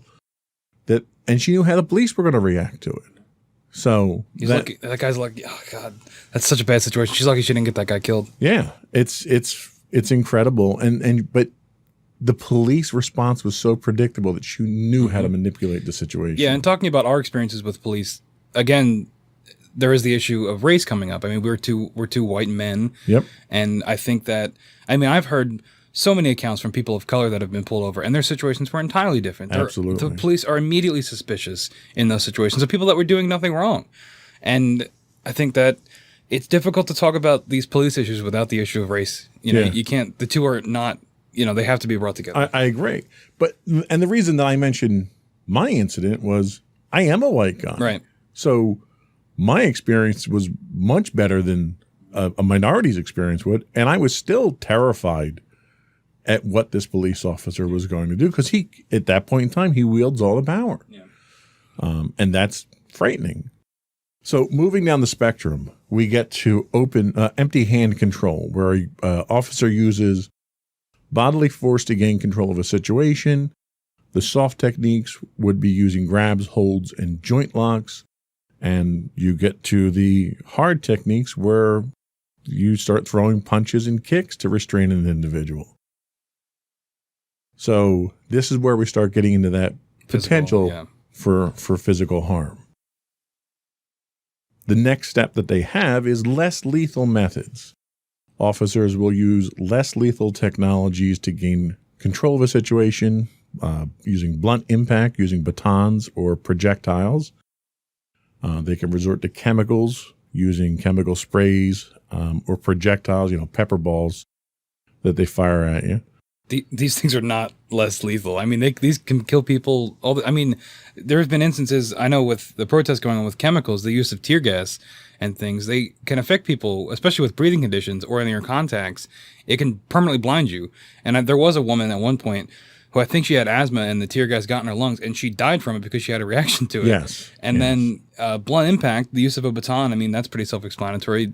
You could, if somebody hits the concrete because you knocked them out with a baton, that might be out of your hands and not your intention, but that could still kill them. Well, and you can still kill somebody with a blunt impact. Right. If I hit you on the head with a baton, I can cause brain damage and kill you. And the last one, the CEDs, or conducted energy devices, to immobilize a target. Tasers, right? That's what your tasers are, yeah. Those have set people on fire in some instances, stop people's hearts if they've got pacemakers that the officer is unaware of. Yep. And look, I understand that if someone with a pacemaker tries to pull a gun on the police officer, the cop's not going to have time to worry about that to tase him.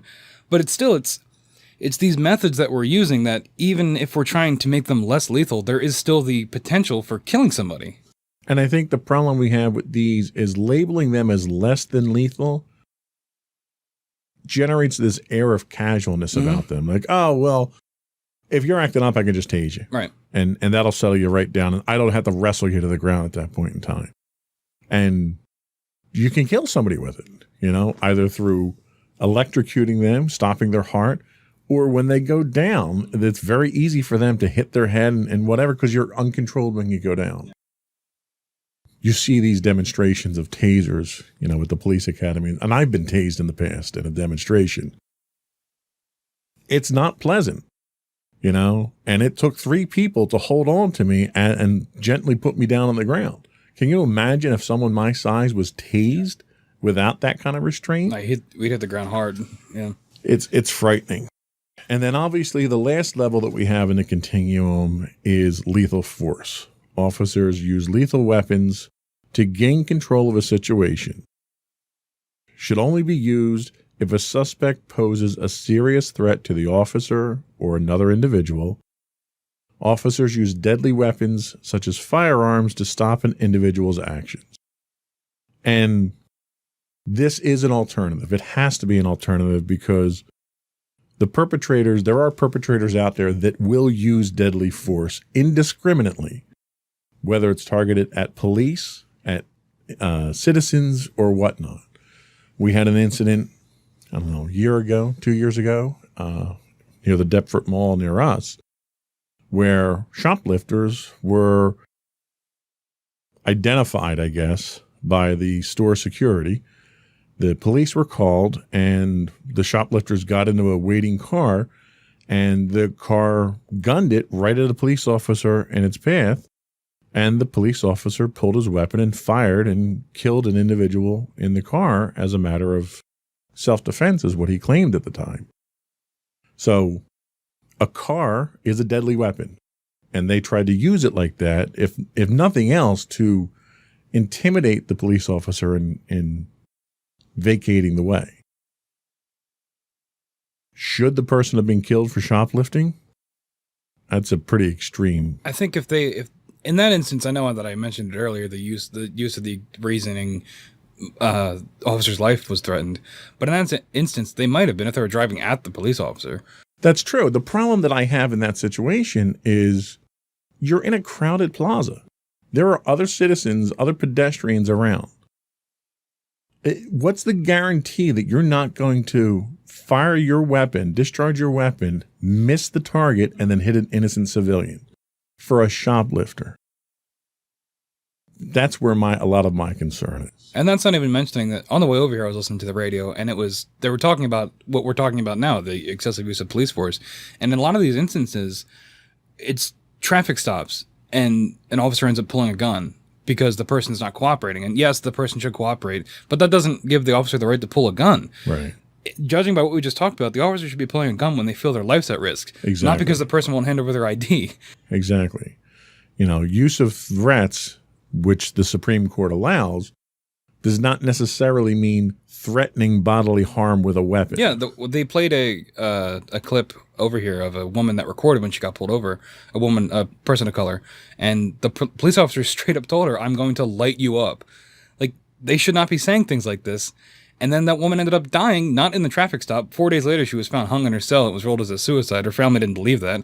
But it's things like this where the use of firearms to intimidate is a real problem. Yeah. So let's take a quick break here, and we'll come back, and we're going to talk about what excessive force is and what unreasonable force is.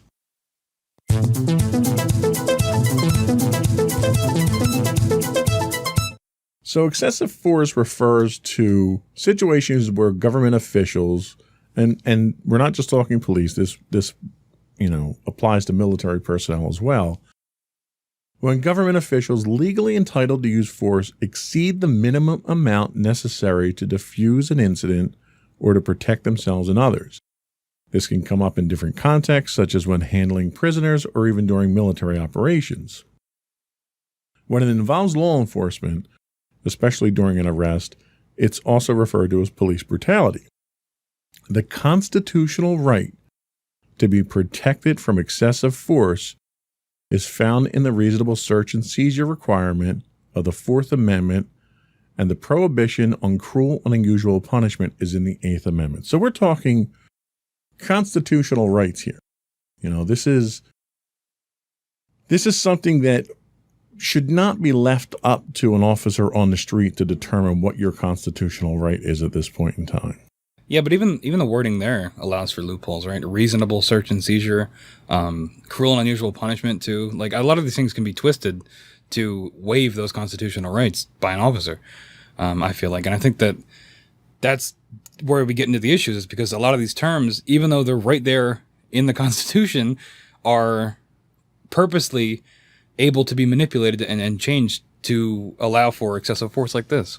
And that's a perfectly valid point. And a lot of times, if you're going to challenge these field interpretations of the Constitution, you have to do that in a court of law before a judge. And in order to do that, you have to survive the encounter. And if you don't, then it's really not in your favor at that point, is it? So unreasonable force, in the Supreme Court case of Tennessee versus Garner, the court found that police used excessive force by shooting an unarmed, non-threatening teenager in the head while fleeing a house he had burglarized. At the time, the Tennessee law authorized the use of, quote, all the necessary means to effect the arrest of fleeing suspects regardless of the situation. Which, what could possibly go wrong with that wording? Yeah, I mean, I guess going into it, he had burglarized a house, so that was their justification. He might, I mean, even it says so non-threatening, so maybe they weren't aware that he wasn't armed. I don't know. Well, he's running away. Who's he threatening while he's running away? Not to mention that they're not supposed to shoot you in the head, right? They're supposed to be aiming for center mass, right? So the court overturned the state law because it allowed for unreasonable use of force in violation of the Fourth Amendment. So again, we have to appeal to the courts. Doesn't do anything for the victim in this case, but hopefully we get some reform later on that it solves some of these problems. The court ruled that deadly force can only be used during an arrest if it's necessary to prevent the escape and the officer has probable cause to believe the suspect poses a significant threat of death or serious injury to the officers or others. See, there's that loophole wording again, you know? I feel like, again, the officer, it goes to the office. The officer is the one that has to determine it. So again, we get back to what we talked about before, making those split-second decisions in the field. What is probable cause in any given situation if they're all different, you know? Yeah, well, and I think in this case here, let's go back to that scenario we talked about in Deptford with the shoplifter. So somebody flooring it in the parking lot there, trying to kill an officer, let's say, could easily be construed as being dangerous to anybody else in that plaza as well. So there probably would be justified based on these rules. Yep. Here, if this kid is running away from the police, even if he had a gun, if he's not firing that gun off indiscriminately at other people, he's not immediately a threat. And then necessary to prevent escape. If the kid was on foot, I mean, there had to have been another way. Yeah, you can't run the radio, right? So police can easily call in backup for situations like that. So they go on to summarize and say excessive force by police brutality doesn't just apply to cases of deadly force, but can also be found where injuries are relatively minor, but resulted from the unreasonable use of force. So the headlines today are dealing with unfortunate deaths, which are obviously a concern, but you don't have to die in order to have a case against the police for unreasonable force. They could easily cause long-term permanent injury that's covered as well. So let's take a quick break. We'll come back and we're going to talk about some ways that you might be able to find some protections available.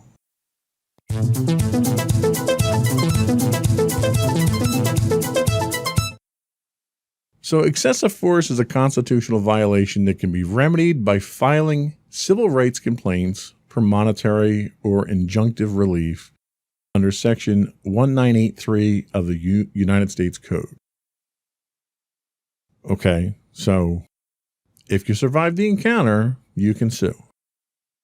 I'm not sure that that's something that leaves a lot of comfort for the people that are victimized by this. Well, that's if you can even afford to sue, right? I mean, the legal fees are going to get out of control, especially when these cops are typically backed by unions, which are going to, go to bat for them no matter what. And we're seeing that a lot now with the protest and then subsequent officers getting fired or paid leave, things like that. Right. Police unions are some of the biggest obstacles, and I know that we have a section on that coming up, but they're some of the biggest obstacles in any kind of actual law, civil suits or civil rights complaints, things like that. Absolutely. Now, you can also file a complaint with the United States Department of Justice, who might decide to investigate your case, although that's optional for them. When deciding whether a government official, such as a police officer, engaged in excessive force, courts look at the totality of circumstances to determine whether the actions are objectively reasonable. In making this determination, judges use the perspective of a reasonable officer on the scene lacking the benefit of hindsight. Now, let's take that statement for a second there. What is a reasonable officer? Maybe they had a bad day. Maybe they had a bad morning. Bad cup of coffee. Right. That's the thing. You've got human error written all over this because you don't know what mindset that person was in. You don't know if that person was an anti-Semite and dealing with a Jewish suspect or a racist dealing with an African American suspect, and it completely changes the mindset. Yeah, and I kind of think I'm kind of the mind where these things are worded intentionally, that the officers are always portrayed in this positive light in these kind of situations, even if they were the ones that took a life unnecessarily. They're the reasonable officer. They're without the benefit of hindsight, things like this. This is where the systematic aspect of it comes in, It is. And again, I don't want to turn this into let's bash the police, because I think the vast majority of law enforcement officers out there are genuinely interested in enforcing the law and protecting people. But there are bad cops. We know there are bad cops. And the system itself does a very poor job of weeding out these bad cops. And the bad cop argument is always, because that argument would never apply to any other profession. If a surgeon kills 10 people, they're not going to, they'll fire the surgeon. He'll get malpractice. He'll lose his license. If a cop kills someone like George Floyd or Breonna Taylor, who's murderers or not murderers, that's a different subject, but those officers are still free to go. And in situations like that where people are killed for no reason, the bad apples are not taken care of properly. I agree. Yeah. And when we get to the George Floyd case, we'll talk about that in more detail. Yeah. Hopefully what we're seeing today is going to change that. But yes, you're right. Traditionally, that's been the case. I do think that also today, what we're living through now is important because you have things like social media and public outcry that I think is making a lot of sweeping change to get rid of and tend to help the systematic issues that we're seeing now. People are calling it out. People are saying when they see it, so it's less obvious to hide. We have a lot more tools today to point out the injustices that we had 10 years ago. So in talking about what remediation you have, we're talking about this perspective of a reasonable officer. So the courts analyze factors such as the severity of their underlying crime or circumstances, which, you look at the Eric Garner case where he was allegedly selling illegal cigarettes and was executed for it. I think we had a breakdown in the system there. They look at whether an immediate threat to safety of an officer or others exists. Perfectly reasonable. They look at whether the individual was actively resisting arrest or attempting to flee. Last time I checked, resisting arrest was not punishable by death. So, might have to throw that one out too. They look at whether there were alternatives that were available or whether warnings were provided that or could have been provided. So, and again, we're not talking about death in all of these. We're talking about excessive force. So these all do apply here, but again, the goal of this is to look at what the end game is on this here. And recently in the news, the end game has been executions. Yeah. And another argument that's usually used to defend police that use excessive force is the whether warnings were provided or could have been provided. People say, oh, well, why didn't they just comply? Why didn't they just stop resisting? And it's not always that simple, especially if they're seriously injured. They might have been scared, scared for their life. If they're in pain or, I don't know, it's not as simple as, oh, you just ignored a warning, I think it's not as black and white as well. And the problem that you have is the police are propagating this problem themselves with all of these incidents. If there's a high percentage chance of an African American getting pulled over by police and dying, then they're going to avoid being pulled over at all costs. Yep. Because I don't care if I have a broken tail light, you don't get to kill me for it. So that excessive use of force, and it's, the majority of, let's just say, traffic stops. The majority of traffic stops in this country every day go off without a hitch. There aren't any problems.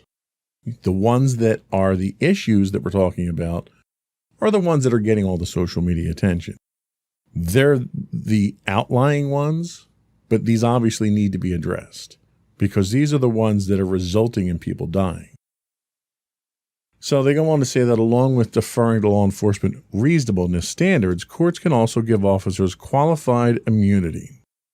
This protects public officials from civil liability for violations of rights so long as they were reasonably performing their duties and the rights involved were not clearly established. Now, this is where I have a problem. It's like diplomatic immunity. It is. And at what point in time and what court in this country has the right to deny someone their civil liberty rights? You don't. Even the Supreme Court cannot deny you your rights under the Constitution. So this whole idea of qualified immunity, I think, is a bad precedent that we have floating over us. And it starts to blur the line between like protectors and guards almost, you know, where their job is no longer to protect because they can get away with whatever they want. That's exactly it. If you remove the consequences of someone's actions, they're not going to have any restraint whatsoever on those actions. It reminds me of, and Watchmen on HBO is a great show that deals with a lot of this, but there's a quote from the original book where it says, "Who watches the Watchmen? Who oversees, you know, these type of officials?" Right. So they go on to kind of elaborate and say in excessive force cases, qualified immunity can protect police officers in harder to evaluate situations where there's a hazy border between excessive and acceptable force. Yikes. That's exactly what you don't want. You don't want to protect them there because you want them to understand the decision that I'm about to make in pulling this trigger is going to have consequences. And if there's no consequences associated with it, they're going to feel far more at ease to pull that trigger. And it makes excessive force a more likely option, too. Exactly. Which we talked about before, because if there isn't consequences and if there's a hazy border between excessive and acceptable, then what's the difference? Right. Excessive becomes the new acceptable. What the courts need to do is remove that haziness. You know, you need to make sure that your people are trained, make sure that the situations are well understood, make sure that the reason that this guy is pulling his gun on a suspect is because he needs to. Yeah, which comes with holding officers accountable, which is not what's happening. Absolutely.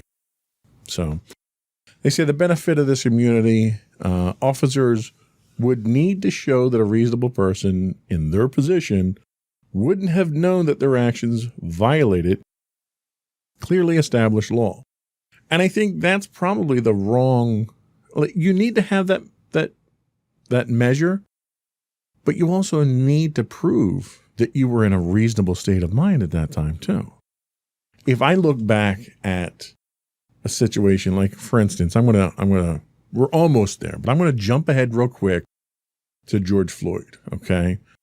So George Floyd was ultimately executed, allegedly, because it hasn't been proven in court yet, by Officer Derek Chauvin. Now, if we look at Derek Chauvin, prior to this incident, he had 18 complaints on his official record, 2 of which ended in discipline, including letters of reprimand. He'd been involved in 3 police shootings, 1 of which was fatal, and he had had a reputation at a club that he was a bodyguard, a bouncer at, of using excessive force on minority crowds. How are you going to explain to me, when you're dealing with a man who, by the way, George Floyd worked at the same club as a bouncer too, how are you going to explain to me that you're handling this individual with a record like that and that you're in a reasonable state of mind? You're not. Not to mention that even what he won medals for involved killing people as well. I mean, sure, it was for a suspect that pointed a shotgun at him, a domestic violence incident where he broke down the door and shot at someone who reached for a pistol. In those things, he was probably at risk. But he still killed people and got rewarded for it, which in his own mind would be fuels that mentality. Yeah. So, all right, let's step back a second. I wanted to talk about some examples of unjustified deadly force. And the first one, I think that really kicked off the awareness campaign in recent memory was Eric Garner, 17th of July, 2014. So he was allegedly selling illegal cigarettes on the streets of New York on Staten Island. He wasn't threatening anyone or being violent towards the officers. The officers attempted to make an arrest and wrestled Garner to the ground and then put him in a chokehold, which even at that time was an illegal hold for police, but they still employed it. Gardner repeatedly said he can't breathe. And this is where a lot of our Black Lives Matter movement comes from here. And that's why Black Lives Matter focuses on the choking of him at this point in time. So the officers continued to press his head into the ground and kept him in a chokehold. He suffered neck injuries and died because of these compressions. The case was considered to show police officers using illegal maneuvers and excessive force. However, neither of the officers involved were charged with a crime. The officer who put Garner in a chokehold was stripped of his badge and his gun, and the supervisor was charged with failure to supervise and stripped of her badge and gun. So you can kill someone. You just got to give up your badge and gun. Right. And I think that's where a lot of the issues come in. They murdered him, you know? That's if it wasn't a cop, if it was anybody else, they would be going to jail. And I don't think they'd be able to get out of it. And I think I could be wrong, but there is footage of this, right? There is footage. Absolutely. Yeah. And it's tough to watch, but I do think it is necessary to watch. Because you can see, you can read about this in the paper. You can read about, the excessive force. But when you see someone die from this, it gives you an entirely different perspective because it makes it real. And you see the casualness of it and how they're just holding him. Yeah. And then he's just gone, Yeah.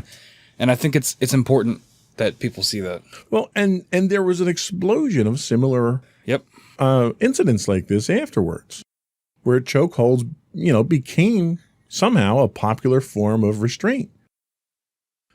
So let's, we're going to take a big leap here, and we're going to jump forward to George Floyd, which kind of spurred all of this. So I want to make sure we give him proper time. Now, George Floyd was a 46-year-old. He was killed by, as we said, Officer Derek Chauvin in Minneapolis, Minnesota.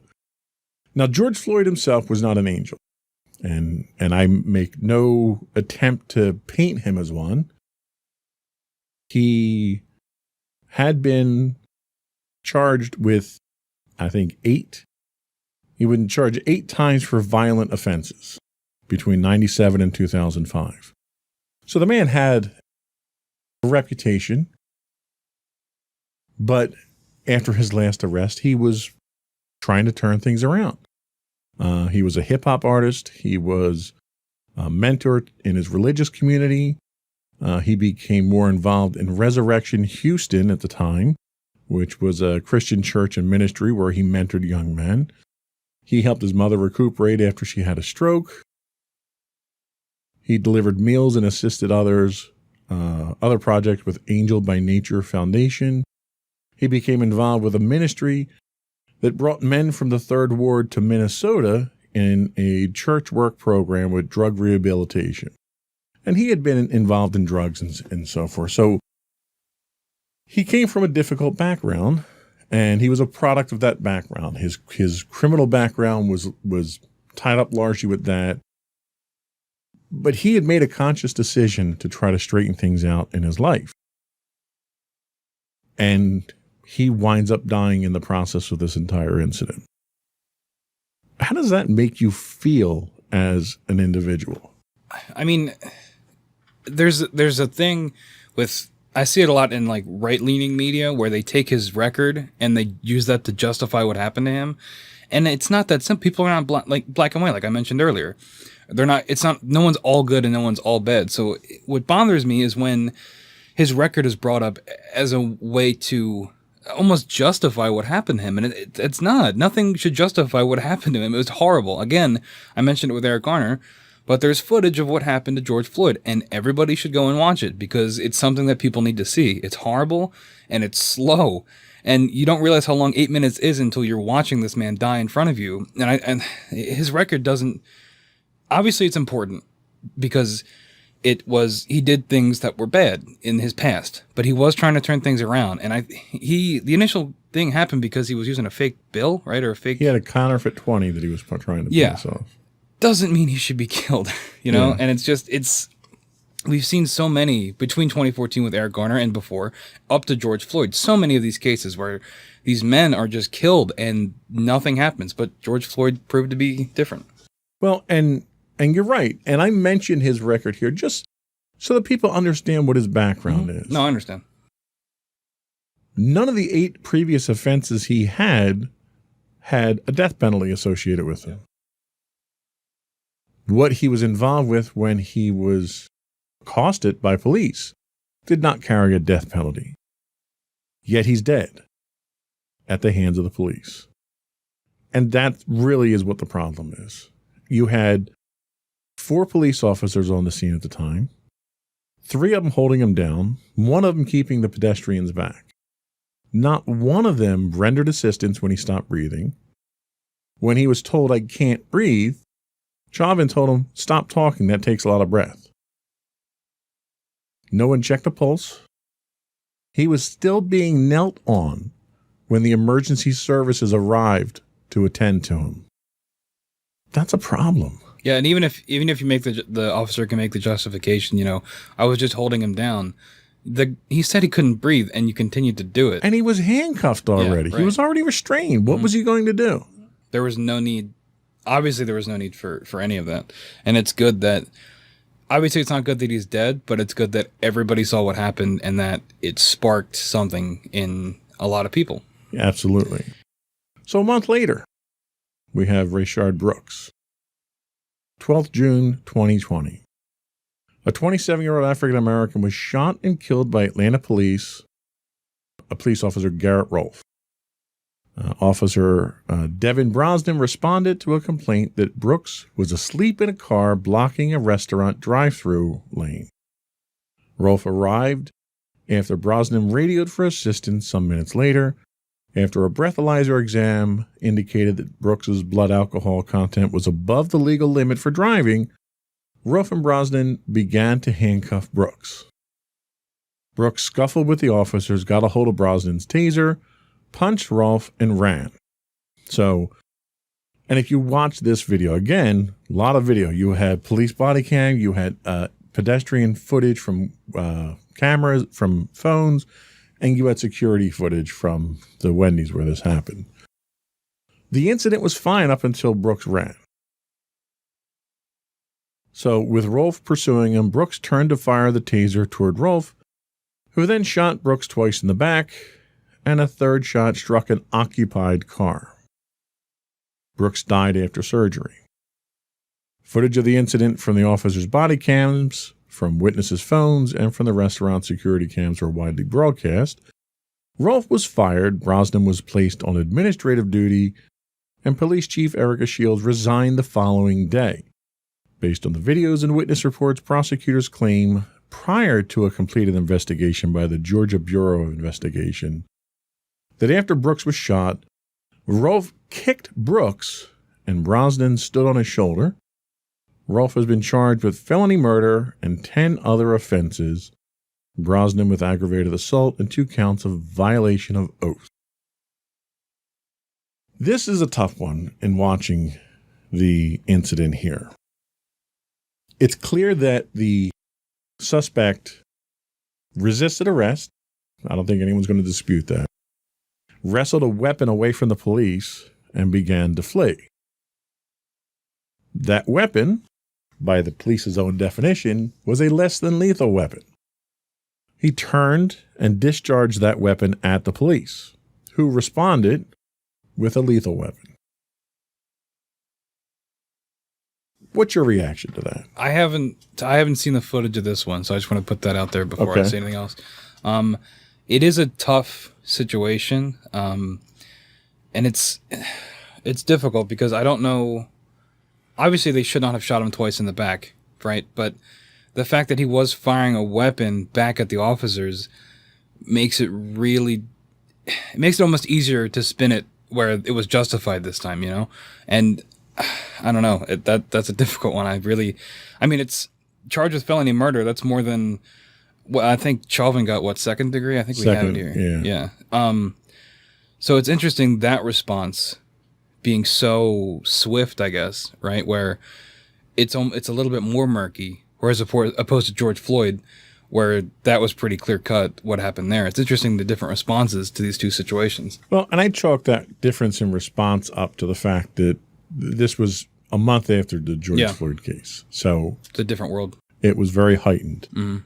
The concern that I have is the situation in which that firearm was discharged did not meet the minimum criteria that have been required. Okay, the situation was the suspect was fleeing, did not have a deadly weapon, was not posing a threat to anyone else, even though he discharged a less than lethal weapon at the police. That basic premise of he was not a danger to someone else wasn't there. So, execute him as he ran away, I think kind of violates what that standard is. Not to mention that the police also hit a occupied car, right? And there's my other concern. So you're in a busy drive-through in a residential area, and you're indiscriminately firing your firearm 3 times, hitting the suspect twice. And what did you need the third shot for if you already hit him twice? Yeah, that it could have been somebody relatively innocent could have been killed with no warning, really. Yeah. We live in a very difficult time right now, as demonstrated by just these 3 incidents here. And I think the future is, if nothing else, there's going to be change. And we're running, we're already at the 1 hour mark, so we're a little late here, but I think the topic is worth spending the time on. Mm-hmm. We're going to take a quick break and we're going to come back and we're going to talk about where we think the future is going to go with this.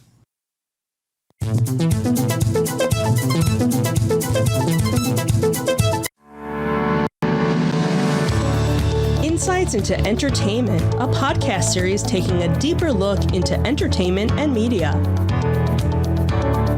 Our husband and wife team of pop culture fanatics are exploring all things from music and movies to television and fandom. We'll look at the interesting and obscure entertainment news of the week. We'll talk about theme park and pop culture news. We'll give you the latest and greatest on pop culture conventions. We'll give you a deep dive into Disney, Star Wars, and much more. Check out our video episodes at youtube.com/insightsintothings. Our audio episodes at podcast.insightsintoentertainment.com, or check us out on the web at insightsintothings.com.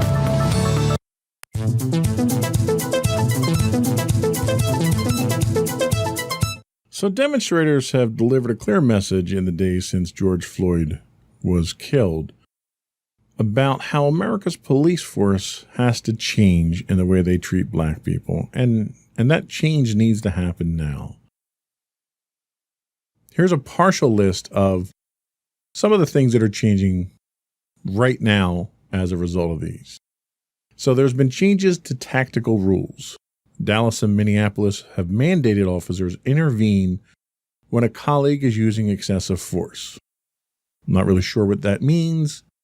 They intervened when Chauvin was using excessive force on George Floyd. Of course, they intervened by restraining Floyd even further. So I'm curious to see what the details of those are. Seattle banned the covering of badge numbers so that, you could find out who these police were.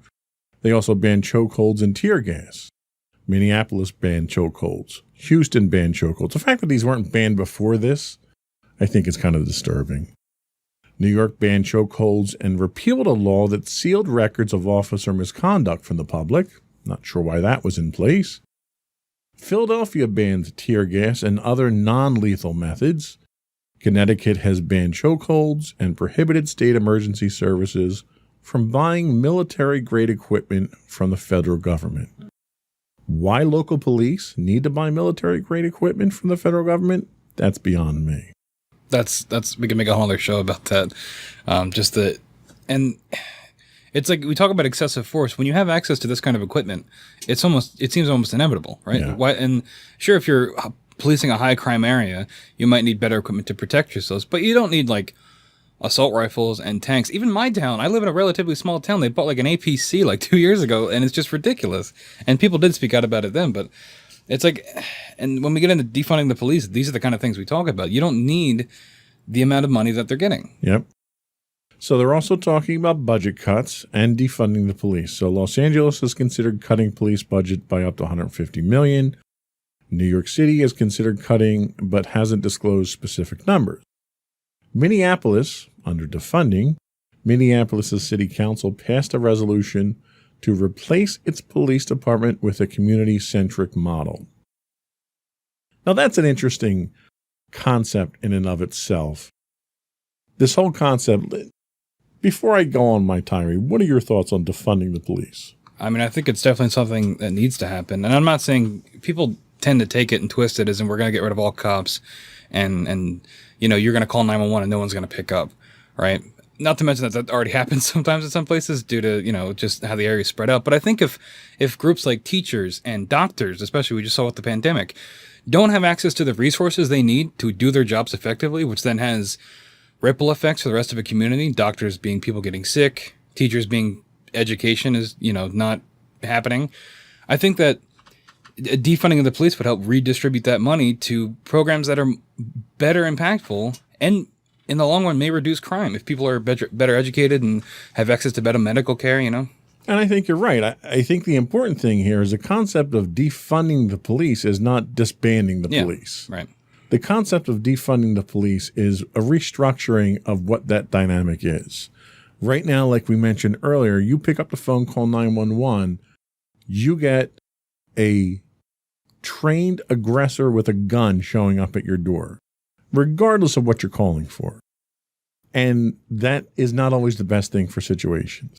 The idea of having a community-centric model would have perhaps counselors that show up during a domestic dispute. So instead of having a police officer show up trying to resolve something that they're completely untrained to do, you've got people who are trained to diffuse these situations. You do not put a police officer in front of a hostage taker and expect them to resolve the situation. You put a hostage negotiator in front. They're specially trained to deal with these situations. So defunding the police is about changing how we respond.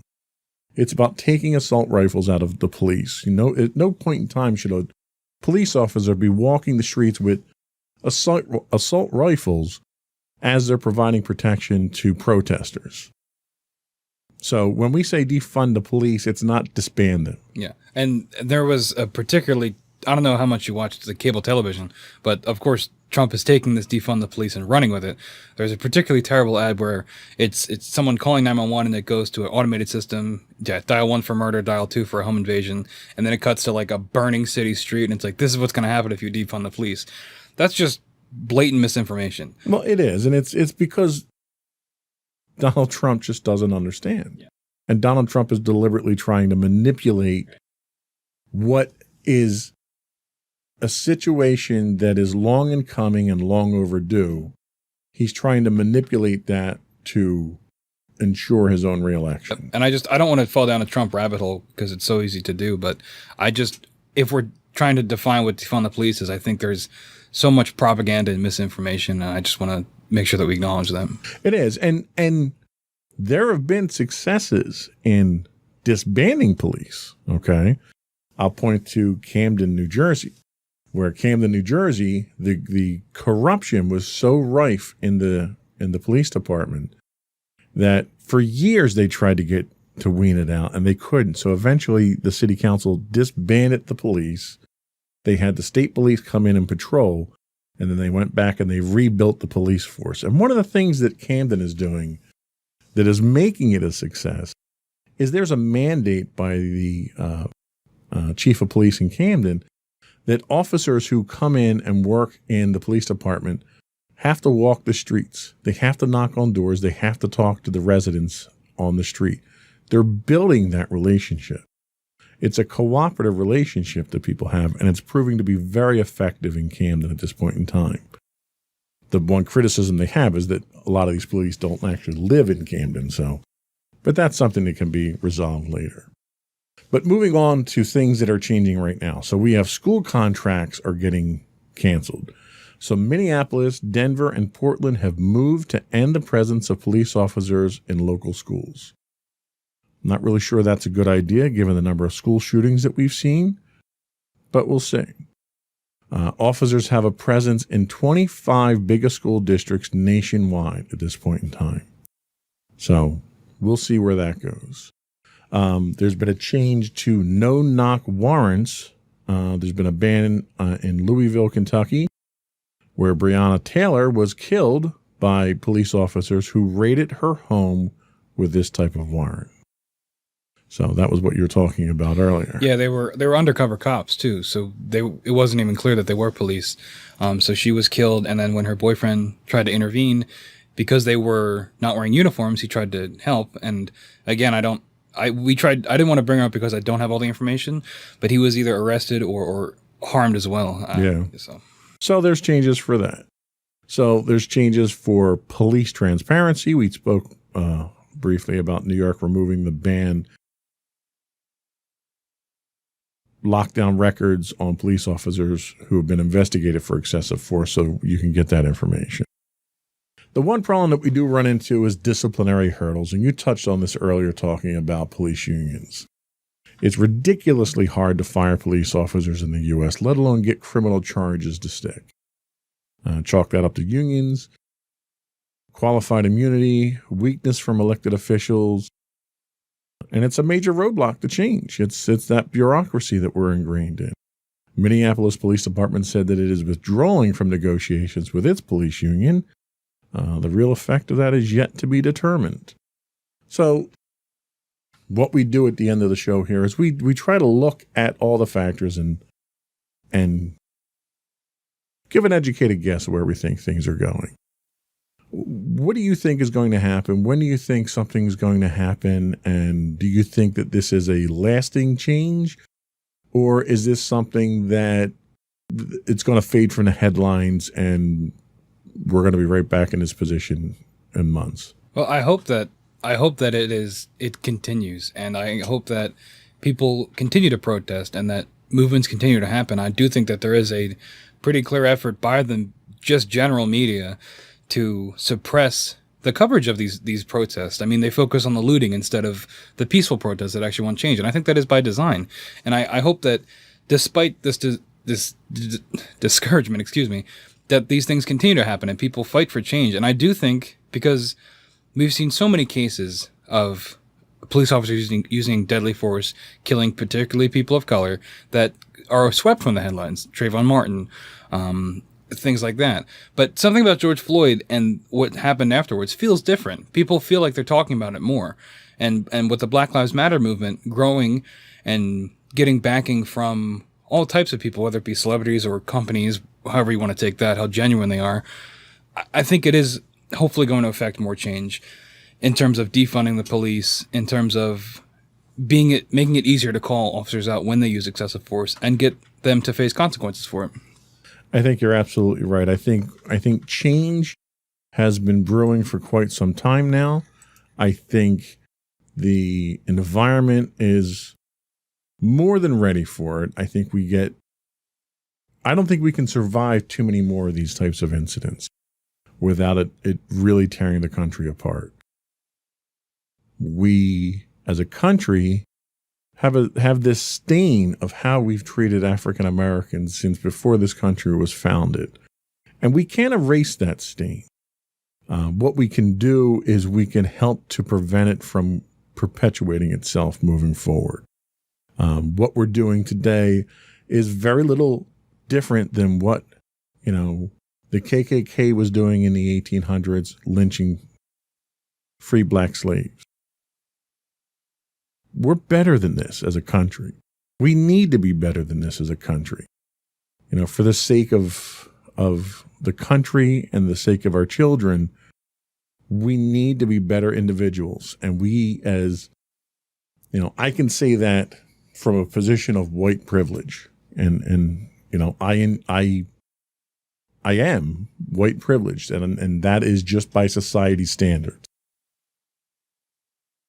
But everyone should be free from the fear of ridiculous repercussions from the police. I've watched a number of podcasts on this subject already and news interviews and broadcasts, and the level of anxiety that I experience if I get pulled over by police pales in comparison to what an African American does. And We're talking some very affluent African Americans who get pulled over and are treated like criminals just by default. And that premeditated discrimination is what leads to these situations. And I think we're ready for a change. I think before we reach that change, I think we've got some work to do. Our current administration is not going to allow the changes that need to be happening. We need to have an administration change, whether it's in November or 4 years from November. I don't know, but I can tell you that under the current administration, we're not going to be allowed to do the things that we need to do to make things right, or to even start to make things right. Like I said, we can't erase that stain, so we can never make things right. What we can do is make things better. We can have a better future. And sadly, with the leadership that we have today, we're not going to be allowed to do that, because every effort that we make today is going to find unreasonable resistance from the administration. So we're probably months away from any real change, but I think society is going to demand that change regardless. So that's my 2 cents on it. Did you want to add anything? Just like I said at the top of the hour, I do really think it's important to donate if you can. I know it's tough with the pandemic financially for everybody, but if you can donate to a lot of organizations, it's good. Sign petitions, even if you don't think it helps, it does, because it contributes to that social outcry. And especially if you're from a position of privilege, one of the biggest things you can do is have difficult conversations with people that you know. I've had to do it. Confront them about if they're casually racist or things like that. Confront them about their stance on police, if they advocate for police excessive force or for just racism in certain situations. You have to be the one to say something, because people aren't going to change because they see a news story, right? People are going to change because their friends and family say, hey, this is wrong. What you're seeing on TV, these people being killed, is wrong, you know? And I think that that's one of the ways that real change can be brought about. Very well said. I agree with you 100%. I think that was all we had today. We did run a little bit late, but I definitely think it was a topic that was worth covering. Before we go, I do want to invite folks to check out our long-form articles on Medium. You can get those at medium.com/insightsintothings. We would love to hear feedback from you on what we're talking about, what your opinions are, and what you'd like to hear more of us talk more about. You can email us at comments@insightsintothings.com. You can get us on Twitter at insights_things. All of our videos are available on YouTube at youtube.com/insightsintothings, or you can get all of our content on our website at insightsintothings.com. And we do stream 6 days, in this case 7 days this week, on Twitch at twitch.tv/insightsintothings. Anything else you want to say before we go? Nope. All right. Then I think that's it. Another one in the books. Bye.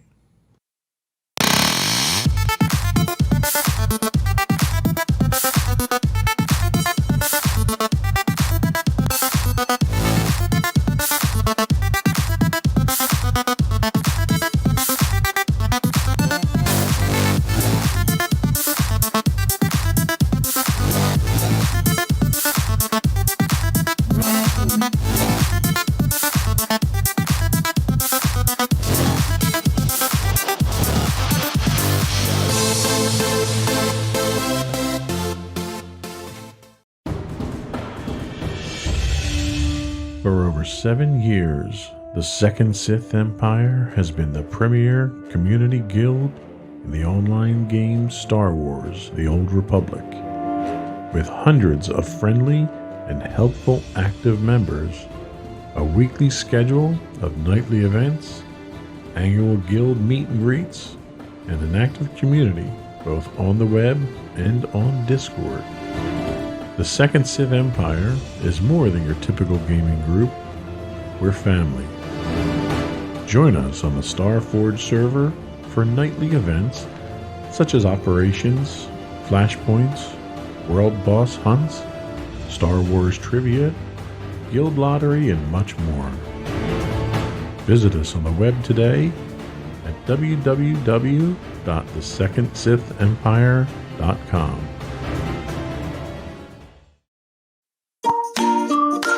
Insightful podcasts by informative hosts.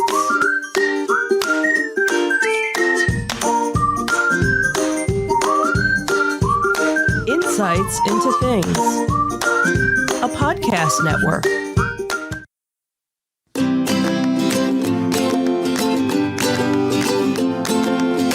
Welcome to Insights into Teens, a podcast series exploring the issues and challenges of today's youth.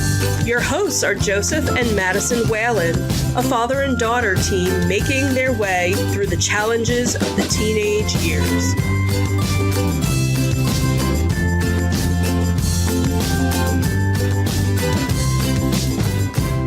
Welcome to Insights into Teens. This is episode 91, Conflict Resolution.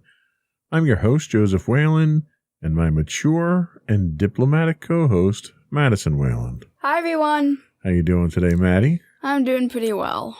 So how was your week this week? Pretty stressful. Yeah. Yeah, I had a lot of stuff for school, especially coming back from the break. And honestly, I'm just glad it's the weekend now, so I can at least have some type of relaxation, even though I still have work I need to do.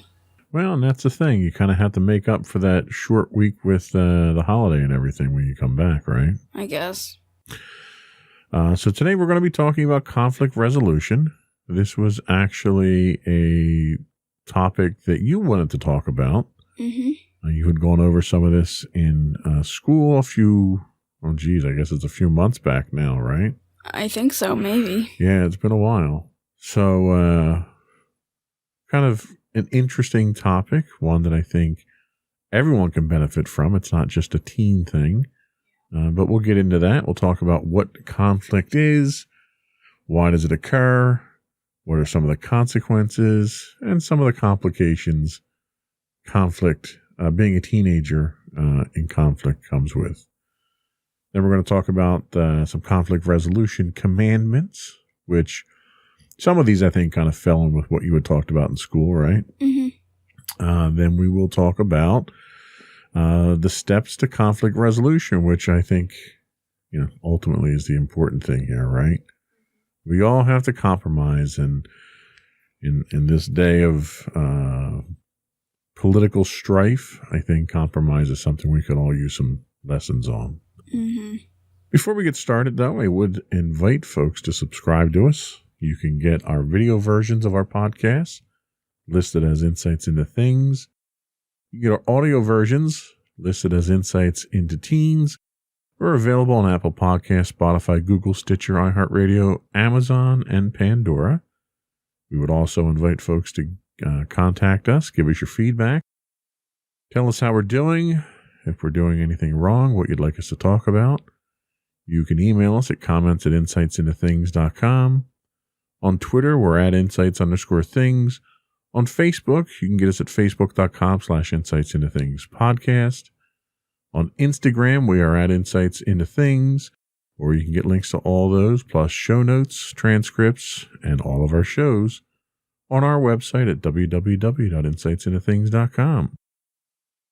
Now that all the boring stuff's done, you ready to get into it? Sure, why not? All right, let's go.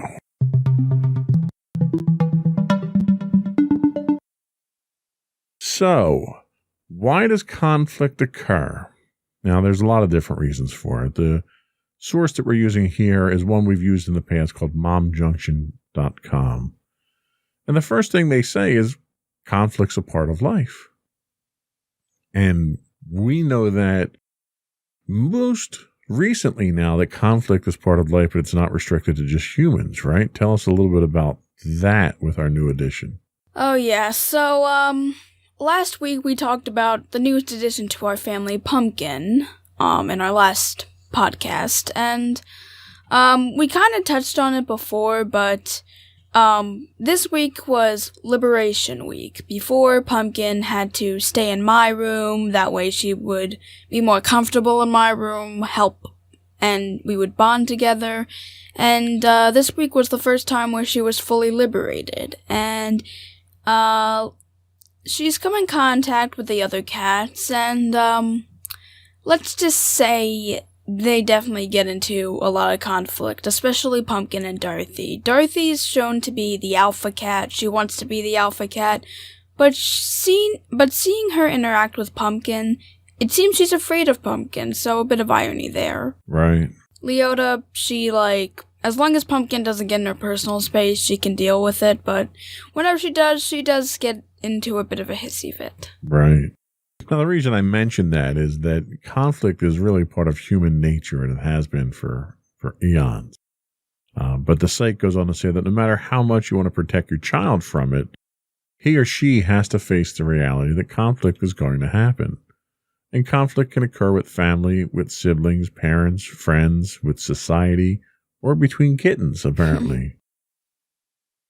One thing you need to teach your teenagers is that conflicts need not be a negative experience. And I think that probably catches a lot of people off guard is that, a conflict is not a fight. A conflict could be a difference of opinions. It could be a debate on certain topics. So conflicts themselves aren't necessarily a bad thing. And it's important to understand that when there is a conflict of some nature, that you can make it a positive experience. You can make it a learning experience. You can make it an educational experience overall. And remember that conflict can lead to change, and change can be positive. So, for instance, if we're talking about, you might like, I had an example before the show and I can't think of it now. But you have an example on how you want the furniture arranged in your room, okay? And I might think differently. You might want, your bed in a certain spot because it gives you better light. And I might suggest we put the bed in a different spot that gives you more room, and there's positives and negatives to both, and you might not have explored the aspects that I had. And at that point in time, it's a conflict, but it's not a fight, right? Yeah. So you may, because of your listening to me during the conversation of the conflict, you may see things from a different point of view and try something different. It might turn out better. Mm-hmm. So that's kind of what we need to keep in mind here. So consequences of teen conflicts. They also go into that. And they say without the necessary skill set, a teenager cannot land in tough situations, or a teenager can land in tough situations when it comes to conflicts. And I think this comes to just about any kind of interaction that you would normally have, right? If you don't know how to speak in public and you have an assignment where you have to speak in public, you're going to panic. You're going to not be able to do it well, right? Mm-hmm. Tell us a little bit about the conflict resolution skills that you learned from the course in school. Well, one of the things they talked about was if you and one person are in a conflict and you're both very standing on your opinions, you can call in someone called a mediator. And the mediator is basically an outside person that wasn't involved in the conflict to begin with, so they can hear both sides and think of a way to help both sides, either with a win-win solution or a compromise. And that's a role that you've played quite frequently with your friends, right? Mm-hmm. Where you may have two friends that are in conflict with each other, and you step in and mediate that discussion and try to get them to agree on things. Describe a situation that you've had to do that in where it's turned out in a positive light. Well, for one of the instances, my friends, basically have misunderstandings with each other. My one friend kind of gets emotional at certain things, and my other friend doesn't fully understand it. So whenever my one friend would get emotional and my other friend wouldn't be able to understand it, I'd be the mediator and try to help them work it out. Like, I tell my one emotional friend that, hey, it's okay, it happens, you just need to learn how to handle it. And I teach my other friend, hey, this happens to her, you might not fully understand it, but you might want to do it in order to help her out. Right. Now, conflicts can happen at home, where unresolved conflicts can lead to strained relationships. One of the conflicts that we had recently was the debate about whether or not we were going to get another kitten. Now, I did not want to get one. Obviously, you and Mommy did, so I was outvoted there, number one. But the compromise that we came to was, we came to terms on how we were going to get the kitten, what kind of kitten we were going to get, what your role in taking care of the kitten was. So to resolve that conflict, we all came to terms with that, and we understood that, okay, it's not just fun and games, it's a responsibility thing. It's going to be a learning lesson for you. You're going to take care of the cat. We're going to get a certain kind of cat that'll bond to you. So that's how we resolve that conflict. Do you think that conflict resolution solution that we came up with is working out so far? I mean, yeah, I definitely have learned to take responsibility, and in fact, I actually feel like I'm a real parent because I've been having, these little panic attacks when Pumpkin's leaving the nest, as if, your own child was going and doing their own thing, going out for school, and, since she was no longer under my guard, and I knew the other cats weren't particularly kind with her, I got so panicked the one day of liberation that I ended up locking her in for the night. Oh, wow, that's funny. Yeah, I got so panicked with it that, I got connected to her, just like a mother would connect with their child. Exactly, yeah. I started getting these parental feelings that you'd kind of get with your own family, with your own child. And that's good. That's exactly what we were hoping for.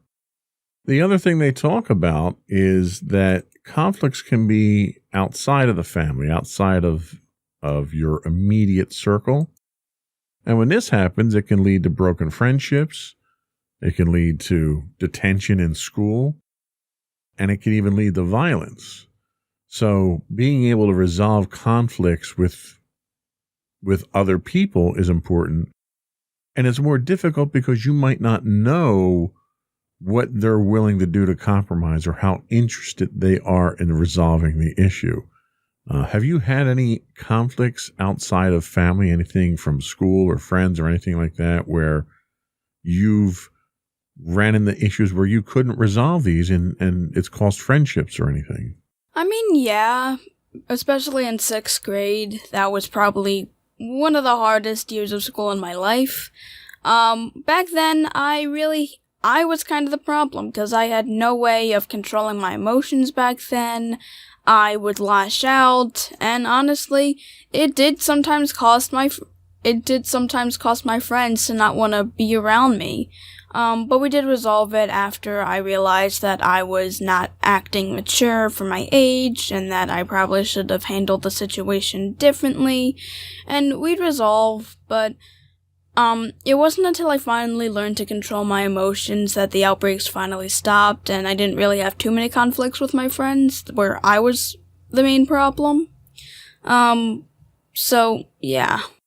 Now, was that possibly a product of the fact that the friends that you hang around with or were hanging around with at the time were a couple years younger than you, and they hadn't reached that point in their development where they were having those hormonal struggles where it was affecting their ability to control their emotions?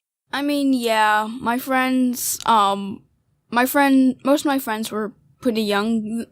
Most of my friends were pretty younger than I were younger than I was, and I'd sometimes lash out at them because I had no because I was just experiencing the emotions and I had no real reason to control them. But I'd actually go to recess and hang out with my one friend who was the same age as me, and she'd normally help me calm myself down. We'd talk about what happened, and we'd just, try to calm each other down. And then by the end of the day, I'd apologize to my younger friends, and we'd be back to being friends. Right. And that's usually how conflict resolution works. Mm-hmm. Now, the last thing that they do talk about here is the complications of being a teenager compounding conflict resolution. And they say the time between adulthood and childhood is full of changes, both physical and emotional. And that's clearly what you were talking about here, where the emotional changes were becoming an issue. They say with hormones raging, teenagers often find it difficult to be social. Do you have that issue? Do you find social interaction to be difficult going through this period of... You're largely through it at this point in time because you are pretty good at controlling your emotions, but do you find that was causing social problems for you? I mean, yeah. I kind of started getting a little scared about being around people because I was afraid that at some point I might lash out at them even when they didn't deserve it. And I kind of just was in fear and kind of just tried to spend most of the time alone, trying to keep my emotions as calm as I could at the time. Now, they say that temper tantrums, sulking, and ignoring parents are all standard teenage behavior. You didn't really go through a lot of these. You had some emotional outbursts, but do you think that these symptoms were things that have caused issues with you as far as building conflict with parents, teachers, or friends? I mean, yeah, like I said, the emotional outbursts, sometimes it didn't happen at home. It would happen when I was around other people over the silliest of reasons. And yeah, I'd lash out at people, but it wasn't, horribly often. Like, it would happen sometimes. But after I realized this, I tried to hold up all my emotions until I got home, and then I'd basically just, scream. Or let it all out. So most teenagers feel that others just don't get it. Have you ever run into that situation where that's caused some frustration or conflict for you? I mean, sometimes, especially when I had the sadder outburst where I would just start crying for no real reason. I didn't understand it, and I didn't think you guys would understand it. If I didn't understand it, you guys wouldn't be able to understand it. That's basically what I went through. Right. And I think a lot of kids go through that, but I think the thing that would probably surprise you is how much your parents actually can relate to the situation, because we've all been there. Times are different, kids are different, but there's fundamental human behaviors that are consistent over the years that all of us have gone through. So I think you'd be surprised at how much insight your parents might be able to lend to you and how much they do relate to you. They don't relate to you now. Like, one of the things that I tell you is, well, you don't need to worry about this stuff now because the relationships that you have now are insignificant. They're a blip on the radar of a few years of your life that after you're out of high school is not going to matter. And I totally get the concept that me telling you that doesn't help you because you can't visualize where I'm at now.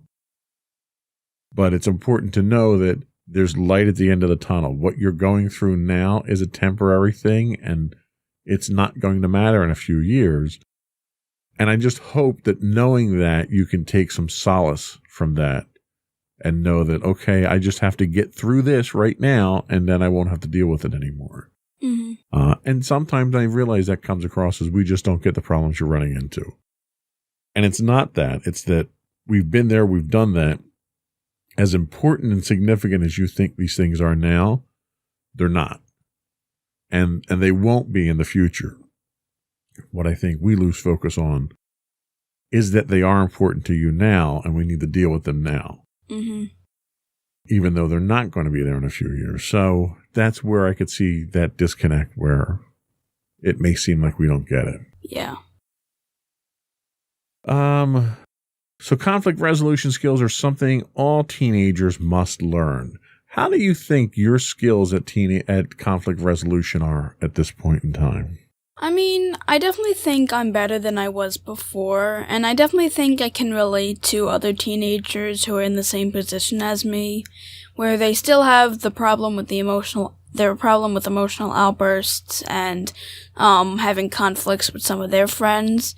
And and one of the things that my teacher actually talked about when we were learning about conflict resolution is that when younger people get in a conflict, it's better to have a mediator that is the same age as them, because it's more likely that that person will understand what the teenagers are going through and will be able to help them resolve it a little better than most adults will. That's a very good point. We'll have to reiterate that when we get to mediation later on. Alrighty.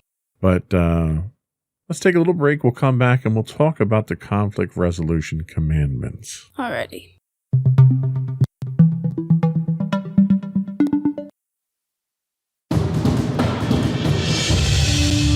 For over 7 years, the Second Sith Empire has been the premier community guild in the online game Star Wars: The Old Republic. With hundreds of friendly and helpful active members, a weekly schedule of nightly events, annual guild meet and greets, and an active community both on the web and on Discord. The Second Sith Empire is more than your typical gaming group. We're family. Join us on the Starforge server for nightly events such as operations, flashpoints, world boss hunts, Star Wars trivia, guild lottery, and much more. Visit us on the web today at www.thesecondsithempire.com.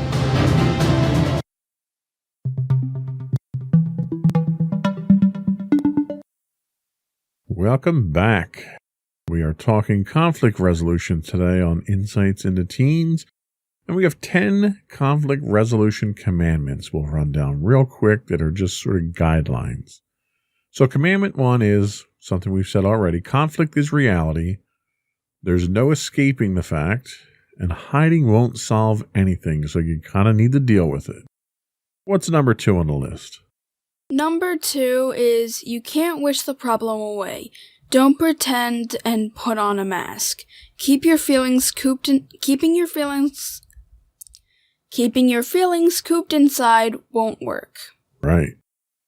Number 3, learn to deal with the problem, not the person. Conflict occurs because of a particular issue, not because of a person. I don't know if I necessarily agree with that. There are some people who are born to argue and make conflict, but we'll leave it at that.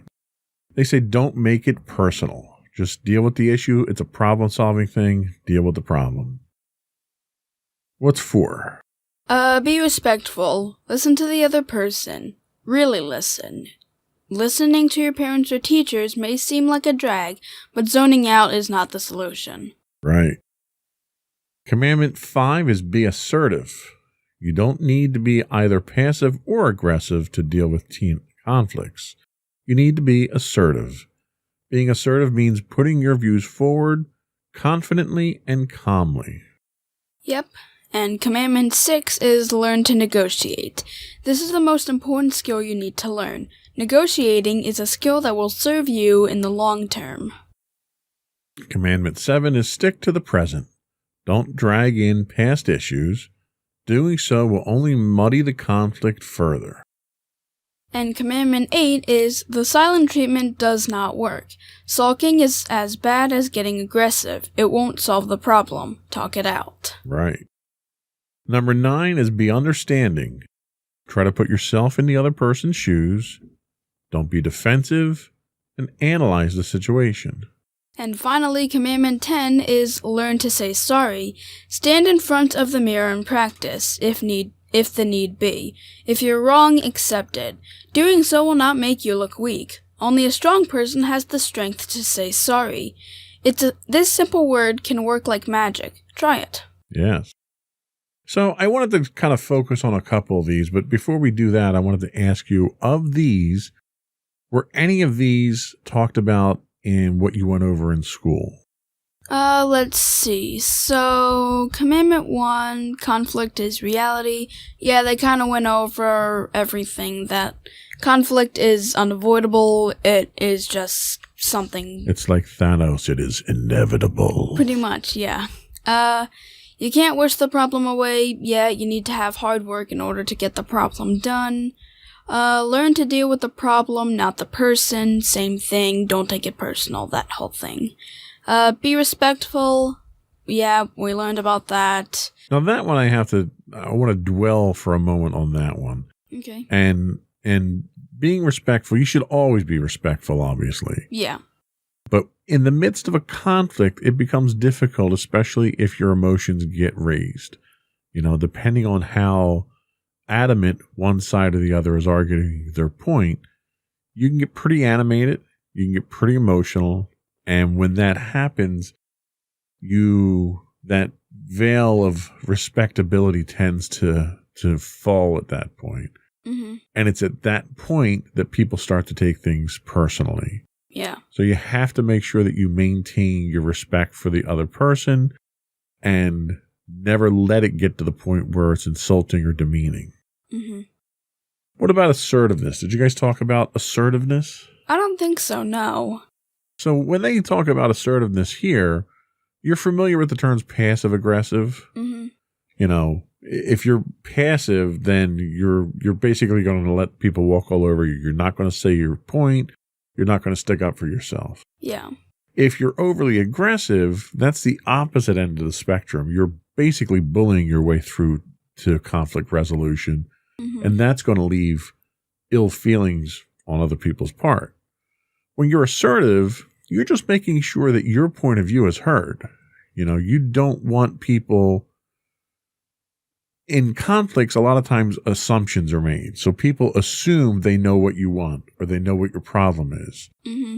And sometimes their assumptions are incorrect and they're arguing their point of view from an incorrect fact at that point. So when you're assertive, you're making sure that your point of view is very clear. You're making sure that your path to resolution is very clear and that you guys are talking about exactly what needs to be discussed and resolved. Mm-hmm. Doesn't mean that you're pushing your point or you're bullying. You're just making sure that people know what your problem is. Yep. Negotiating. Did they teach you negotiating skills? I mean, they taught us about negotiating and how negotiating is good to help resolve conflict. And this is one that I've tried to teach you in the past. It wasn't traditional conflict resolution. When we go to the comic book shows and the pop culture shows that we go to, there's vendors there, and we always try to buy stuff from vendors, and we try to get the best price. And the negotiation for that best price is a conflict resolution. So when you negotiate and you want to buy, let's say, a picture, and they want to charge you $10 for the picture. That doesn't mean you have to pay $10 for it if they're willing to negotiate. And most people at these events are. So you come back with something that's reasonable but not insulting. You say, all right, how about $7? And then they may come back and say, well, $9. And you may meet somewhere in the middle, like $8.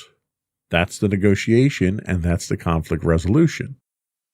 Now, that works the same way in any other conflict resolution. If somebody, if you're at home and somebody breaks your fence and you need to get it fixed, that's a conflict. We need to come to terms. Okay, well, you pay for 50% of the repair and I'll pay for 50% of the repair or whatever it is. It's still a negotiation. Any conflict resolution is a negotiation. Mm-hmm. The important thing about that is knowing what the value is in what you're negotiating over and being willing to take on some of that burden yourself to compromise. Mm-hmm. So stick to the present. Do you know what they mean by this? Yeah, stick to the present meaning it means that you shouldn't, bring up a point like, oh yeah, well you did this and now you're doing this. Exactly. Oh, well, last week you took my pencil and now this week I took yours as payback or something like that. You want to deal with the problem that you have at hand here. Mm-hmm. What about the silent treatment? Well, they did say that you shouldn't ignore the problem. Right. And sulking, when they talk about sulking, it's a matter of you feel you've been wronged in some way. And instead of dealing with it in the present right now, you're going to sort of play that silent treatment and it's going to build up inside of you. So by the time you actually decide to take action for conflict resolution, that's sort of eaten away at you like a cancer at that point in time. So what was a small problem before, you've sat on it and you've let that wear away at you for a couple of days or a couple of weeks. And now you're angry about it. And now it's a whole different elevation of problem where the problem itself hasn't gotten any bigger, but because you haven't dealt with it, it's gotten bigger to you. So you're more likely to overreact at that point in time, get emotional, be disrespectful, and it sort of breaks down that ability to negotiate. Yeah. Understanding. Tell us what your understanding of understanding is. Understanding, basically, you need to understand the other person's viewpoint as well as your own, and like you said before in the first example, like the placement of furniture. Well, for the understanding part, we would both want to listen to each other's ideas and understand, okay, well, you have that point and I have this point, because then it'll be easier to compromise or negotiate with it. Absolutely. That's a very good way of putting it. And learning to say you're sorry. Now, you don't always have to say you're sorry to resolve a conflict. Mm-hmm. It's important to understand that. Conflict resolution isn't like folding like a cheap lawn chair every time there's a conflict. Yeah. But when you're wrong, you're wrong. Admit to it, say you're sorry, and then try to find a path to resolution. Sometimes that's the hardest part for people, is to admit that they've done something wrong or said something wrong or whatever, and then owning up to it. And I think, to me, that's probably the biggest measure of a person's character, is the ability to recognize when you've done something wrong, to recognize it, apologize for it, and then set about correcting that. Because we all make mistakes, right? And what do I always say about mistakes? It's fine to make mistakes as long as you learn from them. Exactly. You learn more from your mistakes than you'll ever learn from your successes. And being humble and being able to say you're sorry builds a tremendous amount of character and a tremendous amount of respect that people will have for you after that. So I think we've touched on all these pretty well. Did you have anything to add to the commandments? Is there anything that we didn't talk about here that you wanted to talk about? Not that I know of right now. Okay. Well, we're going to take a quick break. We're going to come back and we're going to talk about the steps to conflict resolution. We've got 6 steps we're going to talk about here. And not all of them always apply, but we'll talk about all of them and make sure everyone understands how best to resolve conflicts. We'll be right back.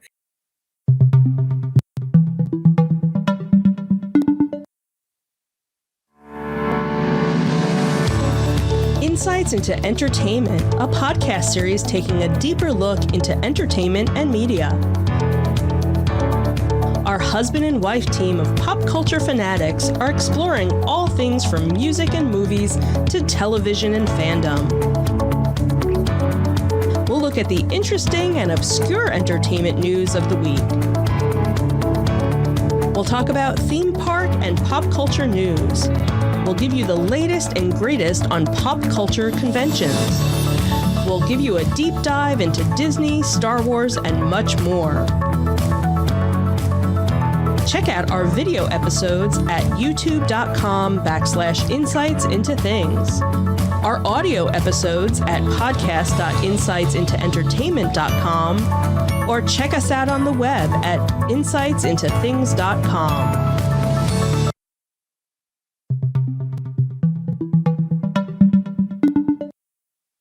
Welcome back to this week's edition of Insights into Teens. We are talking conflict resolution. And I think it's time that we talk about steps to conflict resolution. So the first thing is set the stage. They say agree to try to work together to find a solution peacefully and establish ground rules. For instance, no name calling, no blaming, no yelling, no interrupting. So that's the first step we talk about here. What's our next step? The next step is gather perspectives. Each person describes the dispute from his or her perspective without interruption. Listeners pay close attention and then ask clarifying questions in a non-threatening manner. They consider not only what the other participants say they want, but why they want it. For example, if someone insists that you pay for something they believe you broke, they might be doing it not because they really care about the object or the money, but because they feel you don't respect them. Addressing the other person's need to feel respected may be key to resolving the conflict. And again, that's another important thing here, is it's not always about the problem. Let's go back to you broke my fence. Well, okay, you broke my fence. I'm not really concerned about the fence, but I'm kind of upset that, okay, I got a great example. So we had a landscaper that would come out and cut the lawn for us in the summer. And we had a pool set up at one point in time, and he came through and he wound up hitting the pool and damaging the pool. And we had a difficult time finding this particular kind of pool. And he was like, well, I'll just pay for it. And it wasn't about the cost of the pool. It was about the recklessness of how he went about doing his job. And the fact that he didn't have respect for our property at that point in time. It was just, he came through, and I think he hit it with a weed whacker or something like that, and tore a gash in it. And it was more the principle of you're being paid to do a job and you're being paid to do it right, yet you didn't do it. And you think, just giving me $20 is going to solve the problem. So that kind of left a bitter taste in my mouth at that point in time. He's not our landscaper anymore because there were other similar incidents that it became a pattern at that point in time that he was not doing his job correctly. So sometimes it's more about just the problem itself, the conflict itself. It is about respect. Mm-hmm. The third thing that they talk about here is find common interests. Establish which facts and issues all participants agree on and determine why different issues are important to each person. Identify common interests, which can be as simple as a mutual desire to resolve the problem without resorting to violence, or a shared need to save face. And this is another one where a lot of times, especially in teens, it's a matter of pride. Well, you called me a name, or you called my mom a name, and I can't let you get away with it. And a lot of times, as a kid, for me at least, I got into a lot of fights over pride. And ultimately, in hindsight, it's a matter of, well, they're words. Words don't matter to me at this point in time, but they did then because I was a teenager. So sometimes that's what it comes down to as well. But you have to make sure they understand why you're offended by it. You can't just be offended by something someone says and then not reveal that to them, because they may have a completely different opinion. Another great example. When my mom was still alive, she was very big on birthdays. And to me, birthdays aren't that significant. It's just I survived another year. That's great. Well, when you're 30-some years old, they're not important. But when you're 60-some years old and there's, you come to the reality that there's only so many birthdays that you get, And you start to appreciate that later on in life when there's few of them that you're going to be getting, it's more important. Mm-hmm. And I didn't go to see her. I didn't get her a present or anything like that. And I forgot about it. And when she brought it to my attention, she was genuinely hurt. And I didn't understand why, because to me, birthdays weren't significant. So I kind of made light of it. I didn't give it the same level of attention that she thought I should have. And I made the situation worse. And in hindsight, I realized that even though it wasn't important to me, it was important to her. So I made sure that I went to see her every birthday at that point in time, and I always made a big deal about it after that. Even to this day, I still go to the cemetery and visit her on her birthday because it was important to her. So that's another thing, is understanding the value that people place on things and situations and words and insults. When you do that, then you can understand why they react the way they do. Don't just assume they feel the same way about something that you do. It's important to communicate and find out what their beliefs are. What's number 4? Number 4 is create options. Take the time for each teen to brainstorm about possible solutions to the problem. Come up with a list of options without immediately judging them or feeling committed to them. Try to think of solutions where both people gain something. Think win-win. Too often we assume that one person is to win, the other person has to lose. In reality, it is often possible to think creatively and come up with a solution that both people feel good about, where both walk away feeling that their needs have been met. This is why I don't like math. And I've mentioned this to you in the past. I don't like math because there's one answer to all math problems. Mm-hmm. That's the correct answer. And I'm the type of person, in my experience, I like to find options and alternatives. And I do this at work all the time. We're presented with problems or we're presented with challenges, and it's up to us to find the best option. So sometimes my boss will go out and make a decision, and it's not the best decision, but it's one that will solve the problem. When he comes to me, I can go through, I can look at what the needs are, what the requirements are. Then I can present options. You know, you have option A, B, and C. Here's the pros and cons of each. Here's the cost of each. This is where we are. Then with those options in hand and that information, we can, as a team, figure out what the best option is for that solution. So having those options is very important, and providing those options to people is important. Now, the next step after you create the options is to evaluate those options. After a number of options are suggested, each teen discusses his or her feelings about each of the proposed solutions. Participants will negotiate and often will need to compromise in order to reach a conclusion that is acceptable to both. They may need to agree to disagree about some issues to reach an understanding. And that concept right there is also very important. We don't all agree on everything, and we're not going to. Mm-hmm. This latest election is probably a prime example of that. There are some things that one side will feel that the other side will never feel. And you can argue until you're blue in the face, and you argue to a level of frustration, and then you get emotional, you get disrespectful, and it boils into a bigger conflict. Mm-hmm. There are times where you have to just come to the reality that you and I aren't going to agree. So we have to agree to disagree. And that's the common ground that we find. And then let's move on, right? What's number 6, the last in our list here? Number 6 is create an agreement. The teens involved explicitly state their agreement and may even want to write it down. If necessary, they set up a time to check back to see how the agreement is working. Now that's kind of formal the way they state it there, but I think ultimately every conflict resolution comes down to some kind of agreement. And those agreements invariably always have different terms attached to them. Sometimes it's, I'll borrow this for this week and you get it for next week. Sometimes it's there's a cost and you pay this amount and I'll pay a different amount, or whatever it is. So there's always some type of agreement that is reached here, and it's important that you honor that agreement.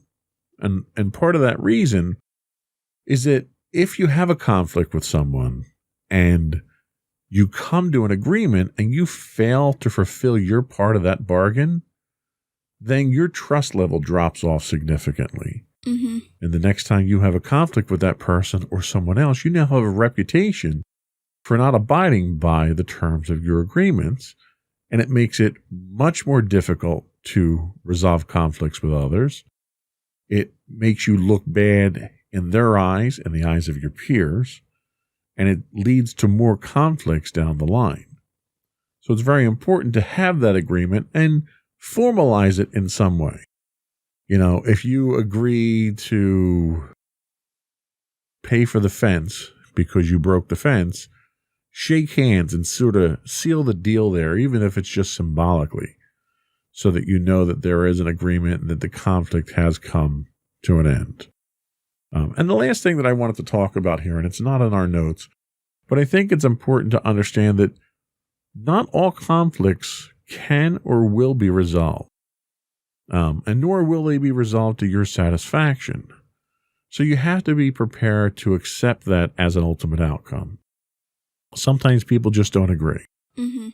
I've been feuding with my brothers for various things for 20 years now. And I tried numerous times to reach out to them, to try to resolve things, to try to patch things up, and they just were not interested in doing so. So there came a point that I had to accept the fact that I'm just not going to be able to resolve this conflict. I had to accept that, and I had to move on. There are times that the resolution, there is a resolution, but it's not one that's ideal for you. And it's one that you may have to live with. You know, I'm divorced from my first wife. And when that divorce occurred, there was a custody agreement between myself and her regarding our son. And I didn't like it. I didn't get to see him as often as I wanted to see him. It ultimately, you know, it went on for years, and we made the most of it that we could at the time, but ultimately it didn't end as well as I would have liked it to. But it was one of those things where that was the best solution that presented itself at the time, even though it wasn't an ideal solution. Mm-hmm. So it's important to know that not everyone, there's not always a winner and a loser in a conflict resolution. That's, you know, we've mentioned that. But there's not always a resolution either. Mm-hmm. So you have to understand and analyze what the outcome of that will be and prepare for that too. Mm-hmm. Don't always expect a resolution to come out of it. Did you have anything else to add? I was just thinking maybe we could talk a bit more about mediators. Okay, let's bring up the idea of mediation, because I didn't really cover it here. Yeah, so mediation is something you use if both people are standing on their ideas of what's right and what's wrong and don't seem to agree. They then get an outside force considered a mediator. And basically the mediator is supposed to hear both sides and hopefully get both of them to come up with either a win-win solution or a compromise. Right, so your mediator would be impartial. They wouldn't take a side here. They would listen to the arguments from both sides, kind of like a judge. Mm-hmm. They would listen to the ideas from both sides and then help to propose some of the solutions that are available. Mm-hmm. The mediator usually doesn't pass judgment. They're there to basically affect communication and to try to get you to cooperate to the point to get to a conflict resolution. Yeah, and it's important to note that your mediator can't really just be anyone. It needs to be someone who has good communication skills and has good problem-solving skills, because if you get someone who's not good with that, they might just make the conflict even worse. Right, and you definitely want to make sure you don't get someone who's partial to one side or the other.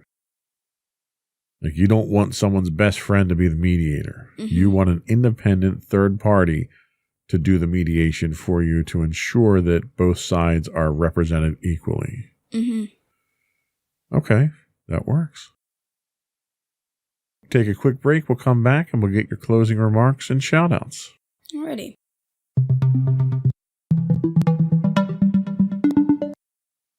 Go for your closing remarks. Okay, so for everyone out there, regardless of your age, like we've said multiple times before, conflict is inevitable.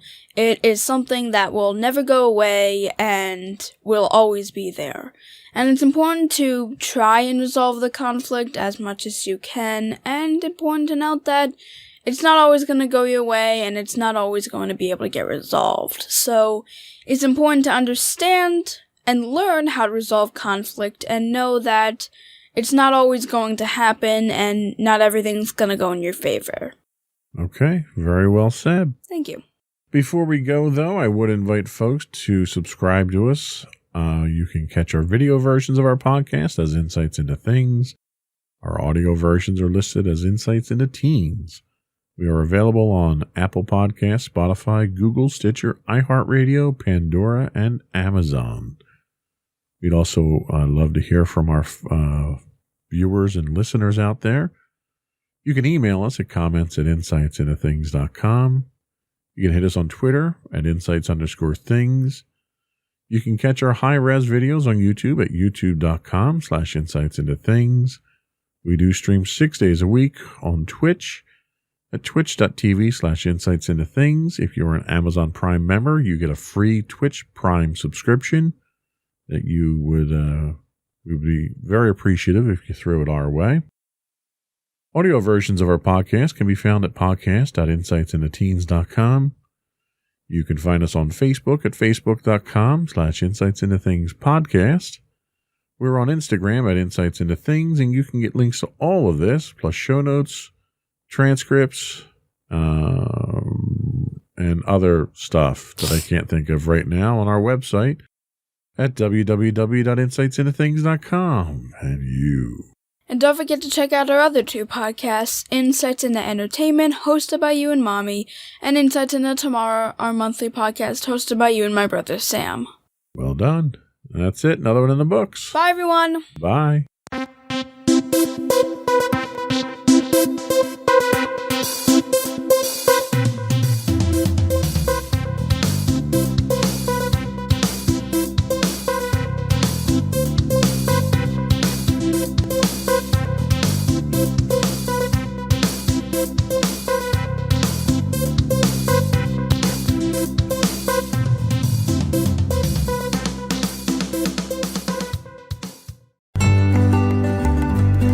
Insights into Teens, a podcast series exploring the issues and challenges of today's youth.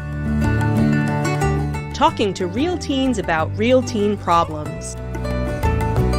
Explore issues from braces to puberty, social anxiety to financial responsibility. Each week, we talk about the topics concerning today's youth. We look at how the issues affect teens, how to cope with these issues, and how parents, friends, and loved ones can help teens handle these challenges. Check out our video episodes on youtube.com/insightsintothings. Catch our audio versions on podcast.insightsintoteens.com or on the web at insightsintothings.com.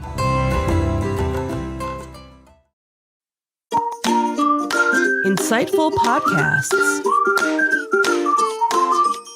by informative hosts.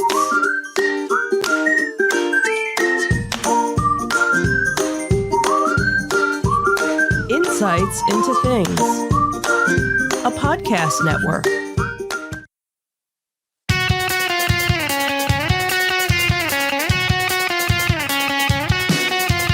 Welcome to Insights into Entertainment, a podcast series taking a deeper look into entertainment and media. Your hosts, Joseph and Michelle Whalen, a husband and wife team of pop culture fanatics, are exploring all things from music and movies to television and fandom. Welcome to Insights into Entertainment.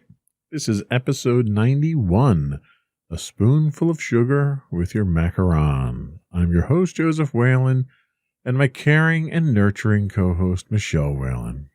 Hi, everyone. How you doing today, sweetheart? Tired. How are you? Frustrated, exhausted. Hopefully I attended to all of the technical difficulties, screaming and shouting and cursing beforehand. Yep. You did all of that. Hopefully we will have a smooth podcast this week, unlike last week. We'll see. It's still early. So on today's episode, in our Disney Detective, we're going to talk about another merger for Disney, which is kind of a logical one at this point. Then we'll talk about how one of the sons of the Sherman brothers prompted an iconic song characteristic of Disney. In our Tales from the Edge of the Galaxy, Jon Favreau reveals new details about Baby Yoda's macarons. Are they blue? He was eating green? Green, I think. Green, blue, yeah. whatever. We'll also talk about the real reason George Lucas sold Star Wars. We do have some Mando moments to talk about. And in our entertainment news, we will talk about Warner Brothers and how they're planning on releasing their movies moving forward, which is rather revolutionary. And then Elliot Page will continue to star in Umbrella Academy. Netflix will be changing credits on his past films. Then we'll finish up with our insightful picks of the week. And we do have an afterthought tribute to talk about at the end of the show. Before we get into things here, I would encourage folks to subscribe to the podcast. You can subscribe to the video version of the podcast, looking for Insights into Things. The audio versions of the podcast are listed as Insights into Entertainment. You can find us on Apple Podcasts, Spotify, Google, Stitcher, iHeartRadio, TuneIn, Amazon, and Pandora. We would also encourage folks to reach out and give us some feedback. You can email us at comments@insightsintothings.com. We're on Twitter at insights_things. We are on, it's not on here. Where'd it go? Instagram. On Instagram, we're at Insights into Things. And on Facebook, we're at facebook.com/Insights into Things podcast, or you can get links to all those from our website at www.insightsintothings.com. Are we ready? Sure. All right.